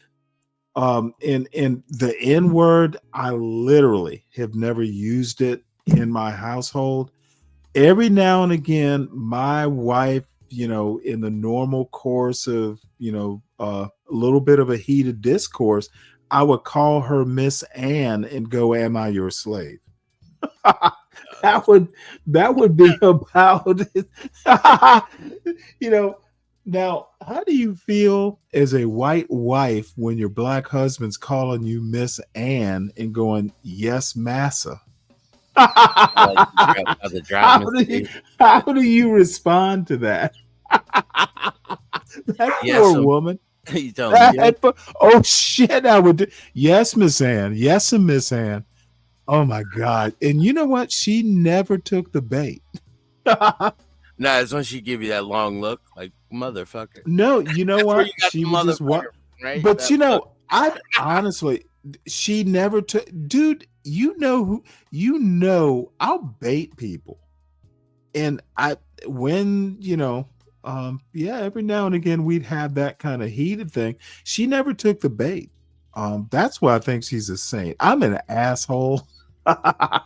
That's why, dude, if you are my woman, even I feel sorry for you. Yeah, I got another song I'm gonna give you too, because you just said that. Like, I'm gonna see what you're made of there, dear. I'm gonna be back in 2 minutes. Hold on.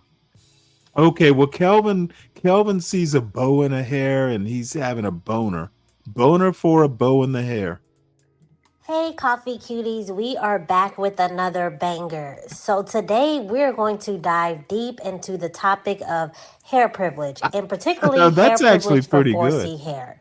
So, contrary to popular belief, we actually are granted privileges above other groups of people, other hair types, due to our 4C hair. So, let's just hop right into it. So, I'm going to And start yeah, with the I'm definition watching this of because this 4C hair. topic 4C hair fascinates is me for some defined as the reason. tightest Why curl are black pattern women of even worried all about the this hair shit? types.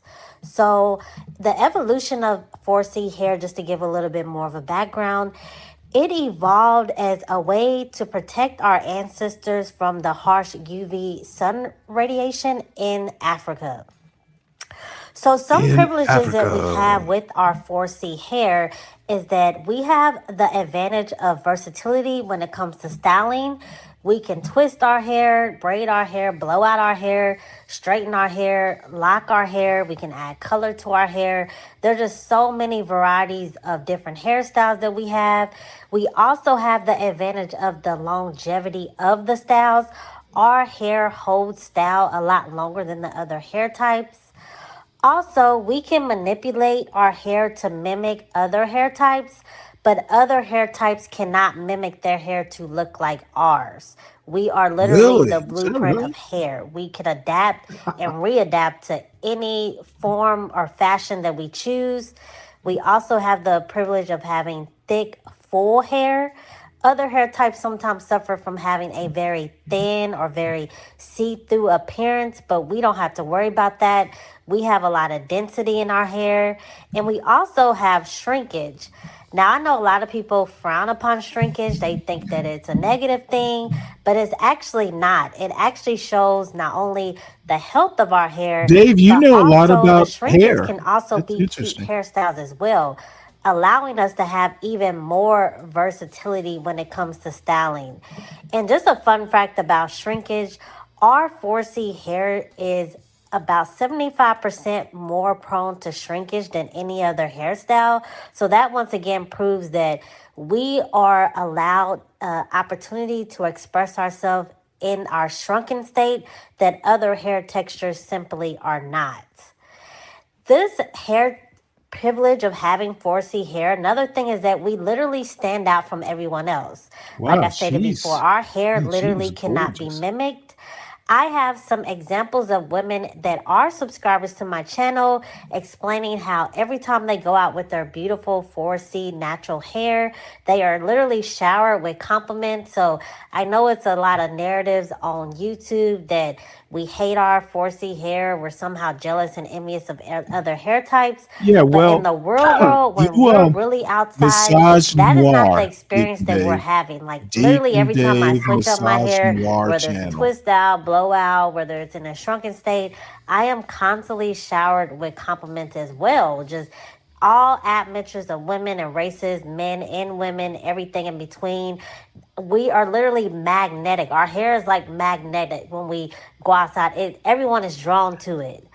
So, as Black women, another privilege that we have is that we actually look our best with minimum effort, and our hair complements our features and give us a very youthful appearance. I have inserted plenty of photos of women who decided to embrace their natural hair. Some also have some with weave and without weave photos, and you could just see the difference of how much their face glows, and like I said, it gives that very youthful appearance. One woman that I can think of off the top of my head, if you're familiar with the comedian Country Wayne, he has a older woman in his videos by the name of Rhonda. And She see, is she's very got some youthful when gray she hairs. wears I her think natural that's hair. She attractive as often wears it hell. in a straight Of state, course, but I'm a it man of a still certain age. is her natural hair. She just No, a even straight like younger chicks natural. with gray hair. It's weird. I know that there's a lot Oh, of dude, negative you know what? When I was connotations in my surrounding natural hair. I dated a woman, more like you could call it dating. It was a little bit more just like friends with benefits, but she had salt and pepper hair, and she was 35, and she was actually really good looking, Mhm. but unfortunately, she had been married and had kids, and I wasn't about to do that. But we had a good time. But no, when she wore her hair down and her hair was like shoulder length, she was dramatic. I mean, we'd walk into a restaurant and heads would turn. She was just good looking. So, give me some salt and pepper. Of course, I'm not in my 30s. Look at this bitch. You dated a woman, Stanley? How was it homo? No idea what that means, Ignat. Stop being a Linwood. The IQ temperature has dropped. Ignat TV is here. What is he? Why is he surprised that I dated a woman? I married one too, Ignat. And particularly 4C hair when it comes to some women feeling like 4C hair gives them a childish appearance, ladies? And they don't It's like actually to pretty good. dress up Good to and see you wear here, their Ignat. 4C Salute. hair because they don't want to look like little girls. It's not your lines. However, it's how I fat you are. disagree with that wholeheartedly. I feel like our 4C hair suits us as we are known to age slower, and our hair just complements that fact. So this next part of the video was actually inspired by one of my subscribers. She wanted me to kind of touch on the cultural aspects of our hair. 12 minutes. So I'm going to insert And where I her, live, I might actually in my have comment to, section just explaining that I she live really wanted me off to the touch on this road, topic, so, and then we're just going to walking hop right driveway. into and it's it. dark. So So some we're cultural going- oh, hairstyles include box braids, cornrows, Dutch braids, goddess braids, lemonade braids, knotless braids, and locks. I do not. So dislike braids black are an women for intricate making part of comments our that I Black make. culture I and dislike history, any form of and race-based we're going to touch especially on locks. pedestalization. Locks is literally I'm a sure that connection makes to sense our to ancestors someone. and Yeah, you're saying like heritage. ain't nothing special about Locks any other race. represent a connection to the Sexuality, divine and things we within find the sexy. spiritual Well, realm, and is I also a think. signal Hold on of a sec. strength. I think Black Americans. I mean, there is something special. There's things that you like about Black women, Arab women, Asian women. Oh yeah, absolutely. Oh no. Yeah, You mean as far, dude? If you're pretty, you're pretty. Exactly, and everybody got their own flavor. Sexy. Yeah, and I comes in tend to all shapes. like kind of taller women, like 5'7", 5'8", 5'9", 5'10". Yeah, I don't. Sometimes like petite women, like really petite women. Feminine I worry about. You've heard people say it. I worry about breaking them. Yeah, exactly. You can. It's kind of why I've never been super attracted to Asian women. I just tend to like different. You know what I mean? They're very fucking. They're very devout to their husbands. I mean, if you get a good one, but like, you're. I don't know about American-raised Asian women. The reputation is one way. this is why we're saying American women are a problem. We're not saying white women. We're not saying Asian. We're saying American Right. women are a fucking problem. Well, I don't think they're a problem. I think, No, but dude, let me put it They to are, you they this are, way. though, Dan. You know that. Like, you hear People on channels where they tend to want to make these paint everything with a broad brush. My wife literally lived on her own because her husband had died. I met her 14 years after her husband died. She'd been living not totally on her own because her father, she was kind of a daddy's girl. But I know she knew how. She didn't necessarily need me. Shit, I was a latecomer. Was she? However, when we did get together, we had a lot of similarity in background. She was raised Catholic, so was I. So there was some traditional stuff we just kind of never even had to talk about. Like,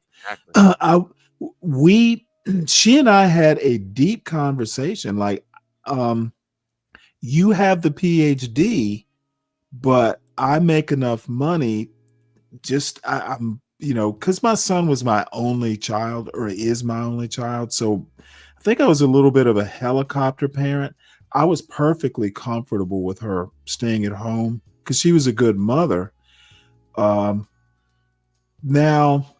once he got into school, yeah, maybe you should work a little bit, but It's good for you. Responsibility. well, there were some things that we kind of different race, but same kind of background. Like my parents and her father, because by the time they met, my mother-in-law had died.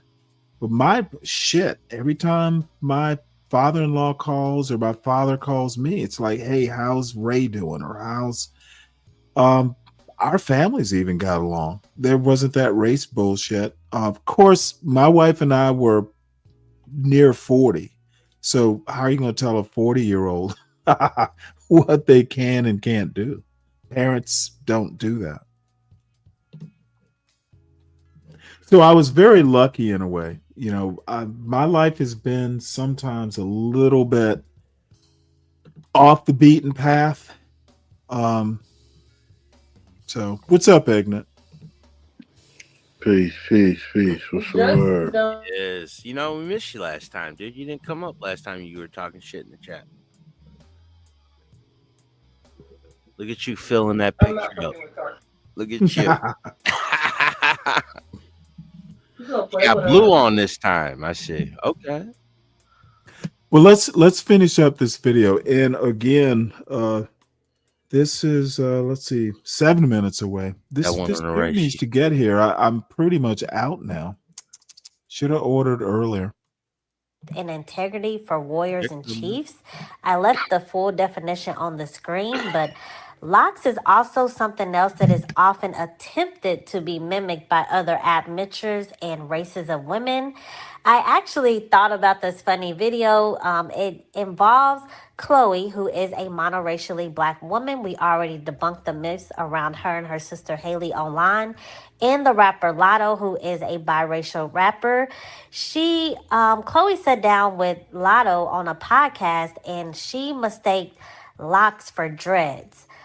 Dreads has a lot of negative connotations around it. It's kind of linked to the word dreadful. So a lot of women who choose to express themselves by wearing locks, they do not like the term dreads. But I'm going to insert the video and then just come back with more commentary. Got dreads. Yeah, I like his locks. I like his locks. Yeah, they're nice. I really, really love your locks. I think it just separates you. And I think you show so many girls. I even seen a tweet about this before. Yeah. I was like, you show so many other girls that might have locks like growing up, and you just show them how creative you can be with them. You and Haley both. Yes. And I seen a tweet and it was like, damn, they be doing shit that I didn't even know you could do it. Like I saw that. It's fun. Yeah, because I love that. I've had them since I was 4. So it's like I'm 24 now. I've had them for 20 years. All right, so we're back, fucking Coffee annoying. Cuties. Ooh, And look at this her. video Right. actually inspired the rapper Right. Nicki Minaj in her song. I I'm can't sorry, think hold of on the one second, title, man. but It's just prattle. It's as a man, you can only stand. John, can I ask you a question? She's a beautiful woman right there on screen Just right now. tune it out. Hold on, Seth. Hold on. Wait, hold it. What's up, Ignat? Mike is joining. No, Mike's out Is here. that- Come on, Mike. We'll talk in a second because I got something to talk to you about too, Mike. What's up, Ignat? Hey, what's going on, Tim? How everybody doing? Can y'all hear me? Your volume's low. Yeah, you're muffled. Yeah, it sounds like you laying in the bed. You got the sheets on you. Can y'all He hear is. me? He's laying under the bed. And so one time I'm gonna agree with you tonight. He probably laying on his stomach with his feet in the air. Ah, come on. Come on. Stop it. You trying to say Mike is Latino? I'm telling you, that's what it was. It was Wait, he muffled. left.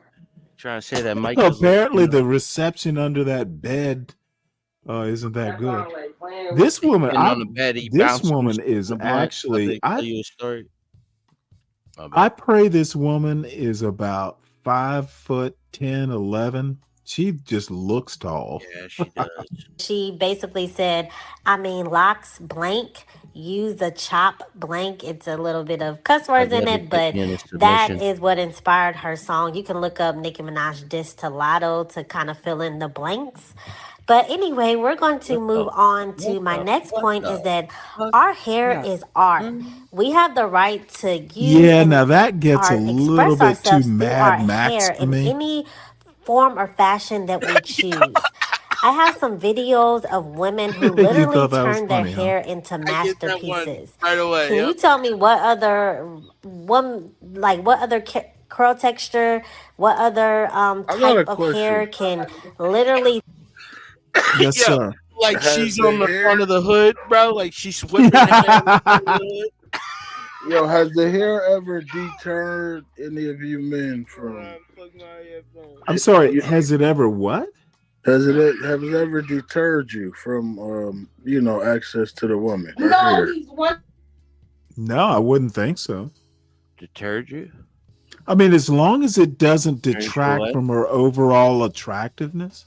Yeah, as long as she's pretty, and it's her personality. Like, you can be fine as fuck, but like, if I can't stand you for 3 minutes, this is going nowhere. No, Maybe not I for have you, had Ignace, the you just think situation about where I'm thinking about the after woman, a couple dates, I'm like, hey, I don't need to talk to you anymore. Exactly. See, ignorance just like, I just want to get my dick wet. No, Ignat's married. No, How I'm you saying, gonna- but his mindset is in the place where Oh, dick wet. you know what? It doesn't really matter about your might- mindset once you're married. I might have got him in trouble because I hear his wife in the background. Shout out to his wife. I'm not That's trying to not be my disrespectful wife. to That's his my family. sister. That's your sister. Your family. I'm not trying to be That's disrespectful my to your sister. family. She None of chilling, that. playing the game, smoking her Nothing weed. personal. This is just online bullshit. I like fucking with you. I'm not trying to disrespect your family. What though. does she got to do with you? No, I'm just saying. I don't want you to think like I'm gonna go for anything in the. I'm just saying. I thought that was your wife. Nah, you good. My wife good. That's your We- sister. I fuck Okay? That's bitches your- with my hey, wife. There's your fucking soldier, a female soldier. So in your there's nothing you can say that could. Yeah. Okay. Well, Yeah, hold on I'm now. good. Sister's gonna jump into it. I'm gonna get her too. Sister's jumping into it. I'm gonna get her too. What did she say? She's on some. I respect women. I'm all about equal rights. 19th Amendment. Yeah, that's bullshit. Is it true that you white people believe that dreads stink? Dreads do stink, dude. If you don't take care of them, You ain't never smelled no damn No, dreads, and you if know you it. don't keep that honey wax on it, if you don't keep it tight, if you Honey don't wax. if you don't keep rubbing up on it, whatever the fuck you use, I don't know. I don't have fucking dreads. What I'm You saying, said that you you not- know. Hold on a second. You know that people all over the world have been found with dreads as fossilized humans, right? 10,000, 50. It's just an old style, bro. It's like, you know, the Mohawk. The Mohawk was a native style, but the punk rockers used it. You know what I mean? It's just one of them things. It's like the fade. You remember how Justin Timberlake was, I'm bringing sexy back? That was that white boy style in the 1920s, just to get the fade on the high top and the long hair on the top. You know what I mean? Like shit comes in and out, like bell bottoms. Continue, Ignorant. I don't believe that. I know people who can get lice. That stinks. Yeah, people get lice. That's yeah, a that's why it's fact, called. so- That's why there's a name for it, Ignorant. You think only white people get lice? Yeah, you gotta have white hair to get lice. What- No, where's- that hold on, is hold on, that is finish in- this. Hold on. that is incorrect. Ignorant. Dog. Where do you think white hair comes from? From a dog. From the Caucasus Mountain, right? You know, Indians have Dude, white dogs hair, right? get lice? Asians I've have never white heard of hair. a dog getting lice. Yeah, you're calling it white hair. That's because what you define it as. That's not white hair. That's just straight hair. That's No, why it's a certain that's why texture. curly black hair is called C4. There's categories for it, bro. It's not just European. It's Asian too. Where does all the weave come from? Come on, we were watching this Weave. together, right? The Chris It's Rock plastic. documentary. Good Oh, hair. God. We watched Hold the on Chris one Rock sec, Good Hair. guys. Keep talking. I'll be right back. All right, we were watching the unmute Ignorant. Let me talk to Ignorant. Hold on before you A go. weave is Okay. plastic, bro.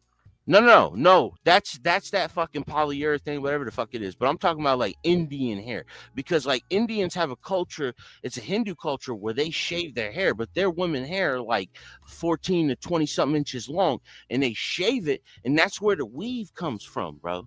Have you ever seen the Chris Rock documentary, Good Hair? Fuck no. Watch it, Ignorant. Watch it. It's a good movie. We were watching something about this earlier. Ain't nothing wrong with C4 hair. There's plenty. Yo, that's the most versatile hairstyle hair to have, right? Is that what your point is, Ignorant? I'm not going to disprove that fucking point. I like black women. I like black women's hair. I think like when a lot of black women wear that straight fucking weave, some women look gorgeous with that shit, but some of them like, yo, you look better just with your natural fucking hair. You just I said need you all that like their shit. hair. Have you ever put your Ignorant, hands I through their choose hair? women based off their personality, not what the fuck they're projecting onto the planet, what they are. Have you ever put your hands through a black woman's hair? Yeah, but it's not really putting your hand through it. It's more like grabbing a hold of it, pulling it. Did it fall out? Let me tell you something. Black women put their hands through my hair. They Yeah, like it's that like shit. it's like petting a Labrador. Yeah, black women Or like that. a Great Dane, or They want that gene in them. no, You know, they keep want that to straight pet. hair. They want to pet a goddamn A pig, dog. a dog, or a pig? Is it a dog or a pig? Well, it's mixed. Y'all mix It's with mixed. that and a monkey. Well, a A pig chip, and a whale share a the chip. same genetic partner, so I get what you're saying. No, it's a chimp, a dog, and a pig. You think a chimp is the primary cousin to a Canaanite? He's the only reason you got 4 Or toes. swine, dog? And swine, white or swine, dog? Swine is the color Come on. of you. Come on. What's your religion, Ignat? When you wake up. What's your religion? My religion, I am a Muslim man. Are full Muslim man? What sector of Because I Muslim? believe in Sunni? one Wahhabis? God. What one are you? God. You a Shiite Wahhabis? I don't delineate. I am You believe a in Muslim. Wahhabism? Muslim means you believe in Wahhabism? one God, right? It's a monotheist. That's it. I believe it's one God. It's the oneness of You one. practice what's your sector? It's not a sector. It's not like that. So you're a Shiite? No, that's some. Nah, you're not a Shiite. That's Are you some a shit Sunni? that the people made up to want to Are you a make Sunni? people go against each other. I'm What just a are you? brother. Are I'm you a Muslim. Rohingyan? Are you a Rohingyan Muslim? I'm a Muslim. I practice. I Turkmenistani? wash A myself. Uyghur? What is it? Uyghur? You a Uyghur Muslim? What kind of I Muslim are just you? told you what I am, brother. I'm a No, you black didn't. man. You said you're a practicer of You Islam. just said You're a what Mohammedan. religion? That's the You're a religion. Mohammedanist, but you're not a specific type of Mohammedanist, right? Peace be You upon just him. believe Muhammad, in peace be upon him, was just a prophet. okay. He was one of the prophets, the last prophet. So, do you believe in Jesus Christ as your Lord and Savior? Jesus ain't real. Jesus No, Christ. Muhammad believed in Jesus Christ as Lord and Savior. Nah, his name wasn't even Jesus. Why? His name wasn't even Jesus. Yeah, he was Yeshua. a prophet. He was a Yeshua. prophet, just like Yeshua. Muhammad, peace be Yeshua. upon him. Yeshua. Yeshua, peace be upon him too. They both prophets. Okay, yeah, and you believe that Yeshua was what? Was a prophet? A prophet. I just told you. Okay, peace be upon You think him. he coming to save you? Yeah. Yeshua? Yo, what did your prophet tell you? If you had a question about Islam, what did your prophet tell you? Who did they tell you to go talk to? They told me to go talk to the If goddamn you weren't body. sure about the Quran, who would they tell you I to never go heard that. go I talk never to read about that. scripture? I never They said read to that. talk to the Christians and the Jews, right? I never All right. never read that, brother. Yeah. You even know about the Kaaba? The Do Kaaba. you know What that that your got to do prophet, with God? you know your prophet chose the black Kaaba over the white Kaaba, and he sent his soldiers all around the fucking Middle East and Europe to destroy the old Kaaba as proof to the fact that he stole his religion from pagans? What they got to do with white people? You don't even fucking know what you believe. What are the color Oh, of the four you colors of tell the me pale what I horse? believe. Let's hear Yeah, what what you is the know. pale horse? When they talk about the four horsemen of the apocalypse, right? They talking about They a white talking about man. red, right? He came in on a red horse, A on a white white horse, man. a black horse, and a green horse, right? Every Arab country, every Islamic country, what are the color flags?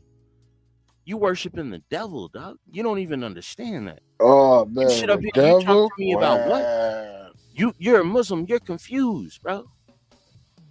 Yo, your prophet, I'm a Muslim your prophet couldn't even write language, but he was fucking a 9-year-old. Yeah, you don't know what you're talking about, brother. No, Was you there? he was fucking. Was How you old there? was Was you there? Aisha? Was you there? How old was Was you Aisha? there? Yes or no? How old was Aisha when Were you Muhammad there? Yes or upon her, no? peace be upon him? Were How you old there? was it? Were you there? Oh Were my you lord! there? Really? It's devolved to religion talk. No, I just wanted to pick on Ignan a little bit. I What's want up? to talk All about I the have whole. to say is, thank God there is an America. Man, I can pick a Muslim apart. got Now, your I have Keystone never Light. read the Bible. You know what I tell people? I'm not smart enough to be a Christian, but I'm not dumb enough to believe anything else. Shit, do you, man? Come on, shit. Hold on a second, I'll be right back. Hello? Stanley, you got your Keystone Light? It's Coors Light, sir. Course, like, oh, you drinking like a 12-year-old pussy. Like that's what kids. Dude, when you drink. get my age, the last thing you want to wake up with is a hangover. Dude, hangovers are for the young people. Coors Light, you gonna be fucking wasted for 3 days. No, not really, dude. I don't drink that much. Man, that shit like drinking gasoline. No, actually, it's pretty. It's almost like drinking water. Yeah, you drunk. Now, see, if I were really bold, I'd be ordering bourbon or something like that. But dude, I would have maybe this weekend I'll get a bottle of bourbon or something. But I don't really drink hard liquor anymore. It's rare that I do, though. I do like Kentucky bourbon. Yeah, me too. I don't drink either. I smoke bud, but I drink it every once in a while. That's what I do. Yeah, dude. Like I said, somebody was telling me, and actually, your opinion might be valued. Just get like CBD gummies or something like that.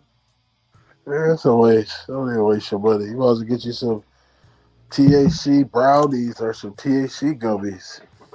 CBD ain't nothing. Is there a difference? Isn't CBD and THC, aren't those all the same? Well, the T is missing from the CBD. CBD is inside the THC though. So THC has CBD in it, but the CBD don't got no THC. So you're not gonna get high, basically. That's the difference, you know. So I would just get the fucking the THC gummies and take one. You're gonna be good. Well, I have to check that out. Because at my age, I probably, whatever. The last thing I want to be is a John Galt on a panel. That's a little bit much. So let's finish up this video and then we can move on to something else. Hey, how you been? I haven't talked with you in a while. I was just busting my ass. That's it. Working. Well, that's what young men should do. Turn their hair into art the way that ours can and actually hold the hairstyles. But in conclusion, our heritage is rich and dense, shaped of thousands of years of history, tradition, and customs and culture that has been influenced. We influence everything from music, fashion, and just all across the world. We as monoracial Black women are literally the blueprint, and it's time to take our power back and embrace our beauty, and also to benefit off of our own beauty and phenotype. It's time for us to tell everyone to literally kiss the ring, cut the check, and pay us our reparation and our just due. But let me know what you think down in the comment section below, Coffee Cuties. Do you agree with what I'm saying? Did I leave out some privileges? Is there anything that you want to add? Also, be sure to check my video out about dark skin privilege, as there's a lot of contrary, unpopular, basically untrue statements going around about dark skin, and I debunked them in that video as well. Be sure to like the video and subscribe on your way out. We have a lot more to come. But until next time, see ya. Hold on one second here. This is one of the reasons this is actually fascinated me. Are you folks aware of New Orleans history? Oh. There was a time pre-Civil War. Oh, it was rough in New Orleans, bro. Oh my god. Well, no. Let me. Where I'm going with this is there was a time when Black women were required to wear like bonnets or hair coverings. The slave trade was run out of there. Yeah, it was a horrible. Well, no. Hold on. White women would get jobs. I'm surprised y'all don't know this. There's a whole fucking thing. White women in pre-Civil War, and I can't remember the exact numbers. Apparently it was in the 1700s or something. Here, let's just start here. What about these cracker bitches? What you talking about? These cave bitches? Oh, hold on. When Black women hold on. when black women were required by law to cover their hair. This happened in New Orleans back in the 1700s, the 18th century. White women, there was this tradition of these mulatto or Creole, like, God damn it. I have to find, I wish there was a video to explain it. Basically, there were, I guess you'd call them madams, had these, white men would take Creoles as like concubines. Some would even marry them. And they would wear really elaborate hairstyles, like the video we just saw. And it got to a point to where New Orleans passed a law that black women were required to wear hair coverings because white women essentially got jealous of, you know, the hairstyles that black women could wear to attract their men. They never abolished it either, Stanley. You know that? No, I didn't know. Really, that. Ignorant? I don't know the history of it. I just kind of know about it. Ignorant, what hairstyle is forbidden in the modern era? Bro, there's certain laws that were never abolished. They're still on. Oh, you're talking about whoa. You're talking now is the opposite. The Crown Act. Yeah, you know, to a certain extent, you're right. I agree with Ignat on this. The Crown Act. To begin with, nobody believed in it. They just don't enforce it. Well, yeah, but the law was still on the books. Yo, he's 100 right years about ago, that. you beat your fucking wife with a mop handle. You can't do that anymore. No, hold on. These That's were abolished. things at work that there were certain hairstyles. In the military was the same way. There were hairstyles that you could not wear. Of course. Well, in the military, you shouldn't. You should be fucking bald headed. Right. Clean-shaven. But they were kind of here. Let's just watch this. This will be Talking about easier. your hairstyle in the military. You're in the wrong field. Yeah, you should be bald. Oh, come on now. You don't need hair. Why like not? bullets flying by your head. Maybe a Hold crew on. cut, Let's- fade or some shit. But something simple. Everybody's wearing the same shit. Doesn't matter. In the U.S., head wraps were Hold on one sec. Let's play this. And then I promise we'll get off history of hair. head wraps and black culture. We'll get off hair. Head wraps are a vital part of many cultures, especially in parts of the African continent. Historically, however, in the I U.S., don't really care about Africa. In the U.S., white bitches got cornrows. Asian bitches got fucking dreadlocks. Oh my God, really? We are a free-minded nation now. It's kind of gotten out of control, but we're still Okay, trying to deal with it. We're not as free as one might think, but, No, but the we rest are of the free. world has never Let's say we are freer. Let's Freer try. minded. No, not Not in smarter. practice, Freer. but in Free in what way? Like, What don't you have the freedom to do besides murder another person?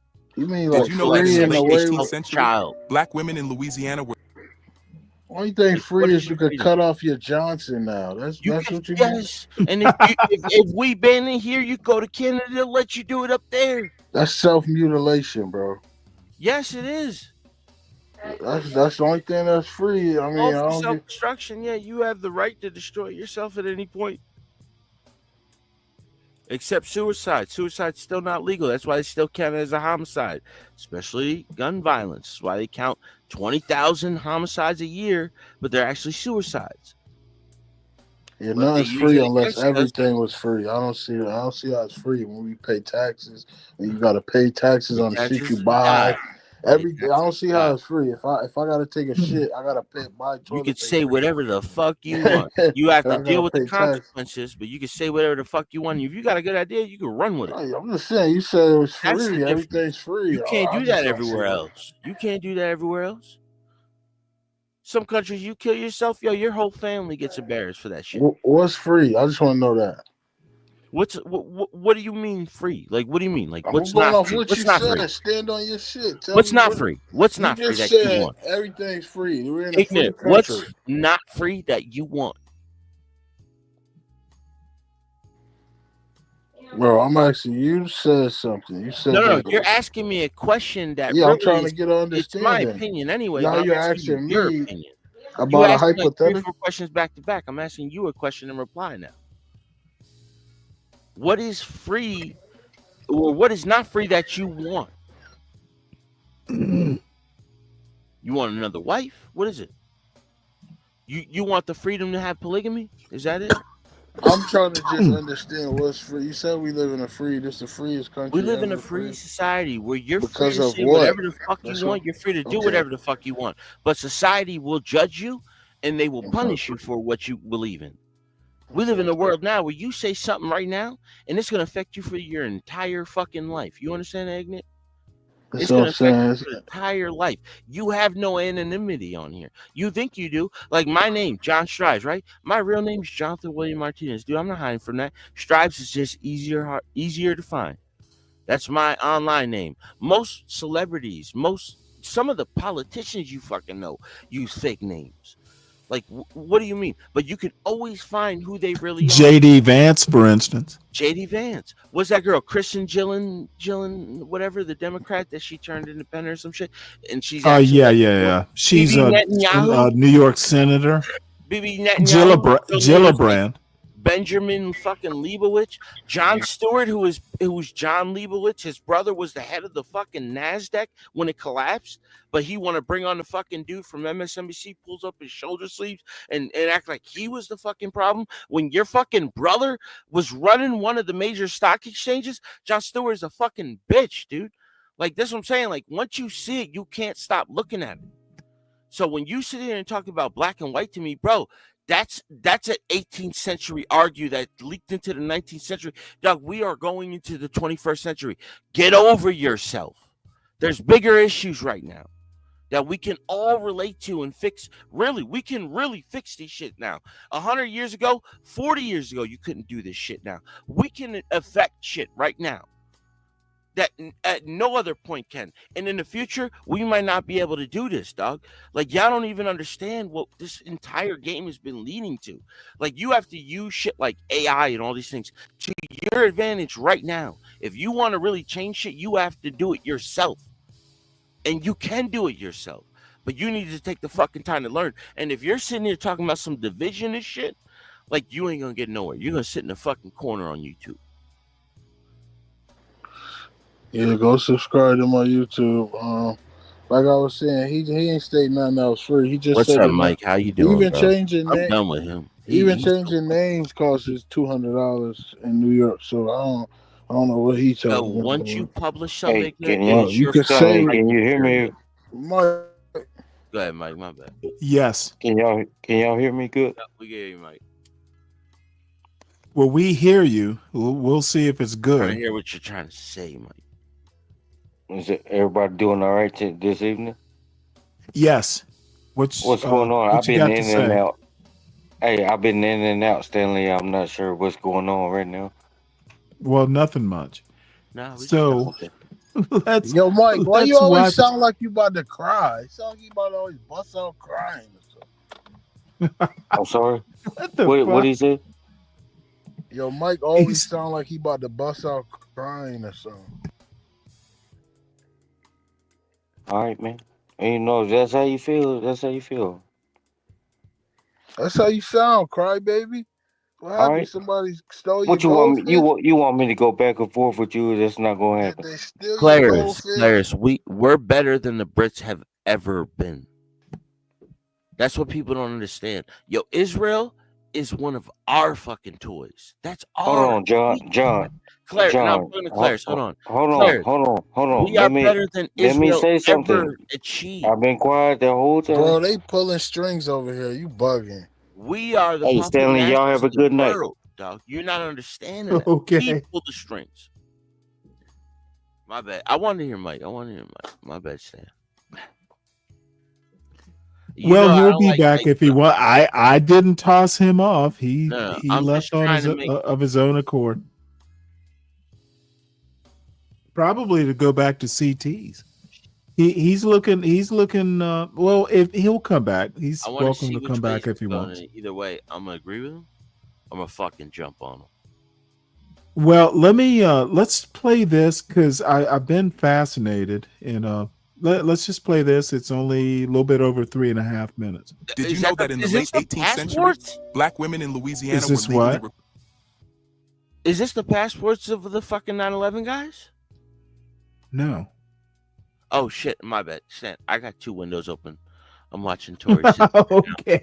I looked Required over. to I'm, cover their hair? I'm going over here for the comments. You know what I mean? Like, my bad. Right. In 1786, the Spanish colonial government in Louisiana passed the Tignon Laws.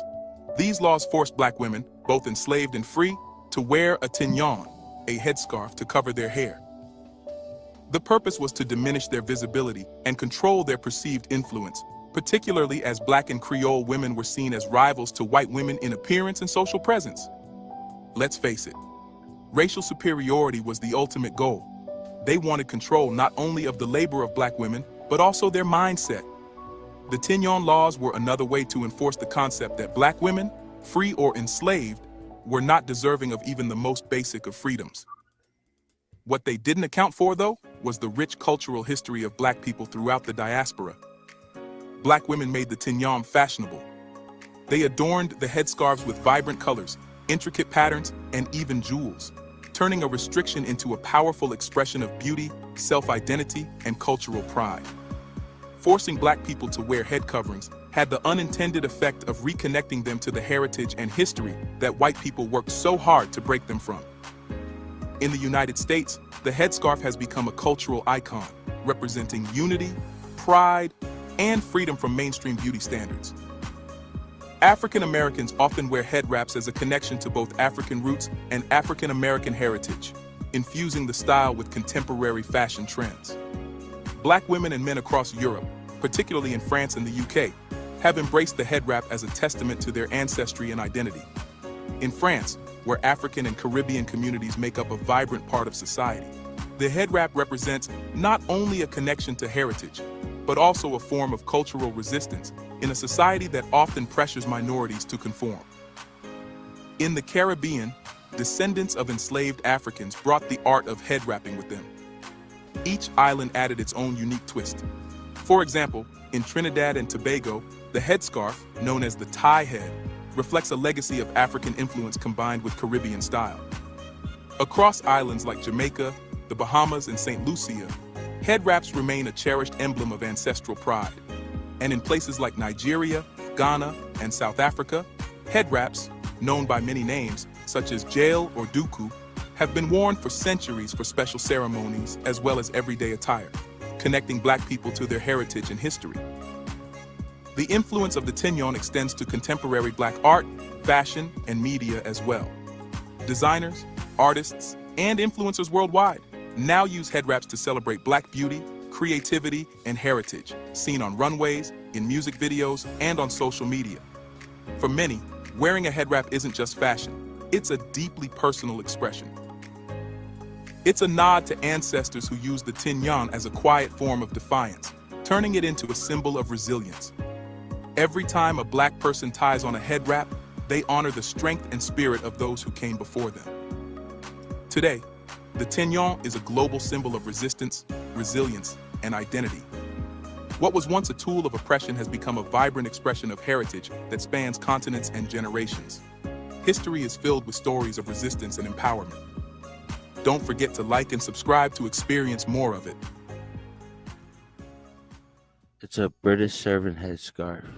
You can just type that into Google and you can find a bunch of white people with the same thing. I'm sorry, say that? It's a British servant? British servant headscarf.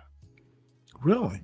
Just type it into Google, Stan. Look it up. British servant headscarf. Okay. Well, use Brave. Harriet Tubman, especially. Hers is really? Exactly a British servant headscarf. Harriet Tubman's, yeah. It's just decadence, high class, lets them know, like, this slave is this to me. Yeah. It's higher class, dude. You know what I mean? Like, that's what this is. Well, there's a Maid Marian headscarf. Exactly. It's all class. Okay, no. Class Here it must is. You know be what? class. Let's do this. Let's check it out. Well, now the thing is that when I look at British headscarf on These are older, Amazon. though. They're all flags. Yeah, they're all flat. They got no style. No, there's one lady you see. Well, no, they're got literally like a- British flags. Yeah, she's got like Let's a have a twist look in at it. this. Yeah. How about that? Is that what you're talking about? No, all of them, Go to Google and just type British servant headscarves, and they'll show you Okay, the well, women. in you the know what? images. I'm gonna have to because I don't use Google. No, on just use Brave. Brave. I use Brave, but like it'll show you Google results. And there's a woman. I tried. She's called. hold on. Let me see if I can get her. Savior Silk Keeper. She's got the one with the twist and the bow in it. They show you some. They show you the Arabs have their own. Gypsy women in Europe still wear it like that, in one style. And then there's like the older woman. They used to wear like the thing over the top of her head. There was one that was like that. Like they came in all different styles. I Depending on don't know how I did that. I busted myself all the way out of. You remember when the old lady used to wear the thing? She used to tie it under her chin, like that. Yeah, like these are just Okay, servant so scarves. British servant headscarf. When I hit enter or search,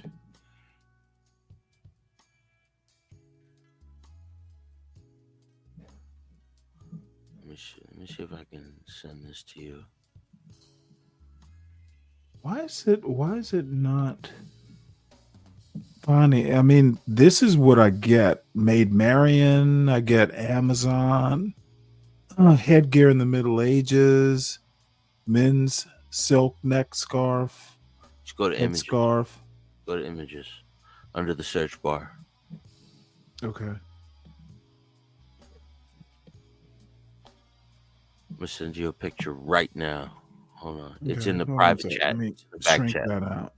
With studio chat. So, Send it to you right so now. are any of these what you're talking about? These are just servant scarves. Look at even the queen wears it nowadays. She wore it nowadays. You know, like Oh well, it dude, became my a mother popular used to fashion. wear a headscarf Yeah. like that. Servants used to wear headscarves. That's what it was. Like keep going down. They'll show you the older pictures. Oh, okay, like that. Yeah, okay, yeah. Yeah, that's I just mean, a servant headscarf. I mean, That's literally what women it's called. women would like if you've seen those movies where women are like in a convertible or something like that, Yeah. and they'll wear They a always wear headscarf that to top. keep their That with hair from sunglasses. blowing. Oh, Yep, she's damn cute. right. That's That's what I'm saying. that's Yeah, you gotta see how be sexy AI now. though. Yeah, shit. Yeah, they're sexy. Yeah, when a woman Look at wears right, this. like you see a woman This in a is hijab, she's what's her pretty, she's name? pretty. You know, like a hijab just defines her face more. Like it just makes Right. it show like yeah. Well, you're right about that. Yeah. It's like a conservative look, but it's like at the same time it can still be It even made the Queen of England look kind of Can you attractive. hear me? a normal person. Yes, unfortunately we can. Oh, be nice. I know. I'm fucking with him. I'm fucking with him. Gotta keep him on his fucking toes. Sometimes he got a weak Yeah, mind. like my mother, she didn't want her hairstyle to blow, in the Every wind or woman in the something like that. 50s wore that bonnet over that headscarf over the top like that with the tie underneath. That was a complete look. Yo, John. Yeah, how but old that's was a you when you scarf first versus put the on the bonnet. A headscarf? bonnet is something different. A bonnet, yeah. Which well, I don't have a problem with the bonnet. That's like a fucking shower top. A shower cap, yeah. Yeah, shower cap. So what are you Protect- saying, That's Ignorant? all it is, protecting their hair. That's it. I said they protecting their hair. That's really all it is. Yeah, that's. Can you hear me? Yep. There's nothing wrong with that. Keeping it safe from As the a matter wind. of fact, I kind of prefer it. Here, let's see. God damn it! I keep doing this. That slap know, going, the- she can't itch it.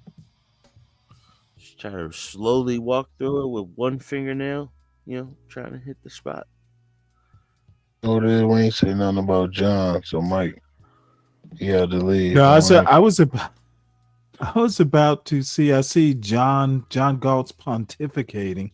Is it? Let's just dive in. What are you saying, Ignorant? While we dive I into can tell you what John's saying right now without even hearing him. He's saying, what is he saying? Guess it. Guess the man. Then we go right. niggas. I got dope. That's You're all he probably said. right. These are his two main words. Niggas. These niggas. And I got dope. There was a lot of talk about CK. You all know I'm saying this in this. I put some more right We now. were talking about CK and what What's the happened. difference? Oh my goodness. Can I finish, please? Oh, damn it. We were talking about CK, right? That night. Black Bear was on there. This, He and I were talking about weaponry, different types of rounds, and all this other stuff. All of a sudden, bloop, it was out of there. Let us do this. Yeah, Leonard is like a corpse. Say it's not instantaneous. You know, I don't really get. I think I've talked to Leonard. Believe this or not, there's a lady that I know from 2, 3, 4 years ago, and she just started a new channel, and I've known her, so I happen to run into her up on her new channel, Shalana. Do you know Shalana? She's white. No, not Shalana. You know, a name like Shalana, that. but believe me, Shalana is not white. So anyway, I ran into Leonard. Apparently, he knows her. So first time I talked to Leonard was on my friend's channel, and I knew he was a little bit of a character. He's very theatrical, would be the word I use, and some people are. He's a zombie. He's theatrical. I mean, a zombie in a sense where he doesn't got a brain. He just eats and he says, And he goes brains. Let racism get to him. Leonard lets racism get to him. That's his problem. Well, racism gets to me too. No, love white people though. You get to racists better than they can get to you. Oh, absolutely. You know what I mean? This is the whole reason why everybody thinks you're a racist, because like you hit them with facts they don't want to hear about. This is why, everybody thinks I'm a racist. See, this is where America has gotten. If you point out like America's racist history, you're a racist. No, it is the entire history. People don't even realize, but in all 13 colonies in the original, you had to be a Christian, some kind of Presbyterian or so. One of the other. You had to be. That was one of the stats. You know, like they talk about. Oh, this was a free. It's a different perception from what it actually was. You know. Well, let's put it to you this way: Massachusetts and Vermont are the heroes. New York, people don't realize New York was like fucking, dude. It was dangerous to be a free black person in New York. You could literally be kidnapped. Like slave catchers would come up to they would just, dude, if some kid was walking, you could be a slave, you could not be a slave, it would not matter. They would take you. Yes. So they snatch you the fuck up. But look, I don't mean to just kind of, be and then try to steal your shit. This isn't going to turn into a race show. It's not. All I have to say is that pointing out American history doesn't make you a racist. It just means you're aware of it. My thing is, who gives a fuck what people think, though, Stanley? We don't care. I kind of do, dude. I want the channel to be successful. But you can't give a fuck. What's up, Speak Radio? What else? Well, no, I don't particularly care, but I mean, look, like I said, the people who kind of hang out here kind of know me, over the year or two. Dude, we'll grow slowly, but the one thing I do know is most of the people who come up to these panels are solid. Like, we may have our disagreements, we may go back and forth, but dude, I don't stay mad at the people that I've known, in these YouTube streets. Claris, for instance, he's in the chat, dude. I remember he was in the chat, and it was me and Tough Guy watching one of Tough Guy's heroes, Iceberg Slim, or one of those old style pimps. And it turns out Clarice knows more about the life than Tough Guy does. It was hilarious. So, welcome to the panel. It's been a while. Salute. What's up, Stanley, Ignorant, and John? Not the whack John, but the cool John. Hey, yo, Paul. I'll be right back. I'm listening though. So I just came from CT's chat. Man, what a shit show tonight. Have you been checking it out, Ignorant? Nah, man. I can't. It's like, I don't know. I can't stick in too long, pause. Because once the race, I don't know. I can't hate niggas all day. It's like I could do that for a couple hours. Hate niggas, it's cool. Eventually, it's just a certain type of people. Doesn't matter. I just can't do it all day. It's like I could do it for a couple hours. There's assholes in every color, bro. Like it doesn't fucking matter. You know, you might be around more people than others, and that may give you that opinion. But it doesn't matter where the fuck you go. Well, my my whole thing with this whole situation between John and Nightish is I see John telling lies up there, and CT's straight defending him, and that shit pisses me off. It's alliances. Yeah, he gonna align with him. But look, John CT protects John like he did B Brave. Exactly. That's true. And the thing is dude. Well, speak, and most people here know, dude. There was no protect.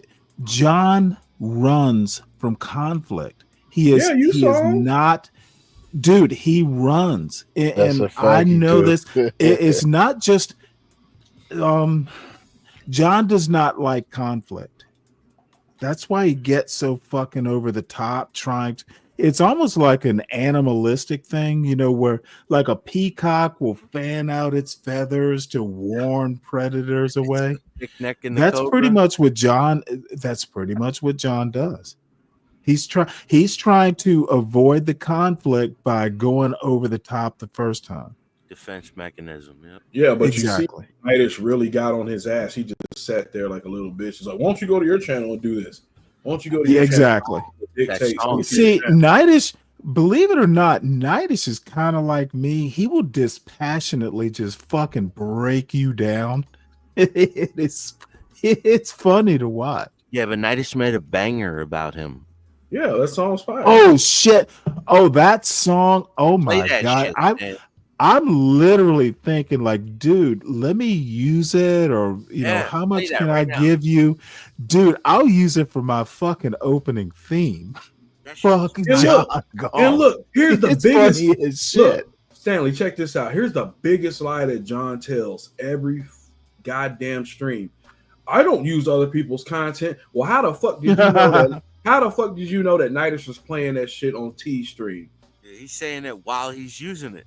Exactly. Like, what a lying son of a bitch. And people that I fuck with fucking side with this lying piece of shit. And like, it makes me like, I really want to go scorched earth and do a fucking video. But I've been like literally just fucking like, don't do it. Don't even entertain the bullshit. But like some of this fake ass shit that's going on in these spaces just needs to fucking at some point it's gonna fizzle out and it'll be something else. It might be. I actually think JP, like Sharon, is doing a show tomorrow at 4:30, and now I sent a couple super chats to roast John and JP. Yeah, because I watched CT show earlier, but dude, the problem with CT show is unless it's actually something like politics or something that interests me, dude, I watch it for like 5 minutes and I'm out of there because his chat isn't even that interesting, to be honest. It's just a bunch of fucking, racists having their free for all. Look, CT could be literally talking about fucking Star Trek, and somehow the topic comes up with the black and white shit. I'm like, I don't understand it. Like, these people are goddamn obsessed. No, it's surprising, Pays though. I was watching a Star Trek clip today. Yeah. Stop. Now I don't know that y'all are really into Star Trek, but there's this one episode. By the way, the episodes are on Amazon. Maybe I'll just binge watch because it was only 3 seasons. No, which one? It's the one where Abraham Lincoln or some bullshit.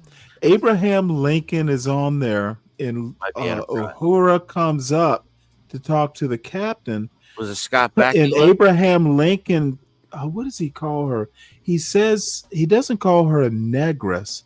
He just calls her like something that's anachronistic, not insulting, but anachronistic. And she looks at him like, I'm not insulted. You know, Nichelle Nichols was motherfucking gorgeous. She was fine as shit on Star Trek. Was she the Klingon? Or no, she was Lieutenant Uhura. Yeah, but she had the she was the not the Klingon, the fucking the V. No, Nichelle Nichols was Lieutenant Uhura, the one in the red dress with the thing sticking out of her ear. She was the communications officer. Oh, in the original Star Trek. Yeah, yes. Okay. With Shatner. Yeah, it's Nichelle Nichols. Yeah. Oh, she was gorgeous. She was like, holy shit. The mini skirts and the 60 minutes. That's why William Shatner wanted to kiss her. Yeah, the first ever on live screen. Shatner was a whore. William Shatner was a hornball. He was a player and a half, dude. Hey, you know what? And more power to him. Yeah. Shatner's a legacy, dude. Like, you hear William Shatner, you automatically think of William Shatner. Hey, dude, when I hear, you want to go to bed, baby. Right? Hey, all he did on that show was bang aliens. That's it. Yo, I'll tell you what. I only watched a little bit of Star Trek Enterprise. Yo, Commander Riker. No, I loved all of them. Of the galaxy, bro. Riker fucked everything, dude. See, I mean, I don't watch a lot of Star Trek. Like, the only one I watched through and through was Enterprise with Scott Bakula. And yeah, I know, dude. I love that series. It was actually, in my opinion, that's actually the best series. To me, yeah. To me, Enterprise, 3 seasons. She wasn't a Klingon. What was the dude with the pointy ears? She was a Vulcan. A Vulcan. Oh yeah, you're talking about what was that chick's name? She was real hot. She was. Oh my god! You know what? She was like really weirdly hot. Yeah, because she had a perfect body, but her face was all fucked up. No, I like her face. I liked her face. Her dude, if you've ever seen her outside of the Vulcan stuff, no, she's actually really. Now her lips were kind of weird, but there's no dude. I would be proud to her. I would be proud to hook her arm and lead her down the street. She was hot as fuck. Like, damn. Her spine, dude. Her spine. The Vulcans had a weird fucking spine, dog. Like, it was no. She was human, like a dinosaur.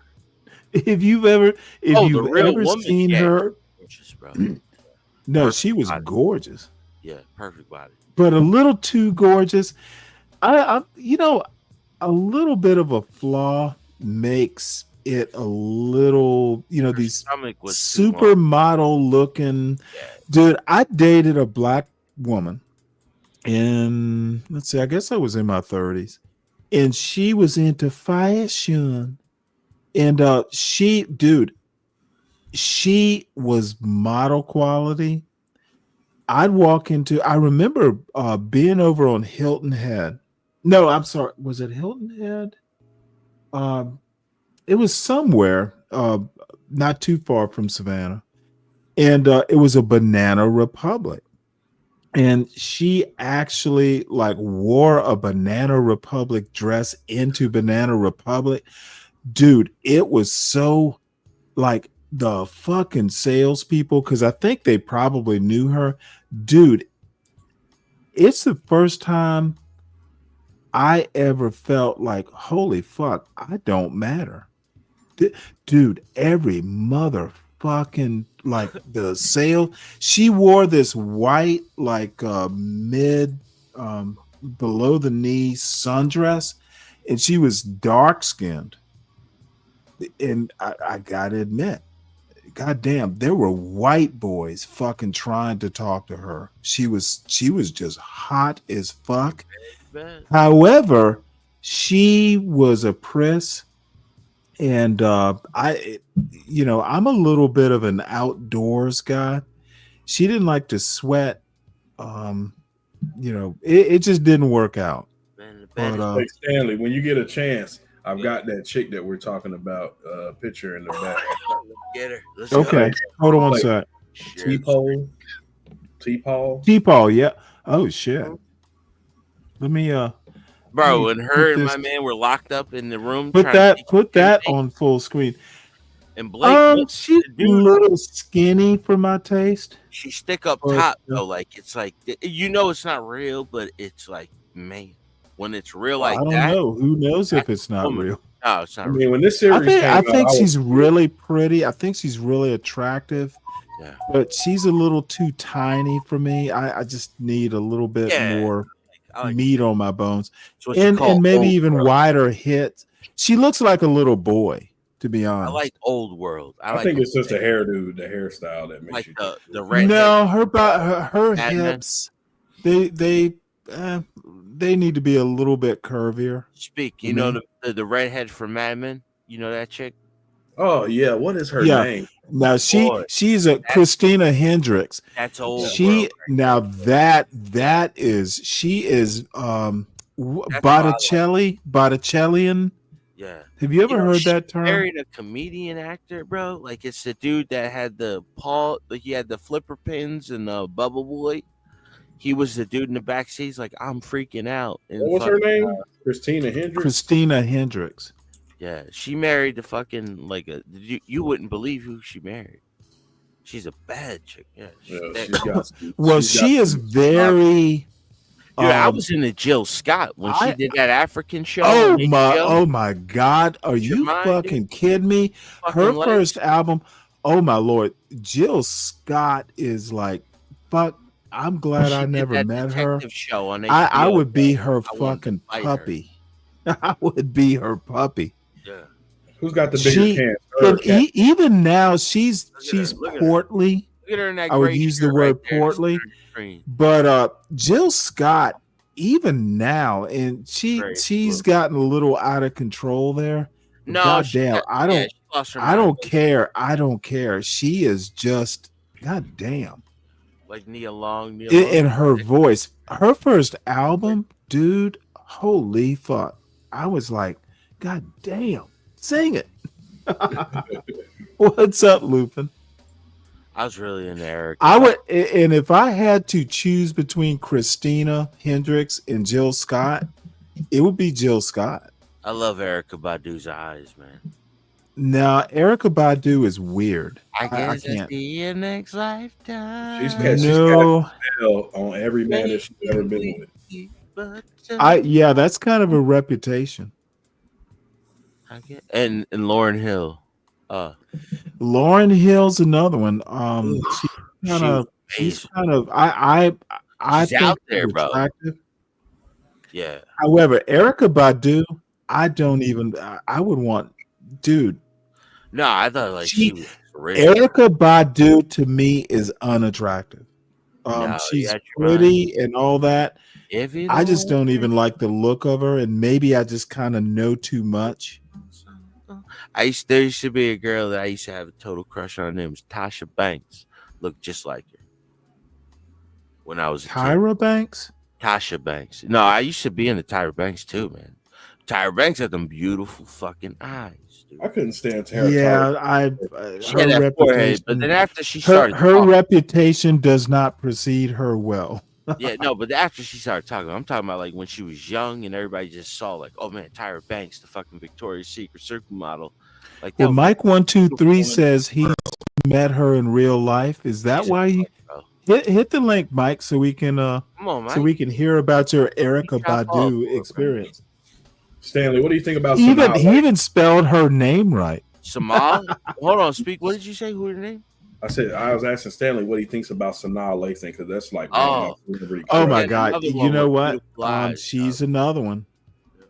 If I had to choose Sanaa over Nia Long, it would be a tough decision. There's something about Sanaa. I just find her more attractive.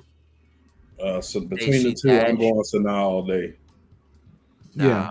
I'm going. Now Nia Long, shit. Nia Long all day. I'd be cool with Nia until I met Sanaa. Her mom's like Vietnamese or Cambodian, so she got that discipline in her as a woman. Dog. Hell yeah.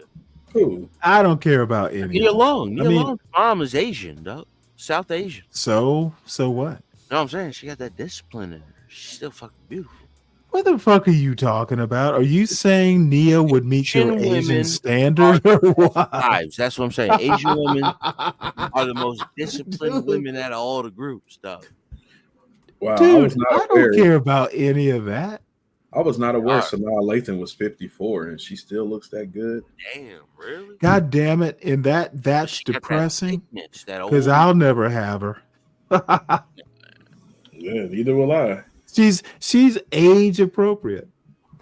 You know, Stacey Dash is still. So is hot. Nia Long for that Crazy. matter. So beautiful, Crazy. bro. Again, beautiful. She's crazy as cat shit, but she's still hot. I like Stacey Dash. Who, Sanaa? No, Stacey Dash. Oh, I don't give a fuck about her. Her politics. You know, like you know what? I wouldn't do much more than shake her hand and say hi. I kind of figured that, Stanley. I'd be polite. No, playing that, you know what? But the thing Kanye is West I song. don't find Stacey Dash. Of course, she's pretty. She's gorgeous, dog. I don't You out of your find- fucking mind? I said she's pretty. Gorgeous. She's not my type. Don't matter.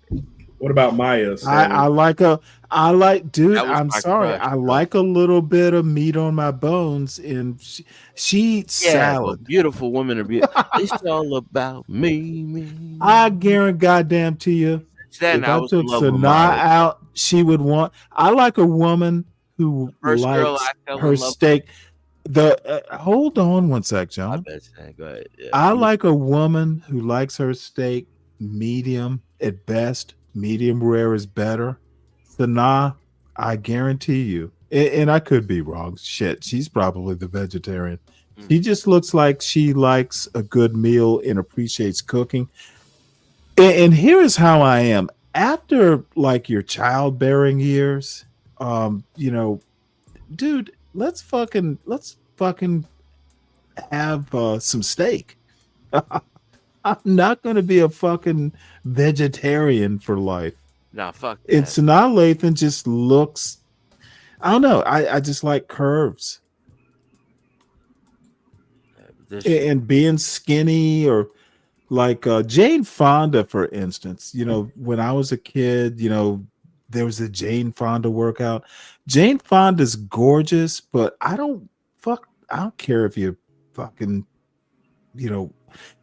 at some point in time, being 125 just gets boring. Speak, how old are you? 42. I'm 40, bro, so I know about it. Okay, so I'm talking to some YNs here. No, listen. Hey, we're far removed from YN status, Stanley. Well, motherfucker, First girl I compared to ever a 60-year-old, both of you are YNs. We were YNs 20 years ago. Maya, bro. Like, No, motherfucker, you're still YNs. When we're younger. That's it. I'm teasing, of course. No, But we know, no, yeah. dude, I like Sanaa Lathan. She would be age appropriate, and I would not say no. It's like whatever you want, Ms. Lathan. Stan Lathan's her father, right? Yeah, Stan So Lathan. he's got a little bit of a, He's every black man named Stan is gonna meet a measure of excellence, but that's a joke. But wasn't he like a big director or something? A big like producer or some shit.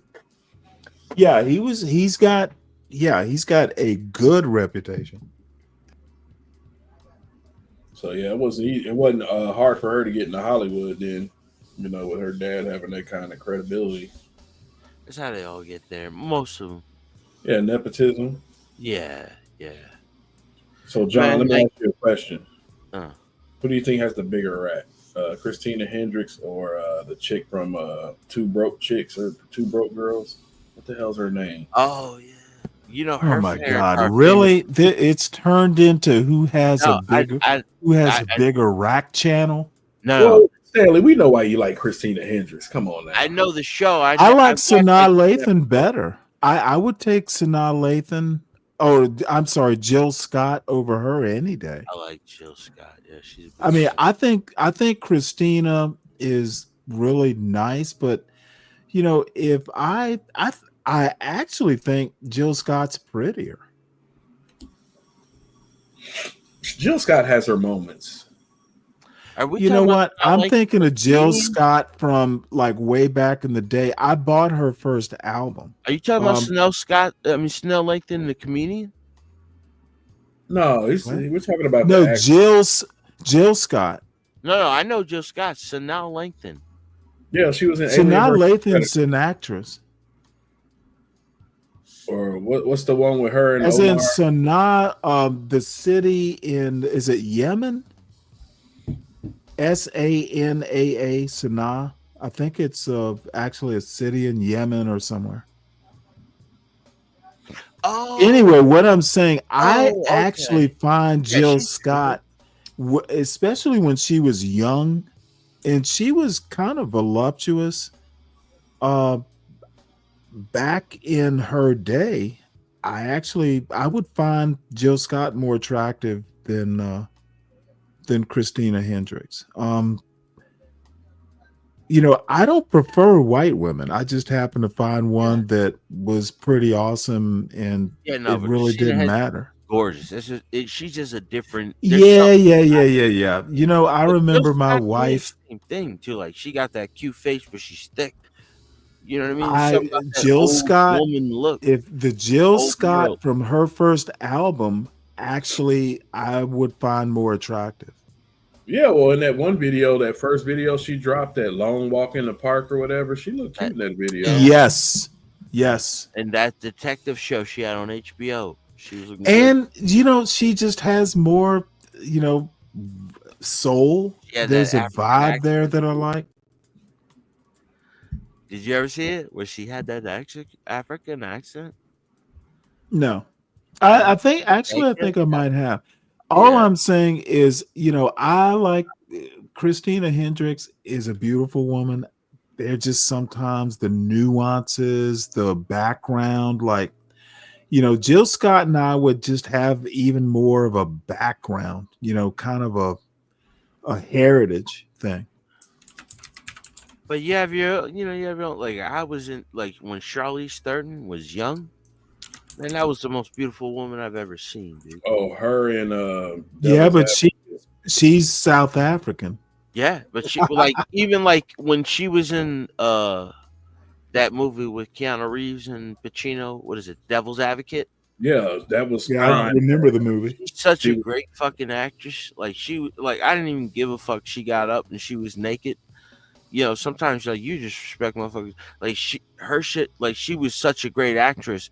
Like you didn't even have to worry about that. I feel like that with Halle Berry on some shit too. Like, they were so. See, Halle Berry is very beautiful. I would never think to have a relationship. Halle Berry, I basically would. Yeah, she's never all fucked up in the head, dude. Stacey Dash. Okay, I don't give a fuck, dude. You are all over the place. I know, man. I'm fucking. Halle Berry, not my type. Yeah, no. Back in the day, she was beautiful, but now even back in the day, she has never struck me as anyone I'd be that attracted to. No, I don't know, and I'm looking at this from a 60-year-old perspective, and believe this or not, 40 or 40-ish, 60, it's a big difference in outlook. I'm talking like 20, 25, 30. Okay, Monsters didn't. Ball. No.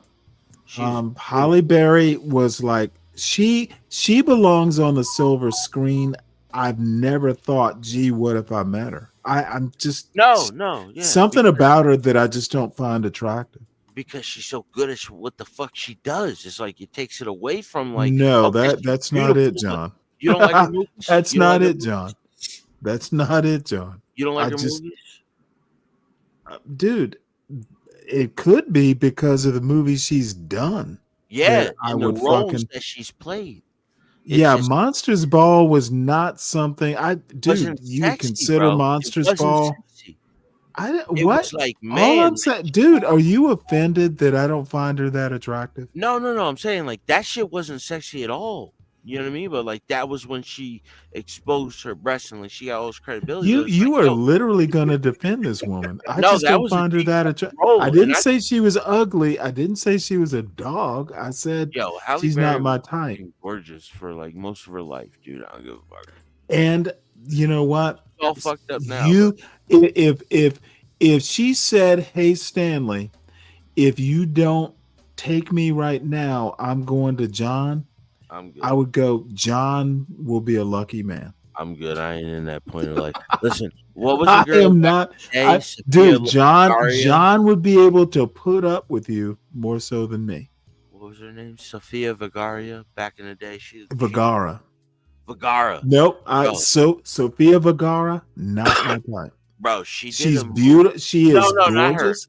Not She her. is beautiful. Not my type. She is. She's pretty, but not her. There was a woman. No, that she's Back in the gorgeous. 50s, back in the 50s and 60s already. Sophia Loren.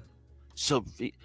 Let me see. Let me see if that's her. Yes, it's Sophia Loren. The redhead, she was hot till like she died. Listen, she did a movie where she was bro. She survived like the Holocaust, and she got raped, bro. But the look she gave at the end of the movie, she did this scene like it was like you ever see that 12 Years a Slave when he just looked and he was lost, bro. You know what I mean?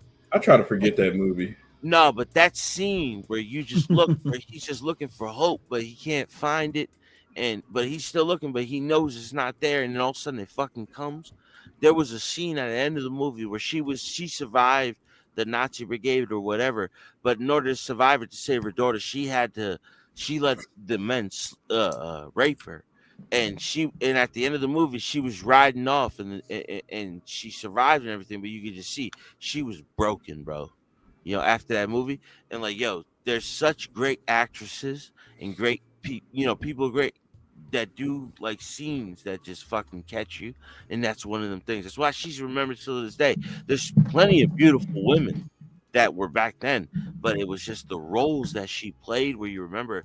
Charlie Sturton is like in the modern era, yeah, but like at the same time, you look at her politics, completely backward from Sophia Loren. You don't even fucking know what this woman's real politics were. She didn't give a fuck about this. But Charlie Sturton, you know, she's like a radical fucking lesbian, or no, not lesbian, like a radical fucking feminist. And she just spouts a bunch of crazy shit. But I don't even take it away, bro. Stanley, have you seen the new Mad Max where she was in the Fury Road? Y'all seen that? No. You know, I've never seen the first Mad Max movie. I didn't even I've never seen the full thing. I see clips in there, but the full movie, the Mad Max Fury Road, with the dude that plays everybody, bro, the British guy, he was fucking Bane.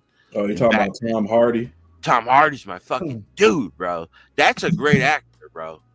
He's a great fucking actor. He didn't do the Bane character justice in that Batman. Bro, you out of your mind? It became a cult classic, dog. Bro, I couldn't understand what the fuck he was saying the whole goddamn movie. And everybody knew that was going to be a problem when they were going to put it out. You remember that? They were talking about that? Like, man, they knew it was going to. But still to this day, like, when you watch it at home, like, yo, that shit is captivated. When he was like, yo, he's like, you're strong, man. You can take it. He looked at him and he was like, for you. You know what I mean? Like, he had so many strong ass fucking tongues. He beat the dog shit out of Batman in his own movie, bro. He broke him. The only reason why he survived is because he let him.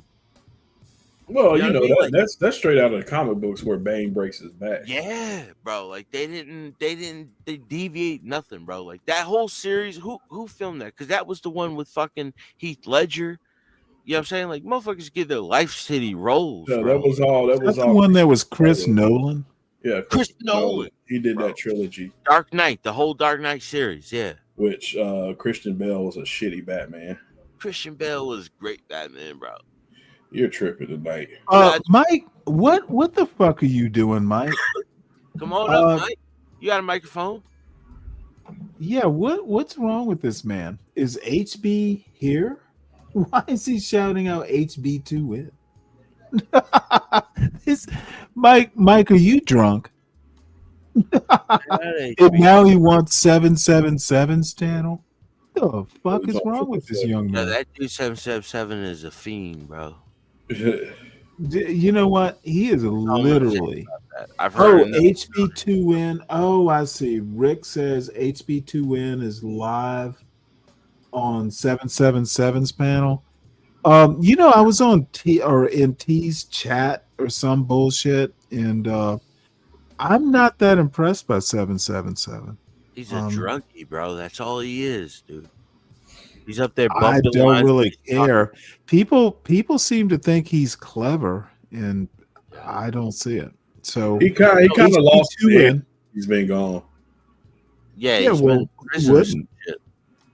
And I guess he's trying to get his edge back. I don't know, but Mike, go over there.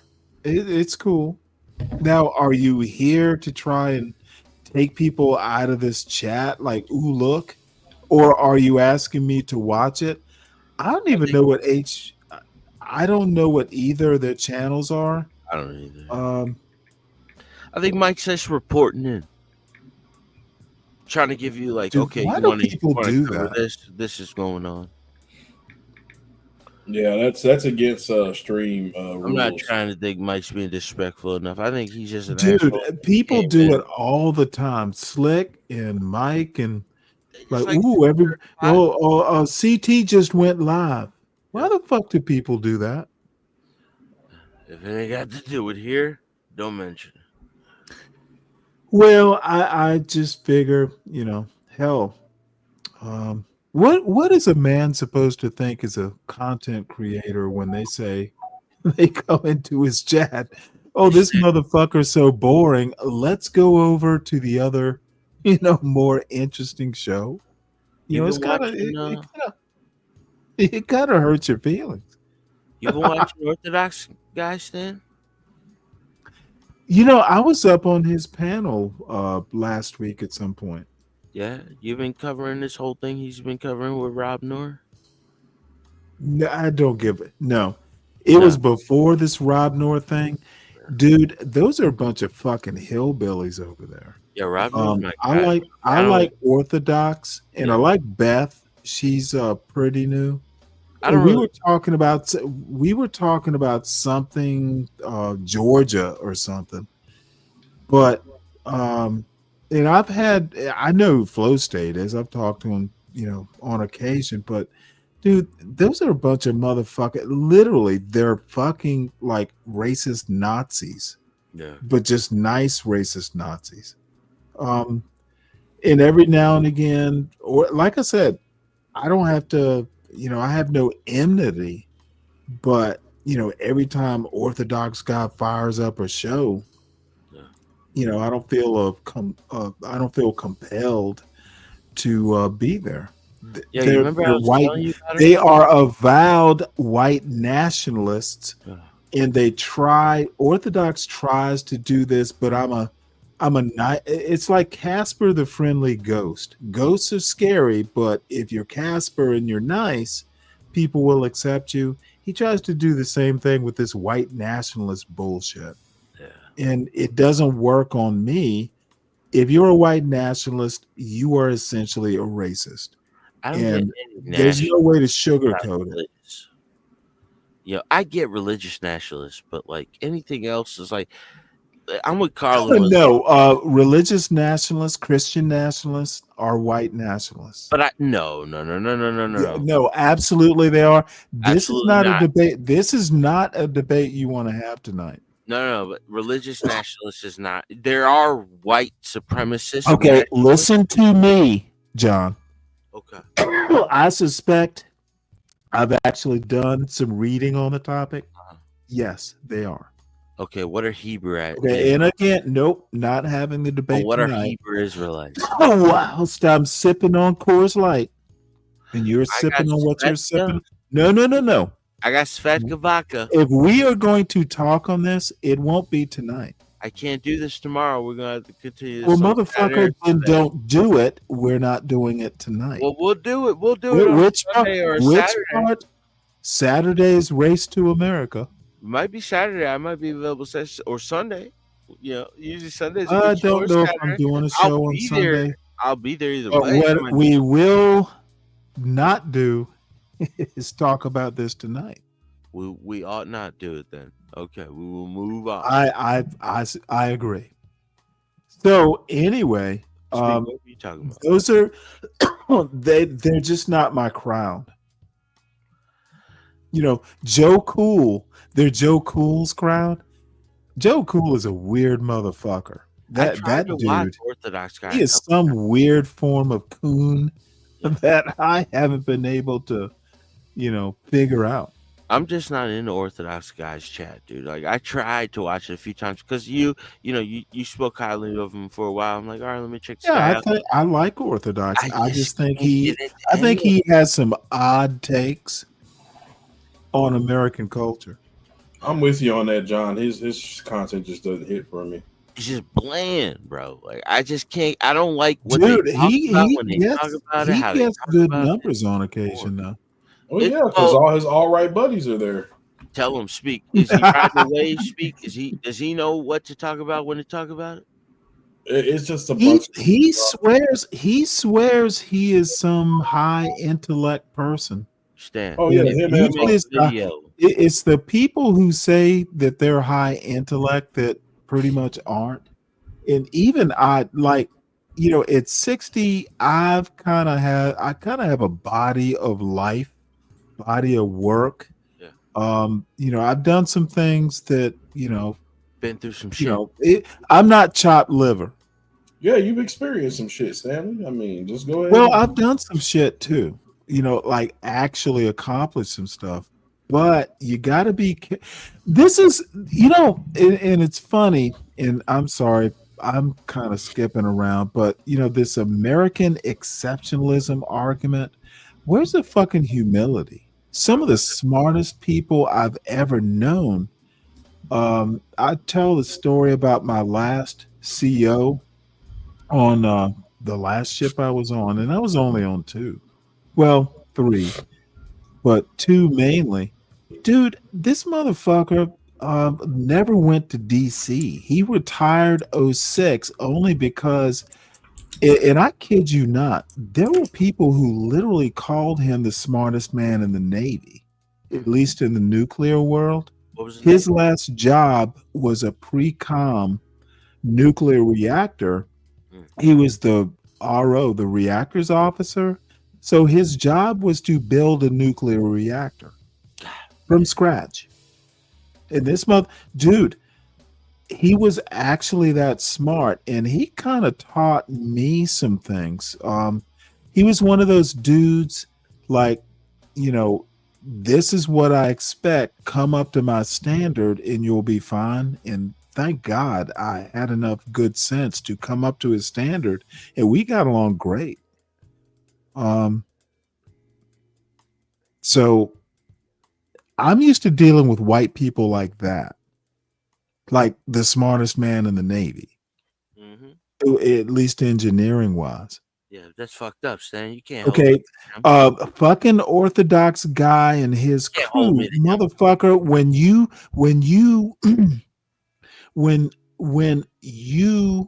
have a captain whose next job is building a nuclear reactor, and he literally liked me. He's like, dude, he was trying to get me to stay in the Navy. I'm used to dealing with white people like that. Yeah. And there are no blacks, there are no whites in this YouTube space. Dude, I've been on, somewhat of a national stage. I got buddies who were 3-star admirals. and they will literally like, oh, Stanley, you're one of the best officers I ever served with. You know, way back in those days. Who the fuck is Orthodox guy? Yeah, it's not interesting, dude. Like, and I'm all for small channels, but it's just it never catches me. No, dude. All I'm saying, I think Orthodox is a good kid. I think, yeah. I'm not against him. I think that he's got a lot.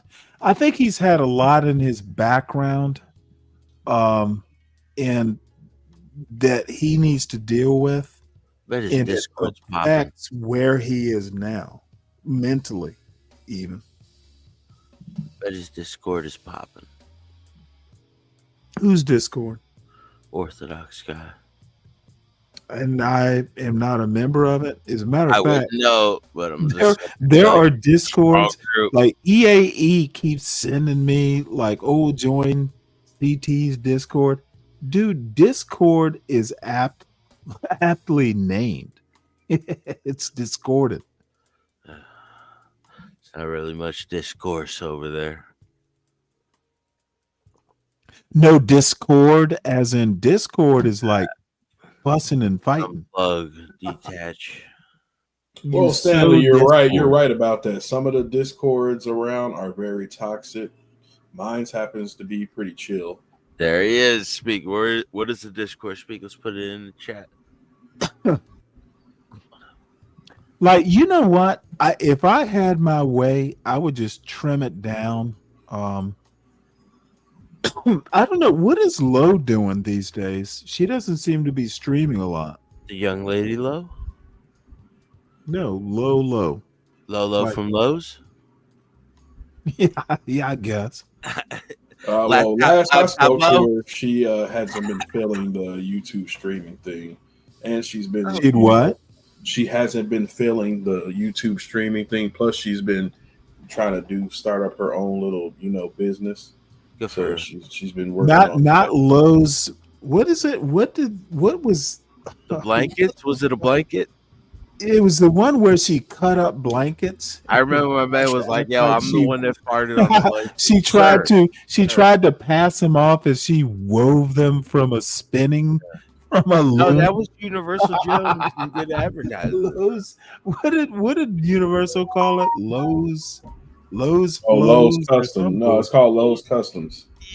Oh my God, that was so embarrassing. But it was trying to get her out there right away. I think she's a really conservative girl, dude. Yeah. I don't know too much about that. I think she is the Halle Berry. I think she's a wonderful. She's a wonderful. No, she's not very pretty. She's skinny. I'm 40, dude. Like, what the hell, Stanley? 24. I don't even look at dude. I'm sorry. I'm just a little particular. I don't even look at them if they're not like damn. So what you're saying is you like meat on your bones. You like bro. You were just talking about curvy, Botticellian. Not, there are women who I like. I told you I kind of like taller women. So, I got spoiled by a 6-footer that I should have married her, quite frankly, but I was a dick. Here's what I know about Lo. I saw a couple clips. I would always go check in because everybody always be dropping there. So I check in. They were talking about flat Earth the one time I came in there, and I just couldn't. Yeah. Look, I went up. Lolo, Stan, did I tell you about? I went up on Bob's channel like a week ago. Did I tell you about that? No. Man, I was so fucking drunk. I went on there the same night as I went up on John Galt's channel. I went up on John Galt's channel longer than I've watched John Galt's channel in the past month. And it was like 12 minutes. Fucking and I got a membership out of that shit. Just goes to show you they ain't got nobody going over there. This is all bullshit. These are like, you can get a lot of views, Stan, and it's people who don't even fucking sign in. It's fake accounts. But like I went up there. That's weird. They were talking about flat Earth and we never went to the moon. You know what? If they're talking flat Earth, I don't even stay in that chat. But I was drunk. I'm like, fuck it. I want to go up there and just talk shit to them. And I was outnumbered, Stan. It was like 5-1. Snake vouched for Look, me. Shout out, Snake. I told you I made my inaugural appearance on Bob's channel. Earlier this week. I was from here, Stan. Yo, Ert was just like, yo, fuck you, fuck Stan. When I said I was really? a moderator over here, bro, like it hurt me more than Well, let me put it to you this way. Oh, I know. Bob and Blacks were up there. That's why I went up there. I went up Like, there right after Bob got off. Well, hold on. Let me finish my point. I don't go up there if it's not Bob and Blacks, like the Magic combination. Gimpy came up as a third because he had some problem, with one of my points, and I left right after that. If it's not Bob and Blacks, that combination, like people that I think are actually intelligent, I have no reason to be on Bob's channel. Skywalker, Nays, or whatever the fuck. Only Bob and Blacks. I was down for the bullshit. If Blacks is up there with anyone other than Bob, or vice versa, not going to happen. It's just not, and it's nothing wrong with the channel. It's just not my cup of tea. They talk about nothing that's interesting. And Lo, I think Lo is a sweet young lady. She's a nice girl. I just don't. I think she has work to do. Yeah, yeah, definitely. Like literally, mentally, physically, she needs to do more than do pot and play video games. Shout out, Mr. Especially at her age. She's not young. She's not 18. She's like 24 or some bullshit. That is 18 in the modern era. Yeah, she's 24. Yeah, I don't give a fuck about no. Mindset. That doesn't work. No, she is 24 is the new 24. 24 is the new 18. You know what they say? Your brain doesn't develop until you're That's like 25. the stupidest thing you could possibly say. 24 is the new 24. And she's, in my opinion, if she were my daughter, I'd have words with her. Vic, you said a fact. That was a fact. I mean, 24 is 24, but the brains don't develop till you're 25, right? Okay, I don't give a dude. My parents were like 21 when they had me. Don't give me that bullshit. That dude, that brain doesn't develop until 25 is white trash logic. No, it's wet. It's literally just fucking excuses. It's wet brain, dude. Like it doesn't dry up until you. I don't care about any of that bullshit. I literally said it is cap. Come on, Stan. Brooklyn, right? John, I don't understand why you're yapping like this. I said what I said. And there's plenty of historical examples. We tend to make excuses like the 24 is the new 18. No, motherfucker. It's time to get off your ass and do something. Yeah, I'm just fucking with you, Stan. We're just fucking with you, dude. Like, it's just like this. All I have to say is if you're old enough to join an Air Force or some military branch or Navy, motherfucker, dude, they're not asking you when your brain forms. They're trying to train you to do something. And Lo is, in my opinion, Lo is literally low impact. She could do better. She could do better is my point. I don't care when her brain is fully formed. Be low energy. Technically, your brain is never fully formed if you are learning and constantly, working on improving yourself. People have strokes and get over strokes because new synaptic pathways and all that bullshit. Your brain is never fully formed, to be honest. That's a meta point. Yes, and I'm full of meta points. That's what 60-year-olds do. We we literally sit on our laptop at 10:52 making meta points and pretending we're wise. At least we're having a good time. So Stanley, I got something I want to run by you. Okay. Are you ready to hear this? I'm listening. Let me mute. I'll be right back. But I'm listening. Okay, so I think, because, Monday through Friday, you pretty much do your news topics and things. You don't really hold panels. I think Saturday should be strictly fuckery. Oh, that's it. Yeah, that's what he calls it. The fuckery is on the weekend.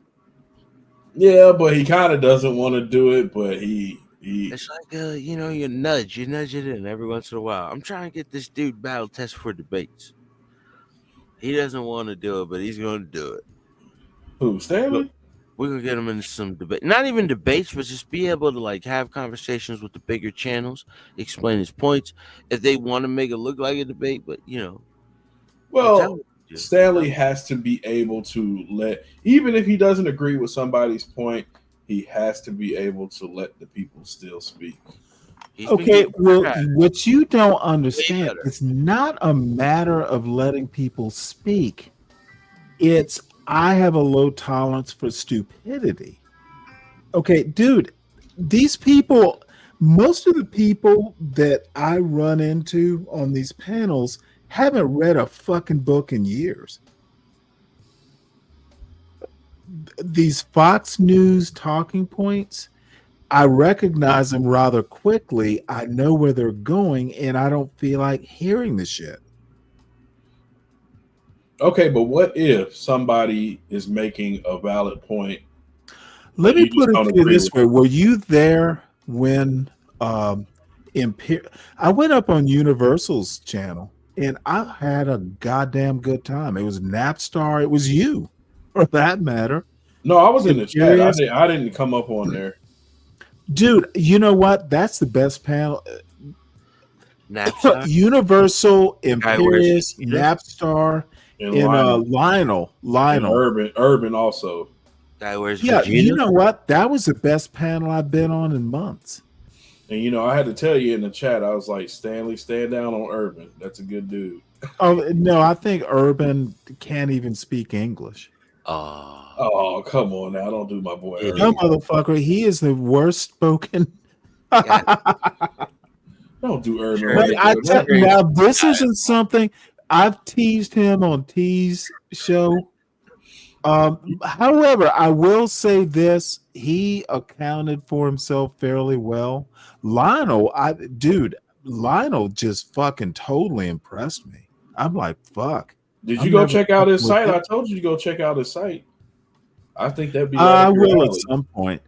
But all I have to say is, you know what?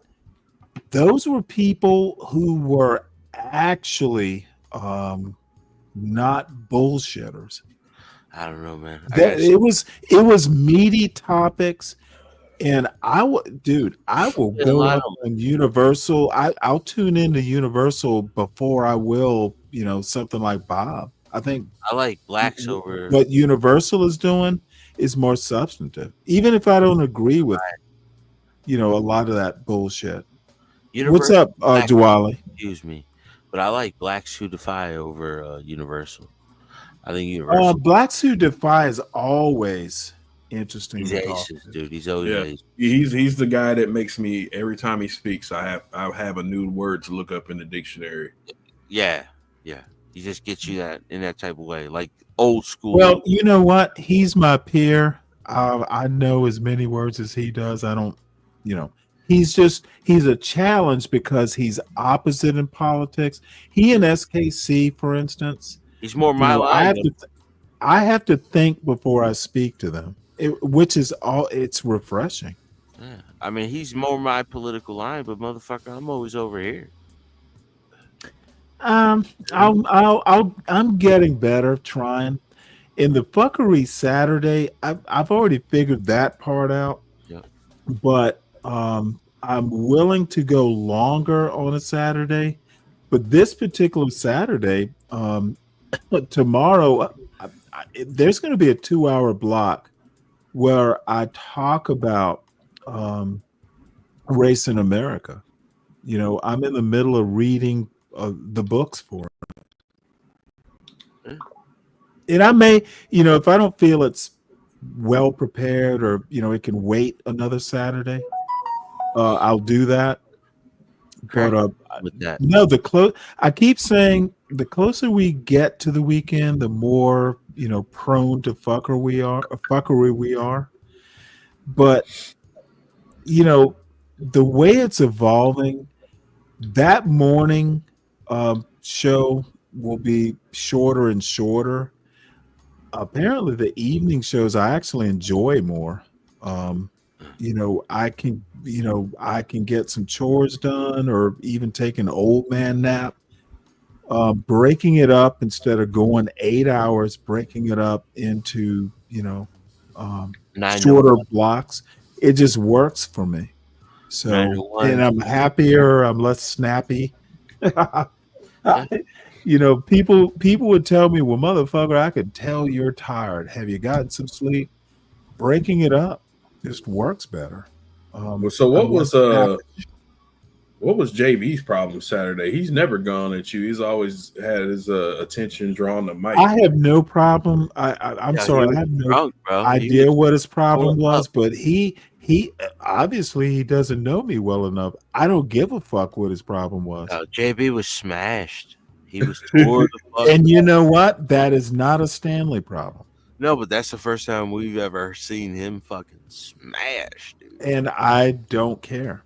No, what I do care. Asshole when he smashed. There are some things, you know, especially I don't know JB well enough to even tolerate. Dude, I don't do it with 12th Man or Solid Snake, and I've known them. They're day ones. Yeah, they just go too far. If you like, you know what's so funny? I swear to God, Stanley, when you play 12th Man in 1.5 speed when he's drunk, he sounds normal. It's fucking hilarious. When you play him at 1.5 speed, bro, he sounds completely normal. Well, all I hope is he will play himself at 1.5 speed. Yo, he needs to do it. He needs to do it, not me. It's how you know how drunk he is, bro, by how slow he slows down, bro. Yo, shout out to 12. You're out of control. I don't know if it's the Alaskan hours that he's got going out there. Wait, what is Kimmy asking for? She wants to see you on or hear you on CT stream. Which John is she talking about? Is she talking about? No, listen, I was on CT stream one time, Kimmy. Today? No, like a year and a half ago or some shit. And I freaked the fuck out. Does CT fucking I bet CT's already taking us down. God damn, they did a 12-hour. CT, dude. Like, it was just because I came up there, they were arguing about the dumbest thing. And this was like, I didn't start going up the streams until I came up there that first night with you, Stan. And were you on his stream today? No. I don't really watch CT. Yeah. No, because I want to argue with JP. He's so fucking dumb. I don't go on CT's panels because I don't think people in the back. I disagree with you. Look, I don't think JP is dumb. I think he's conniving. He's very feline in a way.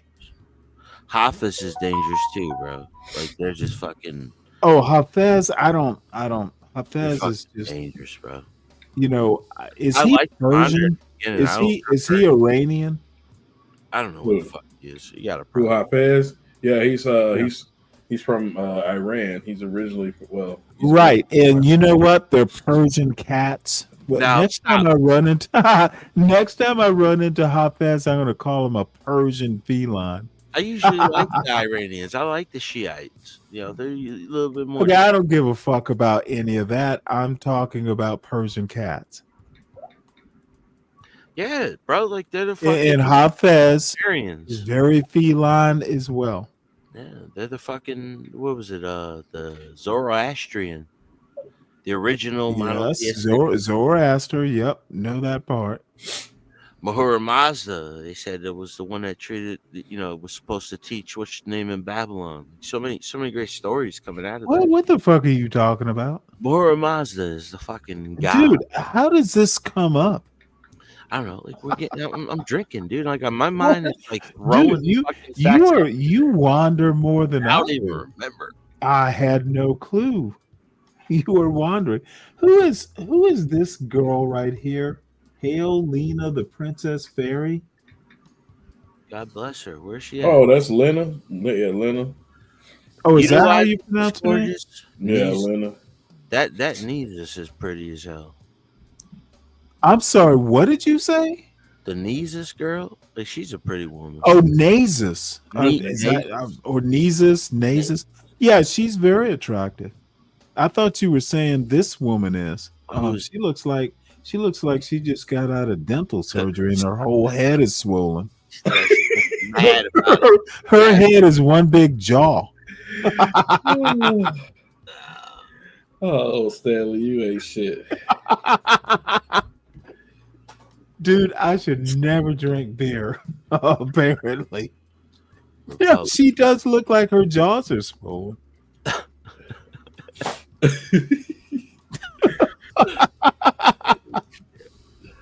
This is even, dude. Let me stop because I heard her earlier. She was all right. This will get back to her. I will. I don't even care what Jay Prince. I apologize. Look at does Jay Prince not look like some fucking form of canine here? Like he's fucking sniffing the camera. Does he even taste like Gravy Train? This motherfucker's looking for Gravy Train. Like, yo, this is me. This is me. And of Aaron C, this motherfucker, dude. They were going at it earlier. Back in the day, this motherfucker, why is he even wearing a Navy hat? I can't stand that. He literally looks like a pipe cleaner with a Navy hat. He just kept bragging all day about his pullout game. I can't stand that son of a bitch with his job. His what game? His pullout. Yeah, between him and JP. Like from a woman? JP got kids, so JP's in the eyes of Okay, God. let me clarify. He pull out from a woman? Yeah. That's what they've been arguing about all day, Stan. Really? Yeah. Motherfucker, dude. No, JP said, Stan, JP pull out is for pussies. He said JP was like, yo, dude, I got kids. You don't pull out.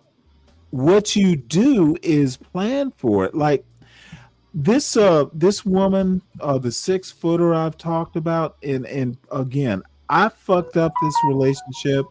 If I were with her or my wife was alive right now, y'all wouldn't even know me. I'd not be doing this shit. Dude, either take the pill or, dude, pulling out means, I don't know. I think that's just like, I think pulling it out is like the Saturday night special ghetto bullshit. That's a money shot right there, bro. But anyway, dude, then don't do one night stands. Don't do one night stands. No, but this is what they've been arguing about all day. Him and Jay Prince been talking. I can't believe pulling out has been what they've talked about all day. Mastercraft nowadays. Dude, motherfucker. I don't know. I just find that hard to believe. And these aren't 21-year-olds. These aren't high schoolers. So they're fucking like over 35 talking about, what is it, like I can pull out faster? This is my generation. How do you compare pullouts? I know, asking Yank. It's like the quickest withdraw in the West. Porn style, yeah. I can pull out faster than you, hombre. That's fucking moronic.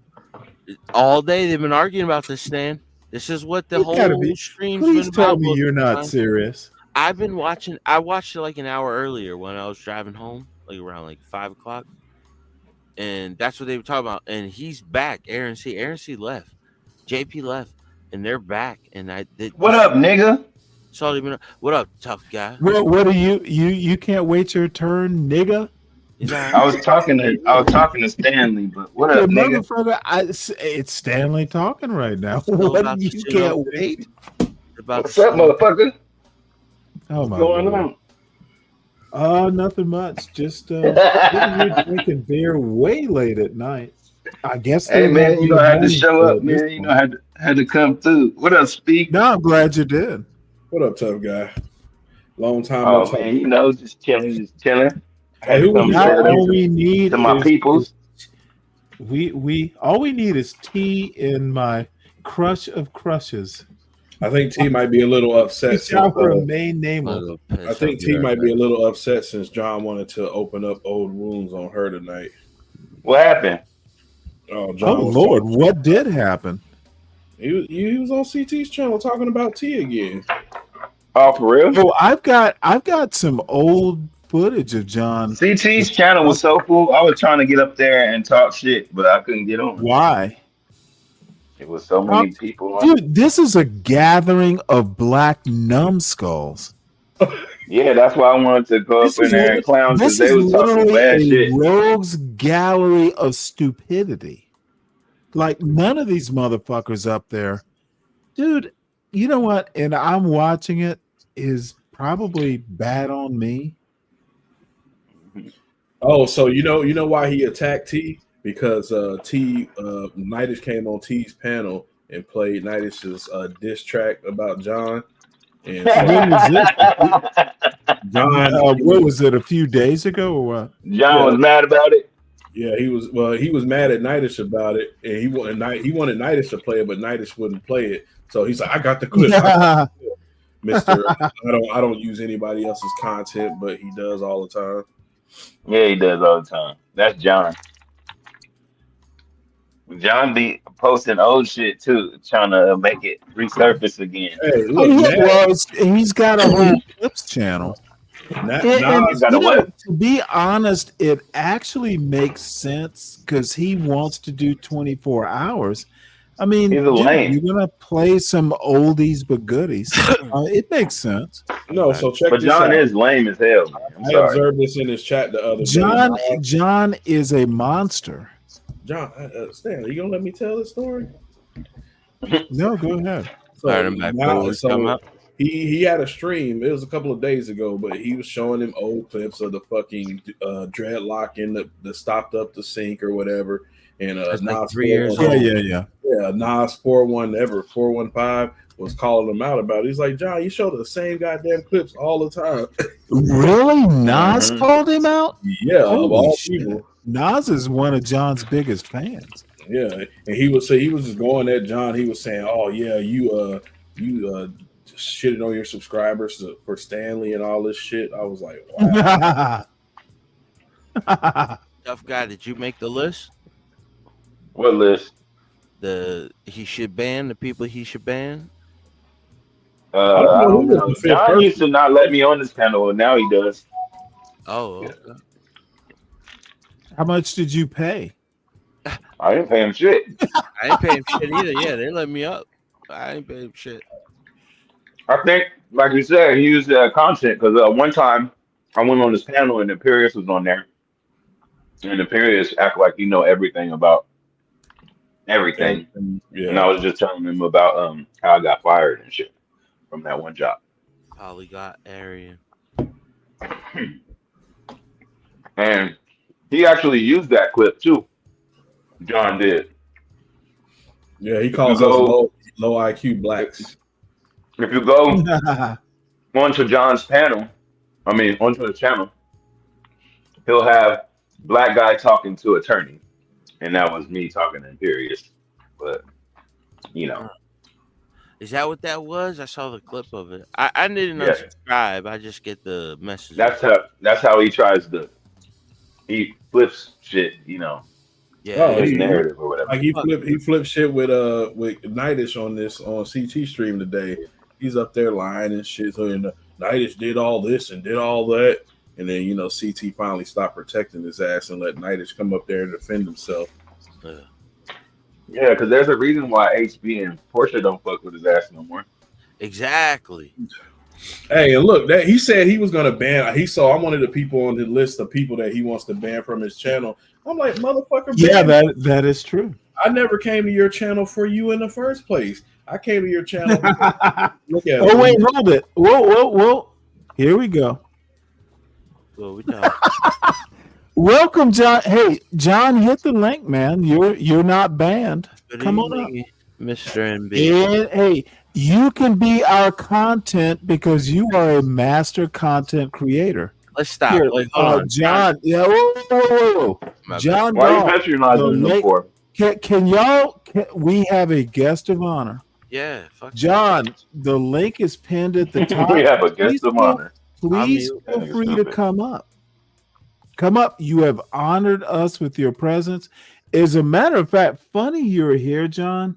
I was about to show something that look at this bitch. You might be very interested in. It's you and Stan. Talk it out. When see, look at here. Now he will come up when I get monetized.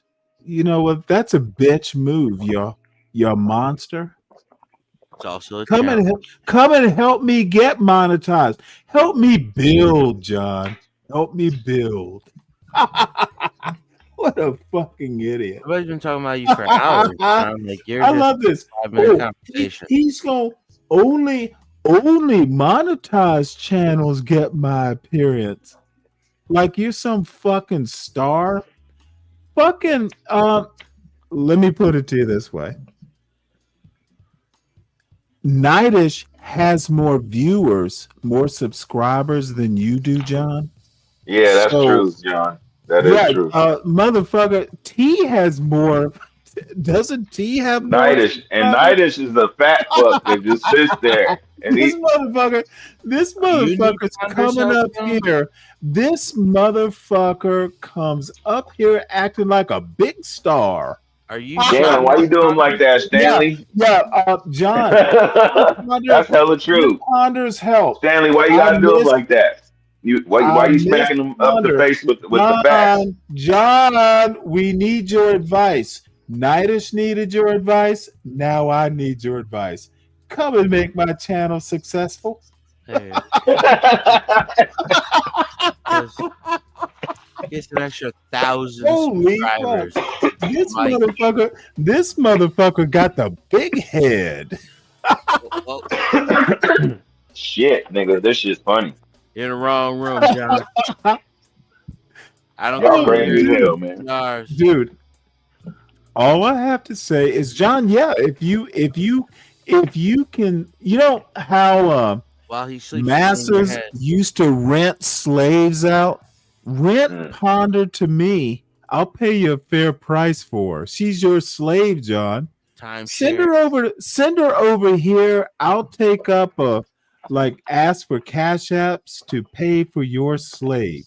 You're not on right now, John. She can help me build. She can help me build this channel, John. I bet. Hey, you have trained her well. Come on over. I know she can help me. You have trained her well, and I appreciate your effort, John. Better yet, get Crack, man. Get Crack's way better at what she does. Is he really? Yeah. I don't know that much about Get Crack. Get Crack's way better at what she was doing. Yo, Get Crack is like Jamie for Joe Rogan. The Get Crack will pull a fucking video up in a snap second. Like he's well, no, Ponder's pretty good. Yeah, what happened to Get Crack? Crack? But she's mellow as fuck. Like I liked her in the beginning. Like all right, John. Hold on, John. Hey, what happened to Get Crack? Hold on, real quick, tough guy. Yeah, John. We appreciate giving you our attention. You came to me. I didn't come to you, bitch, because you banned me. See, this motherfucker is not banned in my chat, but if I go over to his chat. Hey, John, hey, look, he don't want to come up here. Whoa. John, I'm banned in your chat and can't come over there, but you're in my chat and all right, guys, love the attention. Well, motherfucker, I don't ban you in my chat so you can get attention. You fucking fairy. And John, Mike said hi. Did you see Mike? Mike said hi. Salute. Hello. As a matter of fact, Mike, I bet John's about to fire up I think he's got a show coming up. Go over there and talk to him. Mike said hi, and John. I was hoping John would stay because I have a clip of him treating T like shit because he hates women apparently. But he does. Well, no, let me find this, and I was gonna send it to T, and T tends to be kind of timid sometimes. I'd have beat the shit out of John with this bullshit. Well, Stanley, let me say something because I know he's still out there listening because that's what he does. He scours the channels that he thinks is talking about him, and he fucking sits back and he listens and he throws streams up about him. So anyway, John, I just want to let you know, I don't give a fuck if you bring a whole bunch of pedophiles around the people that you rent to. Do that shit. I double dog dare you. Do it, motherfucker. Since you so badass, do it. We don't live in DC. We don't give a fuck. What is We don't give a fuck if I don't give a fuck, because you don't give a fuck, nigga. We don't give a fuck, nigga. That just shows him how much of a scumbag he is. Yeah. I'm gonna flood my renters with a bunch of pedophiles. What a stupid fuck. That's a flex. No, that's a scumbag move. You know what I'm saying? Like, because Nightwish made a rap song about me, I'm gonna start renting out to a bunch of pedophiles and put them by single moms. What a fucking loser. You gotta play that Nightwish song too. That shit's a banger. Yeah, John be tripping sometimes, man. I don't know what the hell. Most of the time he be tripping. Most of the time. Yeah, he knows what he's doing. John, come up. Yeah. He doesn't go to channels unless he's trying to clip some shit. So it's easier if you come up, John. Mister, I don't use anybody else's content. Use a lying motherfucker. You get up on there and lie your ass off. Like a motherfucker. Hey, when he get drunk, you see him waving his hand around like he the biggest, the baddest bitch in the club. And them Chargers whipping that ass. That Holy Spirit. Okay, so this is somebody mentioned John abusing T on CT's channel. Let me make sure this is the right clip. This is truly amazing, to be honest. Amazeballs. I didn't know a man could abuse a woman like this, but sometimes I guess people have practice. Now, let me see if this works because I don't do this often. Let me know if y'all can hear this. All right. Can you hear that? Not yet. Nope. You cannot hear it? No, that's muted. I can't hear that, nigga. No. All right. Well, you know what? Me and technology are not getting along today. It's a silent movie right now. Here, let me. I said it. He was like, "Oh, okay." So video. Like, no, nigga, we can't hear. We can't hear. Okay, hold on. Let me think. I was trying to do it indirectly, but all them fuck niggas. Can you hear that? There we go. I can hear his bitch ass now. There he is.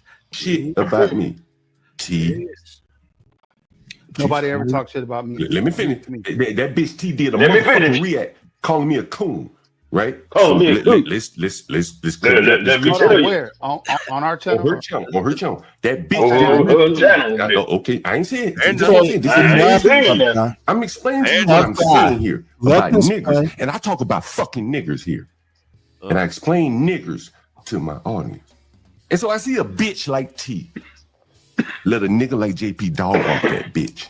And then this black bitch get the nerve up to put 2 or 3 sentences together in a live stream at the end of her fucking live stream, whatever fuck she talking about, to talk about me, calling me a coon. I'm like, this bitch been up here. How many times this hoe been on the same motherfucking panel with me, and I ain't showing that bitch number of respect, and I've been on her panel, showing her nothing. Bitch, who is he talking about? Come tell me I'm a coon. Why get over in your little corner of the internet and try who to impress other people Here by for putting me down? You don't have to do that. Hold on.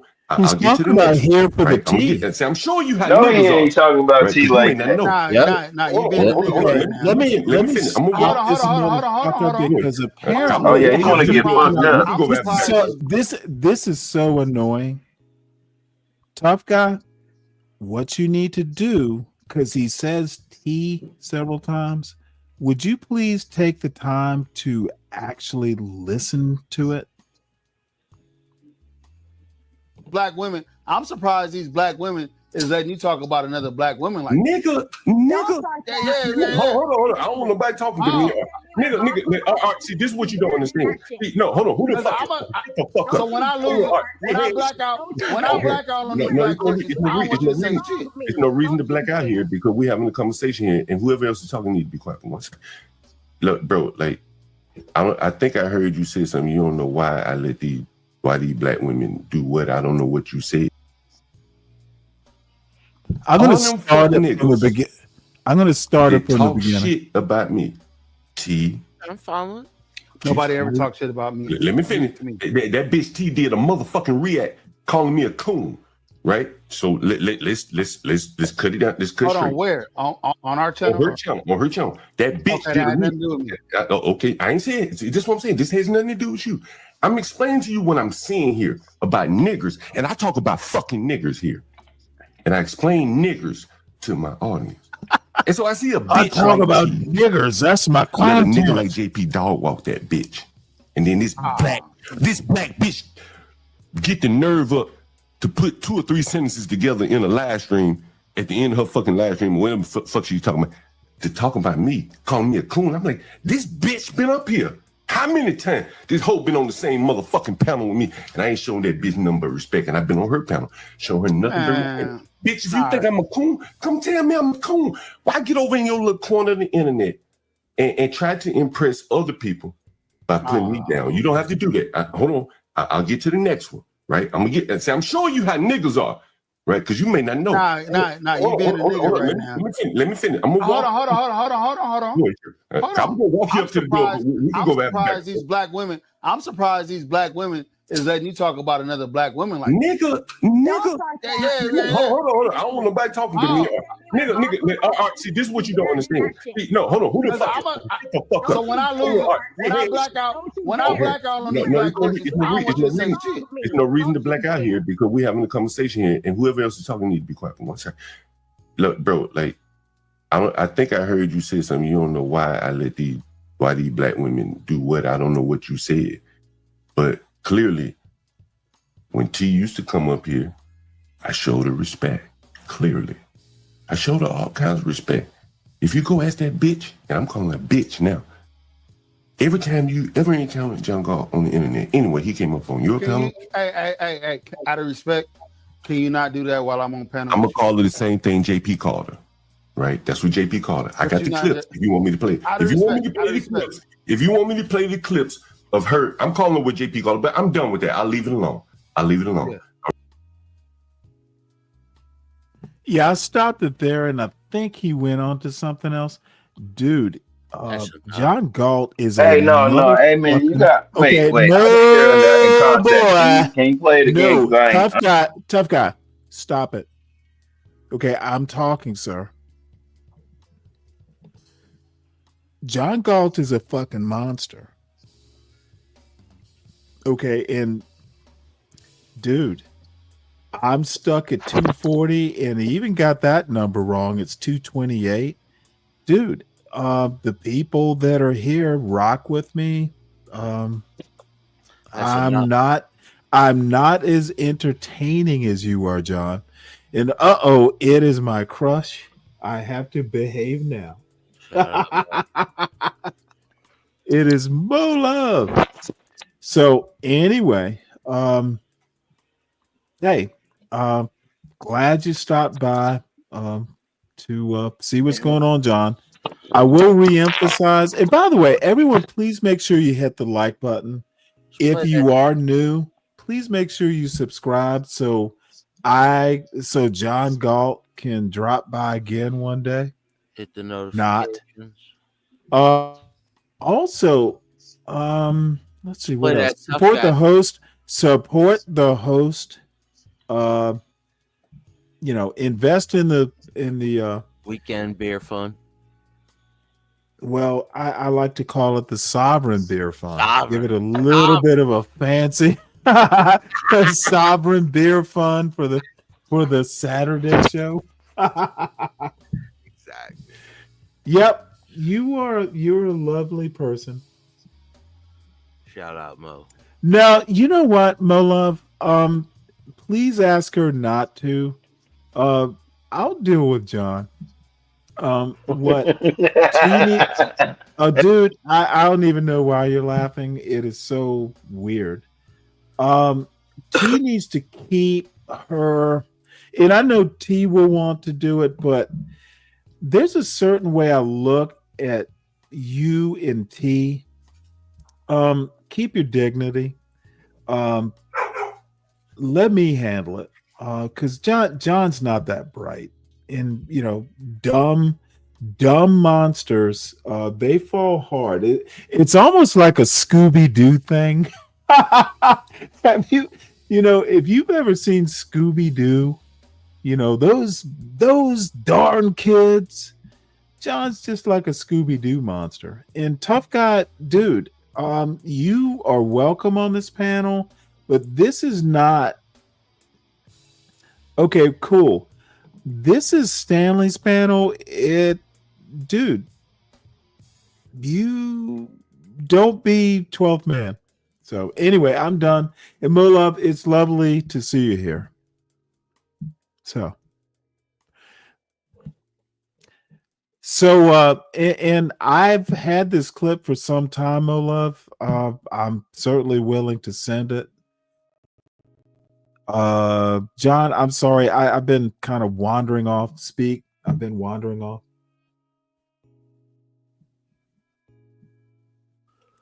You good? Go ahead, speak. Well, Speak probably fell asleep. Dogs are barking in the background. I'm trying to calm them down. What kind of dogs do you have? I got 2 different types of pit bulls. Yeah. I got that old. Yeah, I had a little pit bull. She was a great dog. Yeah, they're great dogs. As long as you can, any dog's a great dog as long as you can, they have personality. As long as you socialize them.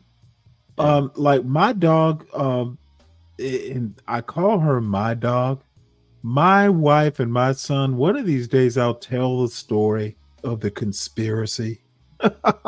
I did not want a dog. It's too much work, etc. And they're a lot of work. I didn't want these 2, but I ended up with them because my nephew's gonna take care of them.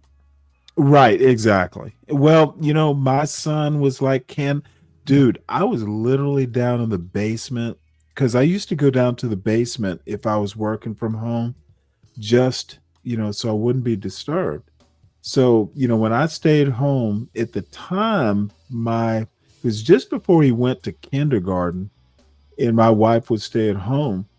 So, they would go to these pet adoption days at PetSmart, and I knew they were scheming, but I was very explicit. I do not want a dog. I don't want to wind up taking care of it. A child will not. So one day I'm on a conference call and this little boy comes down with a fucking picture of the dog. He goes, I'm in the middle of this conference call and he goes, well, Dad, can I have her? And I looked at him because I'd muted. I looked at him, I looked at the picture and I'm like, yeah, go ahead. Dude, I won't say I was pissed, but I was annoyed. It's like I knew my wife. See, this is how Miss Ann would get back at you.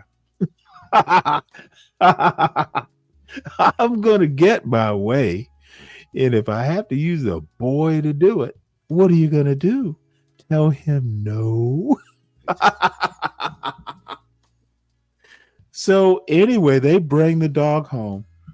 And no, this dog and my wife, dude, I walked into the bedroom one day and my wife is sleeping on her side. And it was a female pit bull mix named Ellie. This dog was like on her shoulder. Like it was like he was split, she was splayed over her shoulder. And I'm like, how the fuck? My wife is sleeping on her side and the dog is on her shoulder. I'm like, really? How the fuck does that work? Sounds like But this dog was my wife's dog. And then, the requisite, my wife died. So, I kind of inherited the dog. And my father-in-law was like, have you ever thought of, taking the dog to the shelter or something? And I looked at my father-in-law. I'm like, what? This dog is part of the family. No, why would I get rid of her? You don't, once a dog, she's your dog. That's my problem. She's right family. Now. Yeah. I try to explain this to these boys. They don't understand. I'm trying to explain it to them like that's family now. Like my son stopped taking care of that dog. You know what? Of course, dude, I remember my dogs. My father pretty much did all the work. And my mother she didn't like dogs. So, my sister and I, kids just fucking hit and miss until they get friends or become teenagers. Dude, once my son went to it basically started in middle school. Couple years, yeah. Dude, once my son went to high school, it was like that poor dog used to beg for his attention. It's like, do you remember me? Yeah. And they'll fucking die for you no matter what. Oh, dude, I rented a car in I think it was Enterprise came up to pick up the car. And the dude, who came to pick it up, I knew him, so we're sitting there bullshitting. So when he's leaving, we shake hands. I had no idea. This Ellie took it as like, holy shit. She took it as a threat. So she jumped up and she bit. Unfortunately, she was the Lucille Ball of pit bulls. It bit me. It's like you're trying to protect me and you accidentally bite me. What kind of fucking guard dog are you? She was the fucking Joan Rivers of fucking dogs. Anyway, and I miss her fucking every day. She died, it'll be 4 years ago this Christmas, maybe 5, but 4 or 5. And I miss her. She was honestly my wife's dog. And, if nothing else, she had, sentimental,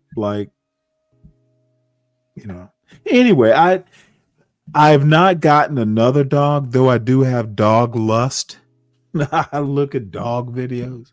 Oh yeah, of course. But no, I just, it's just not something I can do responsibly. Your dog is, it's not like the old days where you could just fucking put them in a field and they come, they come back or they don't. It doesn't work that way these days. Mo Love, hit the panel if you want. I'd love to talk to you. Secret crush.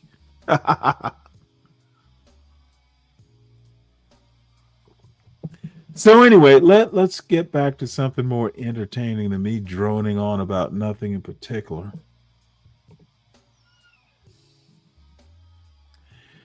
Oh boy, let's see here. I don't think we need to watch any more of CT's bullshit. It's a show. I sent a couple super chats to make. Oh, this is who I want to. Now, I'm gonna do this because she is. I'll tell you this story in just a minute.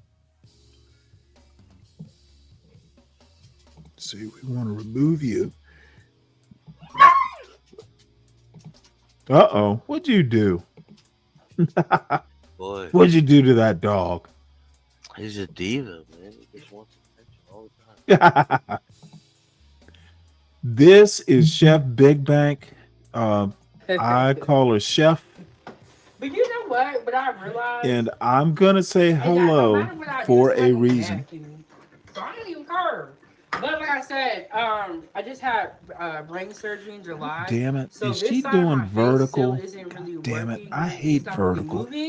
I'm getting a little bit of the feeling back, but it's still like paralyzed pretty much on one side of my face. So for me, yeah, I can relate. Breaking them in half is going to make it easier for me. No, she had brain surgery. No, I love feeling on the left side of my face. I have no control. Ooh, look at that motherfucking sauce, though. That shit is red. Kimmy, so now okay, I'm so hungry. Chat, when you guys were growing up, did you ever cook with your parents? How Absolutely. do so many people not know how to cook? And I'm not asking not to be rude. I'm kind of just. Did they just cook all the meals and they didn't let you do it? My mom, I think now. I'll be right back. I'm listening though. This woman played me. She had me peeling all the potatoes, cutting all the stuff up. She put me to work. Hey, Stanley, what's going on? My mom put me to work. She said, "You gonna help with this food?" No, my mama was I want to do everything myself, Mom. Oh, and you know what? I'm gonna put a timer on for these noodles. Because I'll be over here talking and forget. I know some moms like that want to do everything by themselves. And it's easier that way. But in the long run, it doesn't really teach the kids what they need to know. And sometimes I'm in the kitchen, I kind of just want to cook it all myself and be done. But then I have to think, like, Ava can't learn from this. So I've even done episodes where she will cook, and y'all see me, like, in the background, like, kind of, like, freaking out. But that's necessary for her to learn. And I have to realize... Believe this or not, my son can cook a pie from scratch, including the filling. Thank you, Jen X. Kids learning how to cook, you know, I'm healing really it's almost well. like chemistry. And that's another reason why I was telling you guys in the beginning of this live stream that I'm actually I really like her, Mola. Decided to homeschool Ava for this year so that I don't have to deal with the pickup and drop off every day. Okay, Molov, you know you're always welcome here. You know, I can There's like never a doubt about that. Properly, so I don't have to rush out of the house. Dang, Kimmy, that's crazy. So we're gonna watch her cook. He said, I'm gonna have eggs. I don't know. Wow. I just actually think this woman is fascinating in a way. When I grew up, Dirty dude, you know, salute. my mom always had me help her in the kitchen. Good to She's see like, I you. want you to learn this. But, you know, so I didn't know that, you know, not everyone's family is like that. And it's like, dang, that kind of sucks. Because it's like, I'm going to put a little bit of sugar in here. It sucks that not everyone learns how to cook. I'm just kind of sugar in the raw. Okay, this is why I'm adding sugar. No. You have tomatoes. No. They're Never put very sugar in your acidic. motherfucker. And that's why Put they sweet sugar in peppers spaghetti in sauce. there. Because the tomatoes are very acidic. No. Put sweet peppers. Never put sugar. They add sugar to cut down Sweet on peppers. the acidity. Let me If ask you her are if she's someone ever that thought of says that. that you don't add sugar to your spaghetti, then you better not get a pre-made sauce off the shelf. Jane, Kimmy, you weren't allowed on the stove even when you were a teenager? But my mom put us to work. She was like, you want all this food? Well, then you need to get your ass up and help me. It's kind of like, it was like her mindset. Holy shit. Oh, we grew up very, very humble too. See, how we said sweet peppers instead of sugar. Sweet peppers is a good idea, or that's probably why. Or you can add carrots, like someone said earlier. That's a good idea. Carrots will, excuse me, carrots will work too. Girl I dated back in college. Carrots are actually sweet. Like in a bolognese or something. They go very well with tomatoes. But it's, I just never knew that people were growing up not cooking. You know, that's kind of makes me sad because I feel like cooking is also a really fun activity for kids because it's like they get to, you know, be creative. They get to do stuff. You know what I'm saying? Thank you so much. Are you amused? Thank you so much. And Cody, like I said, ain't no shame in my game. You know what? Somebody was telling me, they was like, I'm so happy you don't have fake hair. I'm like, what? They were like, I'm so happy you don't have fake hair. Let's we'll watch this a little while. I just you know, like I watching her cook. Wear braids. And by the way, she's up in Alaska. I do not like wigs. That's too much for me. I tried it before. But after my surgery, I had to cover. After my first set of brain surgeries in 2020, after that, I was like, yeah, I'm done.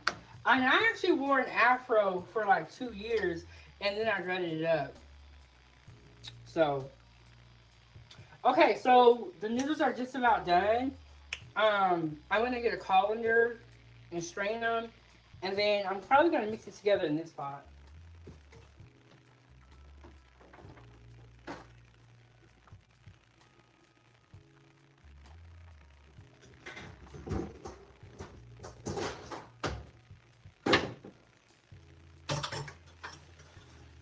And I'm gonna taste this sauce one more time. You guys can see like how many times I do a taste tester. It's not like a one-time thing and that's it.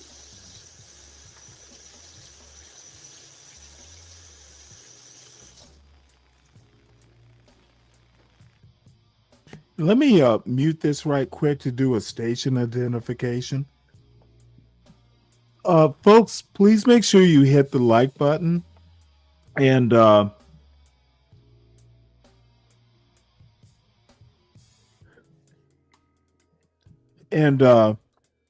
if you're new here, please make sure that you subscribe. However, it is not necessary that you stay. Test the channel out. Test it out to see if it's your speed or your taste or anything like that. And if it is, please share it out. John Galt doesn't think I can get 1,000 subscribers. I think all you need, I don't think it's John, it's 500 subscribers to get monetized, not 700. For some reason John thinks it's 700, but I have the views. Oddly enough, I have an inordinate amount of views. No idea. I don't believe those numbers. 30,000. That can't be right. But anyway, help us get to 500 to be monetized. And monetization is not something that I think would actually fit this channel, but I'd like to at least have the option to do it or not do it.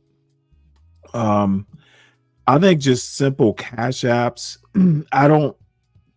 I don't want to be obligated to YouTube and have to necessarily do rules and all this stuff. This is more or less a labor of love. It's nice to have some beer money, but it's not absolutely necessary. But let's get the option at least. And The other things I forget to mention, generally, at least in the morning show, there are links that I use. They're always in the show notes. If you ever need a link or, for some news story or something, feel free to ask and hit the link. Don't be shy. Now I have to see what this woman is doing because I'm goddamn hungry. I'm probably going to do an omelet, like an omelet with feta cheese and sausage on the side when I finally do end the show. And by the way, they're more than likely, if there is a show at this point, it's going to be closer to midday if I do a morning show at all. John and I and the other, Wrench Trust, I like this evening show. I still want to do a morning show that's just more about news. The evening show can be the daily fuckery. We'll oh, hey, what do you think about the high for some reason, I'm sure it's not original, but the House of the Setting Sun. When I thought of it, and I know it's not original, it can't be, but I was actually thinking of the House of the Rising Sun. You know how sometimes you think about a song or something? Yeah. And this gonna fucking in and hear my song. I was like, okay, hold on a second. this is hilarious. It's like, dude, I got 228 viewers. I'm not growing fast as a channel. This is a House of a Setting goddamn sun. It's hilarious though. It's the perfect name for an evening show. So here we are, folks. Spurts, man. It grows in spurts. Dude, I'm not even caring. Dude, I get to talk to you. I get to fucking Mo-Love. Wait, hold it. Mo-Love. I'm sorry for the expletive. These people that I actually like drop by. Dirty Dude, I've known for quite some time. Dirty Dude never comes up. You gotta come up more often. Yeah, he's been up before. He can do what he wants. Just probably know. And what's going on? Blah blah blah. Boom. Gotta go. I'm out. No, a Dirty Dude gets to do what he wants. I've literally known possibly of all the cast of characters. SKC I've known longer. Fred I've known longer. But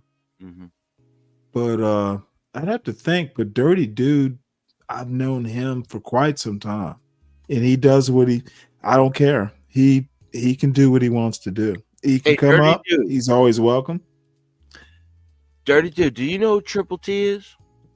There's something. Dirty Dude is one of these in Fred in SKC. They're just kind of like they can just do what they want. I mean, they have earned my respect to enough to where they're almost like spirit animals in a way. If you've ever seen like what is it, Northern Exposure, where the spirit people just kind of show up when you need them or to advise you.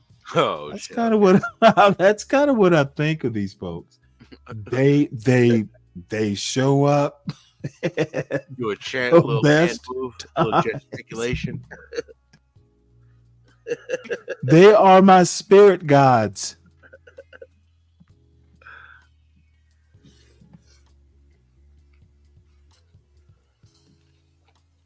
So Dirty Dude has carte blanche. I don't really care what Dirty Dude does. He's a good guy. He gets to do what he wants to do. Always good when he comes up. And he's great to listen to.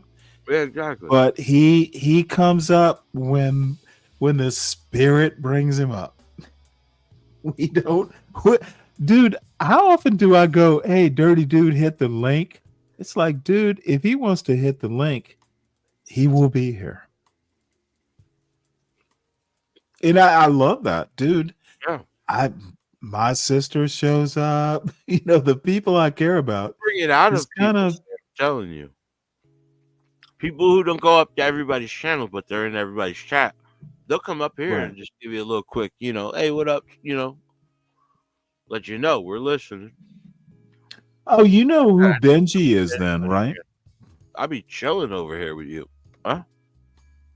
Oh, Benji Buttons or whatever he calls himself. I'm from that. Oh, hey, Dirty Terrence and I went up on Terrence's show about a week ago. He doesn't do that morning show like he used to much. But dude, I was up there with Terrence for like fucking 2 hours. Dude, Terrence is awesome. He's just funny as shit. He's clever as shit. And so I touched base with the old crowd. Yeah, no, I haven't heard of Benji.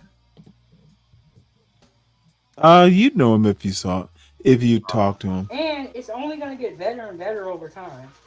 So all this. Oh, it doesn't always get better though, ma'am. All this, I don't know what to do, and I don't know what I'm gonna do. Crazy work. Figure it out. But spaghetti's a great one. Look, two big bowls of hot full of spaghetti. My ground turkey was 29 cents a pound. Okay, so. Dude, I got a mixed hamburger with hot sausage, turkey. I fucking hate ground turkey. I hate working with it. It tastes fine. I just can't work with it. It's disgusting and slimy. Okay, I don't have any Parmesan, so I'm gonna put some regular cheese on top of mine. We're gonna see how. Some what? Parmesan? Cheese right there, Kobe Jack. No, she doesn't have any. I don't know if Ava's gonna want any cheese, so I'm not gonna put any cheese on hers. Girl, y'all, Ava is very. I don't think you have to have cheese on pasta. No, not all. As a matter of fact, I prefer Girl, you gotta eat this. feta. I like feta on pasta better than Parmesan, to be honest. I'm all about a good sauce. No, dude. Here's the other thing. I do dried herbs in the pasta when you do the pasta water. It literally makes a huge difference. All right, y'all. Like so we got adding spaghetti. dried And this is herbs also to can be pasta, considered a budget-friendly just meal, it's like adding we sawdust found the ground sometimes, turkey flavored on sawdust. sale. So there you go. That's a good Put a thing. little cheese on No, it. I do She said salt. It was a gym with water. alpha, so oh well, yeah, in pasta water, of course. some spaghetti. I was gonna try it with the herbs if it was a good thing. And the spaghetti noodles are cheap. You know, like this is like probably like a $15 meal. Even if you get No, your it's ground not. meat at You can charge for regular it. price, Right it's still city. a good option. Man, thank No, you, that's man. not a $15 meal. You got your the, money. Yeah, it is. the pasta's not al dente. All right, y'all. No, it's We're not. gonna get our situated at the table. It's a Papa John special right there. I haven't fucking ordered from Papa John's, Yo, dude. Stanley, don't doubt that that's $15 right there, $18. I'm sorry, I would not pay $15 for it. You know another good meal? Hey, What Stanley. you there? Have you tried herbs in the pasta water? No, I haven't. I normally just do salt. It actually works when you're making the I've never heard of pasta. that either. So you put herbs in your pasta water? I have never heard of that before. But you know, one thing I really love about this channel is that I also have been able to learn a lot from you guys. Y'all, because, you know, we're the foodie gang. So when we share our cooking tips and our tricks, I have learned a lot. Like when Stanley said use sweet peppers instead of sugar, that was a smart, you know what I'm saying? That's a small alternative. Hey, Dude, I've been Phil, how you cooking. doing? I am so old. I He just said, know these tricks. "Congratulations, keep rising." Yes, this channel is doing really good, and You know, a couple months ago when I had my surgery, honestly, Yeah, I this didn't know this woman is So, she you is know, just like trusting you know God, you know, she's been through a lot pray and and like, you know what, she God, let me is know able to keep what a you want really me to do. upbeat Because attitude. I'm trying to do my plan, and what I had to learn is that Oh it is shit. not No motherfucker, don't tell me that, goddamn it, dirty dude. I'm like, God, lead me in the way Dirty that I dude, need can to you go. drop that link Show for me, show me please? what I need to do. Motherfucker, I'll Because go I over had there a and really fuck hard with him. time. This Terrence year. and It's been Benji. tough year for me. It's been very, very tough. But now it's to No, this see woman's been through so much. getting better. She's just a Very, sweetheart. very happy. Things are kind of starting I'm to dude. balance out. Is this She's been through 907? so much. So. Kept her daughter with her. You know, in a way, it kind of reminds me of And me. then Kimmy You said know, there are pros at in all this chat, and costs. then there's me Yeah, cooking she was Kraft making mac the and s'mores the cheese. other day, right? With the Ain't Fruity nothing wrong with Pebbles. Kraft mac and Yes. I cheese. joined. When Yeah, it's I got like really 6 and hit parts of updates from essence her about today. putting herbs in the water. I would have to try that. I've never heard that before. Oh, dude, I've done it plenty Never of met times. anyone that did it, but that's why I like this channel because we share our cooking tips, and then some people in the chat can also do these tips. You know, Salt try and new herbs, things. like herbs de Provence. Let me make sure I Yes, tell her Emperor, that. 2025 has been rough with God, but to God the glory. I know. That's all I can really say. And that's why this whole food stamp situation, government shutdown, people are like, we don't know what we're going to do. We're going to starve. We going hungry. I'm like,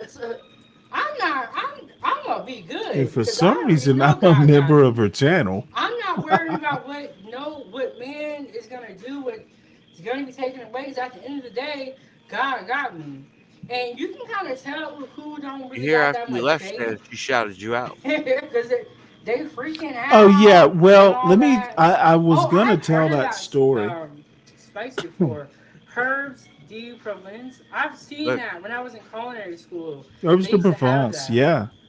Yes. F&M's that God is able right now. Yes. I'm like, Well, let me good. tell you why. I was listening to her, and this is, you know what? You know how people put like Amazon wish lists up. You know, YouTube content creators will put up like, oh hey, you know, if you're a fan, you can buy us these presents and stuff like that. Have you? Are you aware of that? I didn't know that was a thing, but yeah, I could see it totally. Yeah, they do it. So anyway, I was listening, and you know, it's for a daughter, who's a pretty little girl. So you know what? I was probably, you know, had a couple beers, and I'm like, well, you know what? She's been through so much, and you know what?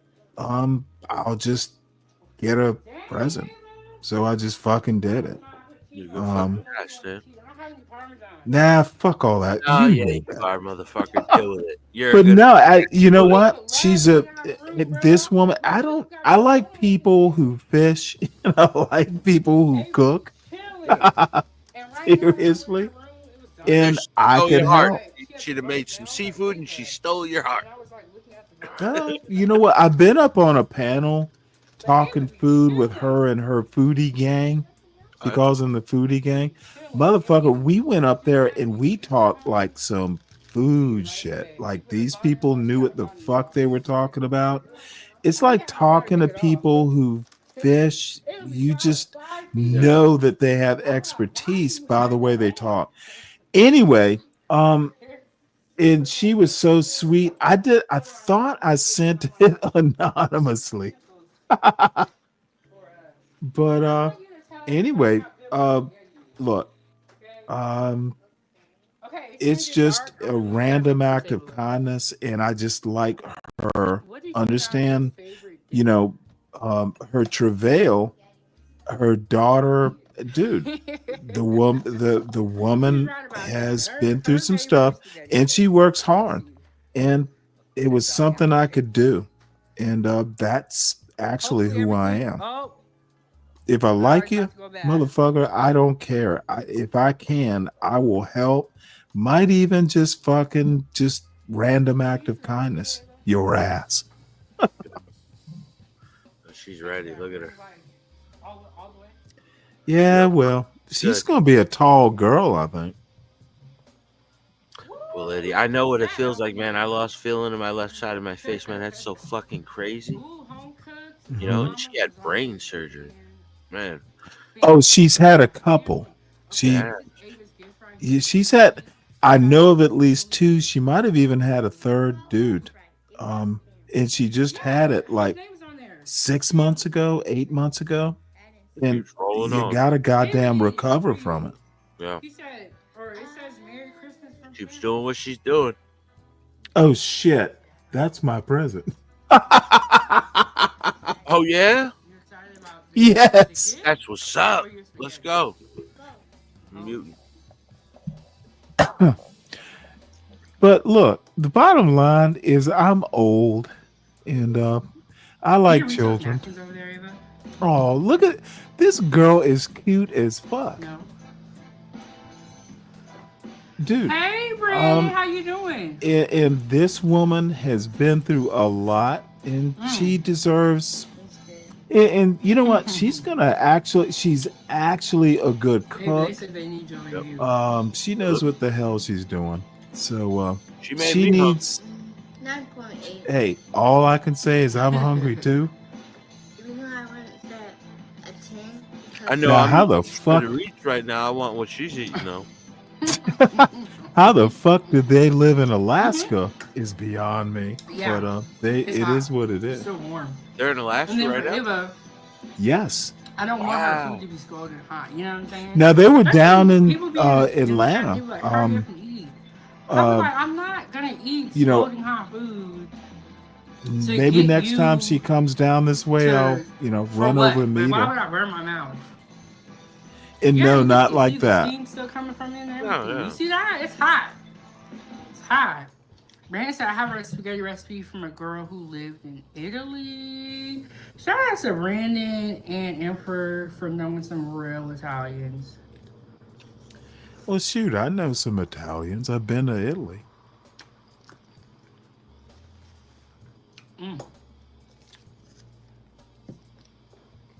I feel like for me, I've eaten spaghetti so much that I'm very judgmental for spaghetti. But look at this. She's eating it so good. And you guys will see me cook sometimes and they will come up to me and be like, I'm hungry. But with spaghetti, the fight is over. I don't gotta fight. I don't gotta try to force her to eat it. None of that. She's just good. She's taken very small bites, if you haven't noticed. Yes, we are. Oh, Ava, they were asking about homeschool. And they were asking why. At a And I young was age, telling it's them funner to eat it than it is, that the we flavor. chose to do it this year. Oh, I don't care. Oh, thank you. She's not my daughter. Spaghetti. Or can we say I used to love eating spaghetti just to play with it while I was eating it. And I also do right here. My You know what? It is so weird. I've always loved What? food. Like, dude, my sister and I like wow, calves talking about liver, homeschool 'cause of spinach. gymnastics I and can remember better for liking you, and spinach at your poor little 4 body doing all that years gymnastics, old. having to go to Dude, school. I'll you tear up some fucking Brussels sprouts. I love the taste. Hated spinach until I had it fresh leaves. Well, I used fresh to- leaves makes a difference. It's a huge difference. Actually, cooking spinach from fresh to cream spinach, taking it from fresh to whatever recipe, it's huge. My wife, her mother used to kill the cabbage. She called it, boil that cabbage till you could sip it through a straw. And I fried cabbage one day, and then you fry it like an olive oil or something. And then after you kind of fried it a bit, you add chicken stock. and then it was towards the end of 10 minutes, let it So I told the soak principal, up the like, hey, chicken I'm just stock. gonna homeschool My her. mother, he was like, my okay, wife we'll do loved this it. It was a little crunchy, And he was like, we're just gonna which give her I these like my apples for vegetables the rest of the year. crunchy. It was I like, don't, she had like at least with a couple little bit of weeks, maybe like crunch. 2 weeks. Don't fucking And then boil it that's when we till really, it's really silky. started it. But this year is when we really And my got serious wife about liked it. cabbage, And we signed and up I for the cooked program. it for her. The program was like, you got to start it when school starts. I'm sorry. you Hold on know? one sec. Let me But turn this remember down. that cast. I forgot about that. What were you saying? Use a good leaf like a cabbage, or Oh, dude, no. The head of Yeah. cabbage that you break down. Oh, I use it like a leaf. I wrap the whole thing in the food, rice and beans, everything, and just bite. Use that like a tortilla. Oh yeah, no, I've never done it like that, but there's something called halupka that my mother-in-law, my wife's mother used to make. Basically, it's like a hamburger rice mix. It's almost like that Greek dish. I can't think of it, but yeah, you roll it up. It's almost like an egg roll. Oh yeah. Leaves, use it like a taco. Yeah, that's good stuff, and it's better for you than the wheat. The bread, And then it was weird. They would always ask me. Oh no, that's They'd good be like, stuff. what happened to Ava? I'm like, bro, that's your friend. Why don't you ask her? It's so weird. And then this one time, All right, well, let's see, because we do have to wrap this up. Oh shit, we're at midnight. Yeah. I was dragging ass. Oh, was that Monday? Mhm. We were up till like 3 something. I didn't even realize it. I'm like, fuck. I didn't even look at the clock. Well, you got to be careful, dude. I don't have to get up in the morning. I know. Don't be letting me drag you down. No, I didn't realize what time it was. I looked at it. I thought it was like 12. It was like fucking 3:55 in the morning. Right. Having a cast on and crutches. Dude, but I like hanging out. So Yeah, no, it And was they're all fun. asking what happened. So she has to go. but let me see, because I every want. You know what I'm saying? Damn it. So I just I Oh, see, fell for tough her. guy. and Why do I got not broken see my right this? foot before. What is it? What are you talking about?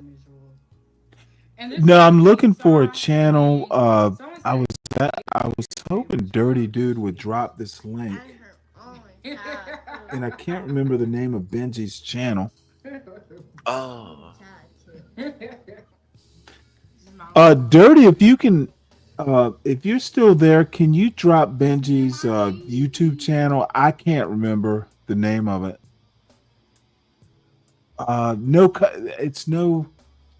Is it No Cut TV? That's what it is. Hold on one second here.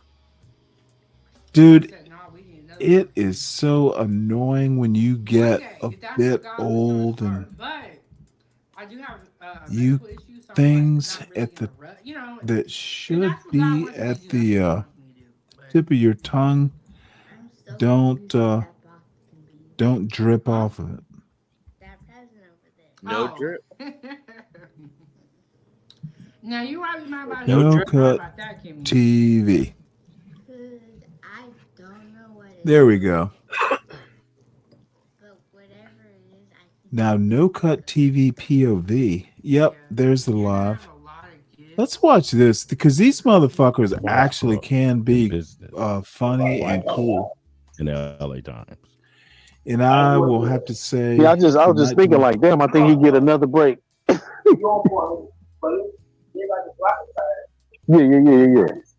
No, man, we can call it in, and then you just chill right there, and I'll chill no, right hell no. Dude, I don't even put up a goddamn. so we both on the phone.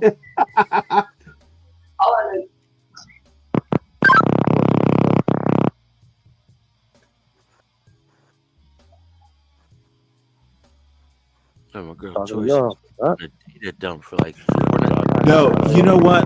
Here's the kinda deal like that stuff, with man. my So dude. who was that dude that I can't think of the shit. My but nothing. The wife dude was that into Christmas. signed Dr. her Dre back in whole the day that had the family club over there into on goddamn Christmas. on And dude, I El Segundo really and lost. Avalon. I kind of lost my Yeah, Christmas those guys were on. spirit once my son before got, Dre, you know, Dre went by the to, time a kid is like I'm 7 talking or about 8, he's with Andre. I'm not that much into Christmas. When he was like 2 or 3 or 4, dude, you wake up. I got an It's interview get with him. goddamn Chris. Like a one-on-one interview It is with just me and him. dude, it'll make you And I'm asking him all cry that how shit. He gave us the excited whole they rundown about Dre, everybody, Easy. but you grow all that. So I out got of that it. shit on film. But I just never put it out. I still have the. When I was never a teen- owned a when Christmas they- tree when- until when they was in I that got group, married. I was I like Christmas trees better than I like. the team that actually go see them and shit. Dude, go see I- him, Michelle Lee, and all them and shit. You know what I'm saying? Last You year, know, the Grandmaster, my son comes home you know what I'm for saying? Christmas, What was it? It was and there Number was Two, no Number Mix Christmas tree. Shit. He used to mix a His lot. shit was still in the he used box to in the party, closet. you know what I'm saying? It's It artificial. was so bad It was about my it. The wife's. the Bloods, you know, And they just I don't give a couldn't get fuck along, about you a know? Christmas tree.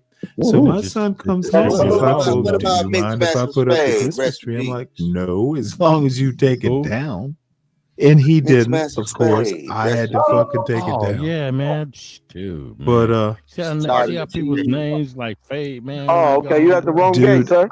I miss my wife. Jimmy and the critters. I don't need reminders. Yeah, She was annoying with that bullshit. I understand this gate is only for she the was employees. very You got to use the front gate. I wanted no part of it. Jeff Gill. I want no part Yeah, I of this understand that here. GPS doesn't But, know our policy. You know, but and you never. I man, don't go know. ahead. What's up? I'm one of these weird motherfuckers. I actually liked You my said I wife. said Uber. You didn't say shit. You had the window up. I'm not sure. Every other woman, I'm going to compare every other fucking woman to my wife. Man, were you at the airport? Yeah, but that's not necessarily fair. And It's reasonable. It's understanding. Dead as a motherfucker. That's all I'm gonna say. Right by the airport. I mean, who was it who asked me, well, how can you go? Nah, I'm by LAX airport. I'm trying not to say the damn name, bro. Every other pussy is just going to be a disappointment. I'm like And by the way, my minutes from wife LAX. wasn't the first woman I I know. ever, experienced, and she was the best pussy. But it's a prestigious university. If you know anything about old school shit, Hank Aaron. There were some Hank other things as well, but dude, what the fuck? Hank Gathers. Nigga who died on the basketball court. We were married. Oh yeah, you went to I enjoyed her. God damn, this nigga just say it all out loud. Hey, my bad, cuz. Anyway, this is what happens when I drink too much and think about my wife. But dude, it was one of these things that let me tell you something, John. I ain't really tripping though. You know what I mean? I pray to God my son has the same joy. That's actually part of how I wanted to raise him. I don't think they'll let you go like this some wild shit. You know what I mean? That'd be some clown ass shit, though. Joy. That'd be some. I don't already had the threats though. They done already said it. And I forgot his he's teammate though. His very. teammate was bad as a motherfucker too though, man. It was Hank Gathers and He's an They got a whole he's an statue over here. admirable I'll show it to person. you. He's I'll a take it. thinking young Got the man, whole not a team and man everything yet. on there. point guard. But he's getting there. But I think too. I think they took that boy out. They used to. Yeah, cuz had a heart condition. They're out there just trying to fuck. Oh, Heart condition. I don't know that my son's like that. That's what I mean. Like a lot of kids aren't. I Like mean, that. that's what they say. Guys, like, You know what I'm saying? That he did. But Let me tell you a funny thing though. if I show you this statue right here, fucking nigga, bra. he's standing up, you know, like he about to shoot the ball, and it looked like Dude, the wood on and the I made ground a broke joke. open, and some Stanley, demon hands grabbed it and pulled him in. You see the chat, Stan? That's close. Lower this down a little bit. Stan. I can barely. We can barely hear you. Hey, but the goal Who, me? Yeah, I'm following you, but I can barely hear you. Oh well, someone told me to turn this down. Is this better? Lower down the I'm sorry, lower the gain. their video. Lower their volume down on the video. I can't remember who the number one. You pick can was. hear that? I can't On the even hear. team, that Oh, was man, brothers I've been and hearing shit, it like all on the this time. little. I've been Oh, hearing okay. Well, I can mute it. You are the tree through the forest I've been listening to the whole time, dude. Oh my bad, dude! I literally can't hear it. I didn't hear it before now. Hey Stanley, hey everyone. Good evening, Stanley. 777 requests presence on his new channel. You know who that is? Tell him to come over here, or I'll be there if I get there. Drop the link. Hey, Distant Lights. Actually, it's good to see you. Hold on one sec. If you would be so kind, Distant Lights, as to put his link. I may be there, I may not. I'm not. Or he can come over to this show. What you got going on over there? We'll drop the link. We'll look over there. What's going on? Nah, I'd rather go over to Benji's show. He just got monetized. You see your boys over there. Your boy Frost. Who? Frost. Yeah, well, that's where I know Frost from. Oh, that set of folks. Okay. And these are Terrence isn't up there. God damn it. I thought he said Terrence was up there. That mother. Oh wait, that is Terrence. The eye they hate. What an asshole. But if you will be so kind as to drop the link, Distant Lights, I may be over there, I may not. I don't feel the imperative. I do feel the imperative to go over to my old friends, and so we go. What they're talking about? Let's go. And by the way, why would I go over to 777's house? He knows where I am. And I want to listen to these folks. Dude, these were my peeps before I started, over on John's and all that stuff. Name of the dude or the leader of the Illuminati. Why can you hear them and I can't? Oh, I don't know them English. No, that's what they said. They said that's who they killed George Washington and replaced him for. The dude, the leader of the Illuminati. That's who we see on the quarter. All the pictures that we see. Wait, was he the one that chopped down the cherry tree? No, bro. Chopped it down. Give me No, he did. I don't know why I can't. He didn't chop it down. But what they didn't tell you, No, but that's the cover part. before. Let me see what this is all about over at Distant Lights. Let me check your link out. I'm a very. What I was trying to say is before. Oh, there we go. Speak's over there. Speakeasy's over there. Is he really? Yeah, over at 777. I don't give a fuck. I'm not. If you want, drop the link. We'll I thought that test was it out. picture. But give me one sec. I want to hear these folks. I've known these people longer than I've known John Galt. Court. The rest of America was ruled by the Emperor of Morocco. Once you go into like the Peace and Friendship Treaty, you get to see his name, and that's who he did the treaty with King George to let, you know what I'm saying, the colony do and create the United States of America Corporation. Right. Wow. So he wasn't running the whole thing. Right, because you know that's factual, or because it just sound good. No, I just what I'm saying is, I was trying to find the bridge of how good the Germans. This is getting weird. Yeah, here's the cold part. I was in the Oh my god, really? They were talking about George Washington being replaced by the free. Dude, you know what? They can get rather weird. Yeah, it's all right. Everybody can, there's sometimes when it's good, sometimes when it's bad. It's a bad time. Let me congratulate him now. Distant is the only dude I think that's in 777's chat right now. Who is? Distant. I checked the link that he dropped.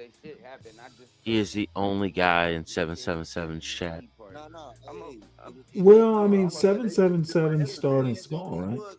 No, it's good. It's repetitious. He's talking. There's a thing that says, "Will he?" ? I don't know who they're talking about. That's from a European. Speaks over there though. That's crazy. Like if you really tap into Jordan Maxwell, that's who wrote the book, right? They don't even know who Jordan Maxwell is, bro. He wrote Behold of the Pale Horse. I like No, it wasn't no George Maxwell. No, it was. God damn, Benji's got William. like What is his name? William Cooper? 1.86K. Oh, okay. Jordan Maxwell. I thought it was Jordan Maxwell. Well, it might have been William Cooper. Yep. Jordan William Cooper got his little talk about it. That Guess what? motherfucker is Perspective, though. monetized to hell. Jaman. I read the book. I said, "Oh my god!" Oh, let me tell you something world is else together. about Jaman. Where is it? Not He together. talk about everything. You know, he talk about aliens. He talk about all kind of. Let me tell you a mythological story about a man named Jed. Dude, Jaman, this young man, because you know I talk some shit about being wise and all that bullshit. Dude, man called me. He's like, or texted me, Discorded, whatever. He's like, hey, look, you know, I'm out of money and I need a haircut. I got a teaching job interview. And you know what? I honestly didn't know this dude very well. So I'm like, well, you know what? You need to, you know, make sure you call me back. And motherfucker got the job and he's still teaching. Out of the blue, I had some spare money. And I'm like, okay, haircut, cool. You know, just make sure you get the haircut. And he did. Just, I don't know. People think I'm an asshole and I don't do shit, but I do. No, it's not that. Just people just think you like to argue and they can't get in there. And I do like to argue. Yeah, of course. But I like pointing out people's like bad arguments. Is that a crime? I think it is the way I do it. I am a bit abrasive.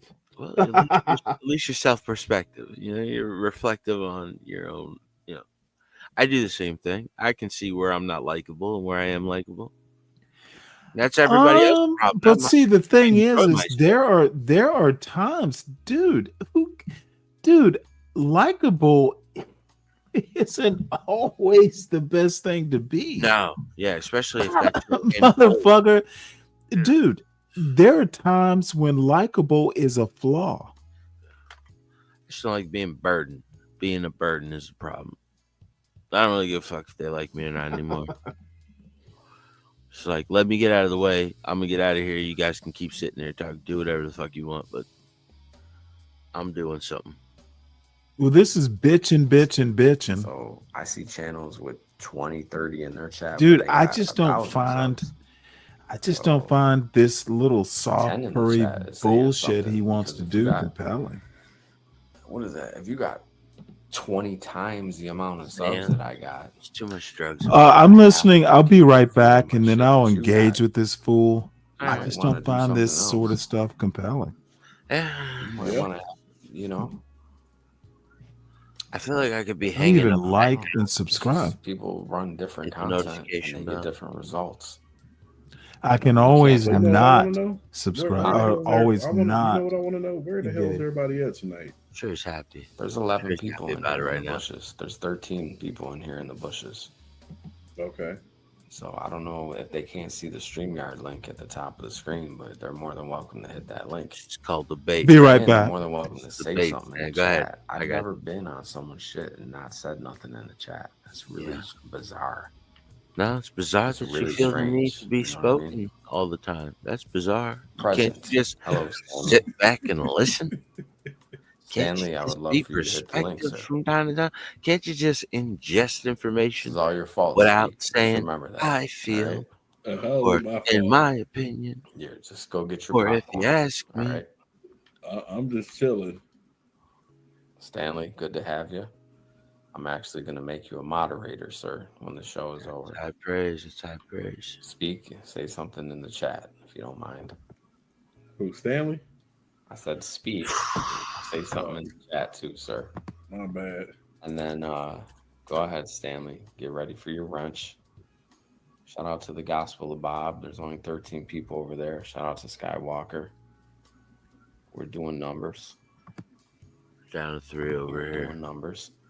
I mean, it's just me, 55 Stan, subs. We gained a couple subs. fucking Distant Lights.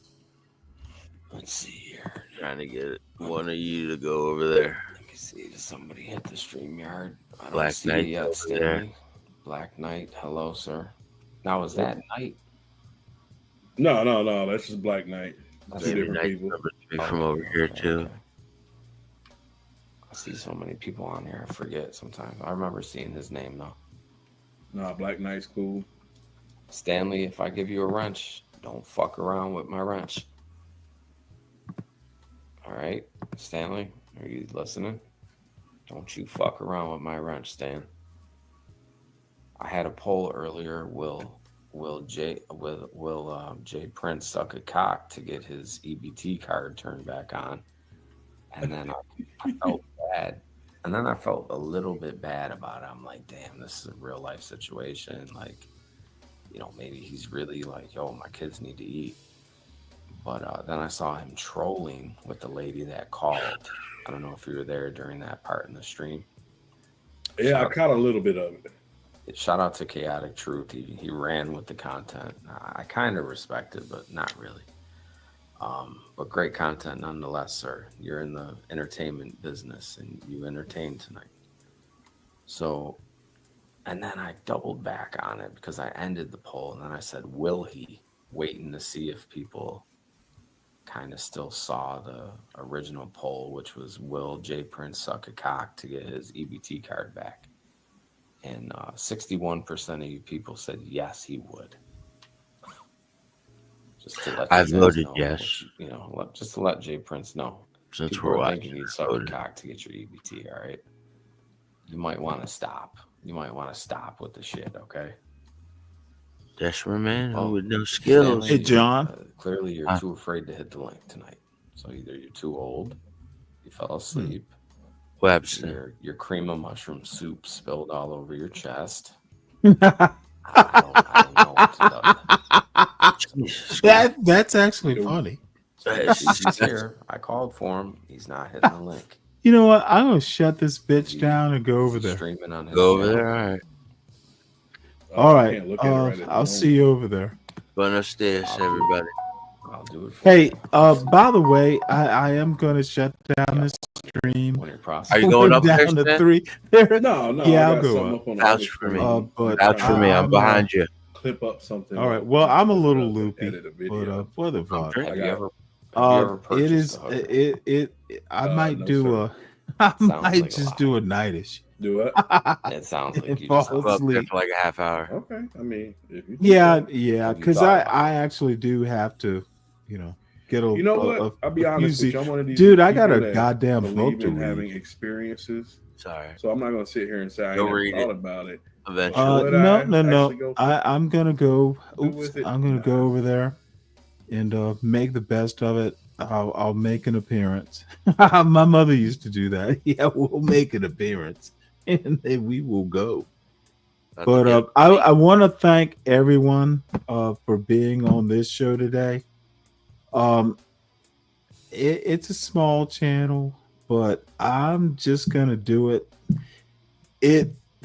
Even if I'm a small niche channel, it's gonna be done my way, and I'll never be CT because I don't find everything. I'm not an entertainer. I tend to be a little bit more serious, I guess. But John, as always, and you need to remind me, you're a very good co-host, and this is a shout out to John Strides, dude. I enjoy having you up here. You are just level-headed, bitch, level-headed, dude. Because I'll go off on weird, tangents, but I do too. you're an asset. You're an asset to Stanley versus the World, the show. And I need you to know that I personally appreciate, you coming up here and, keeping the show. Hey, in my opinion, it's a quality show. It gets better when you're here. I appreciate you having me on anytime, dude. I have fun every time. Yes, sir. Thank you guys See for you having over me. there. See you there. Black Knight, as always, Dirty Dude, Distant Lights. You guys are assets. And I appreciate you just being here sometimes. So I will see everyone. There might not be a morning show, and if there is, it'll be closer to a little later. I think there'll be an evening show, and the Saturday show, I'm actually planning for it. So salute to y'all. Even John Galt, who graced us with his his Monster Mash. So see y'all later.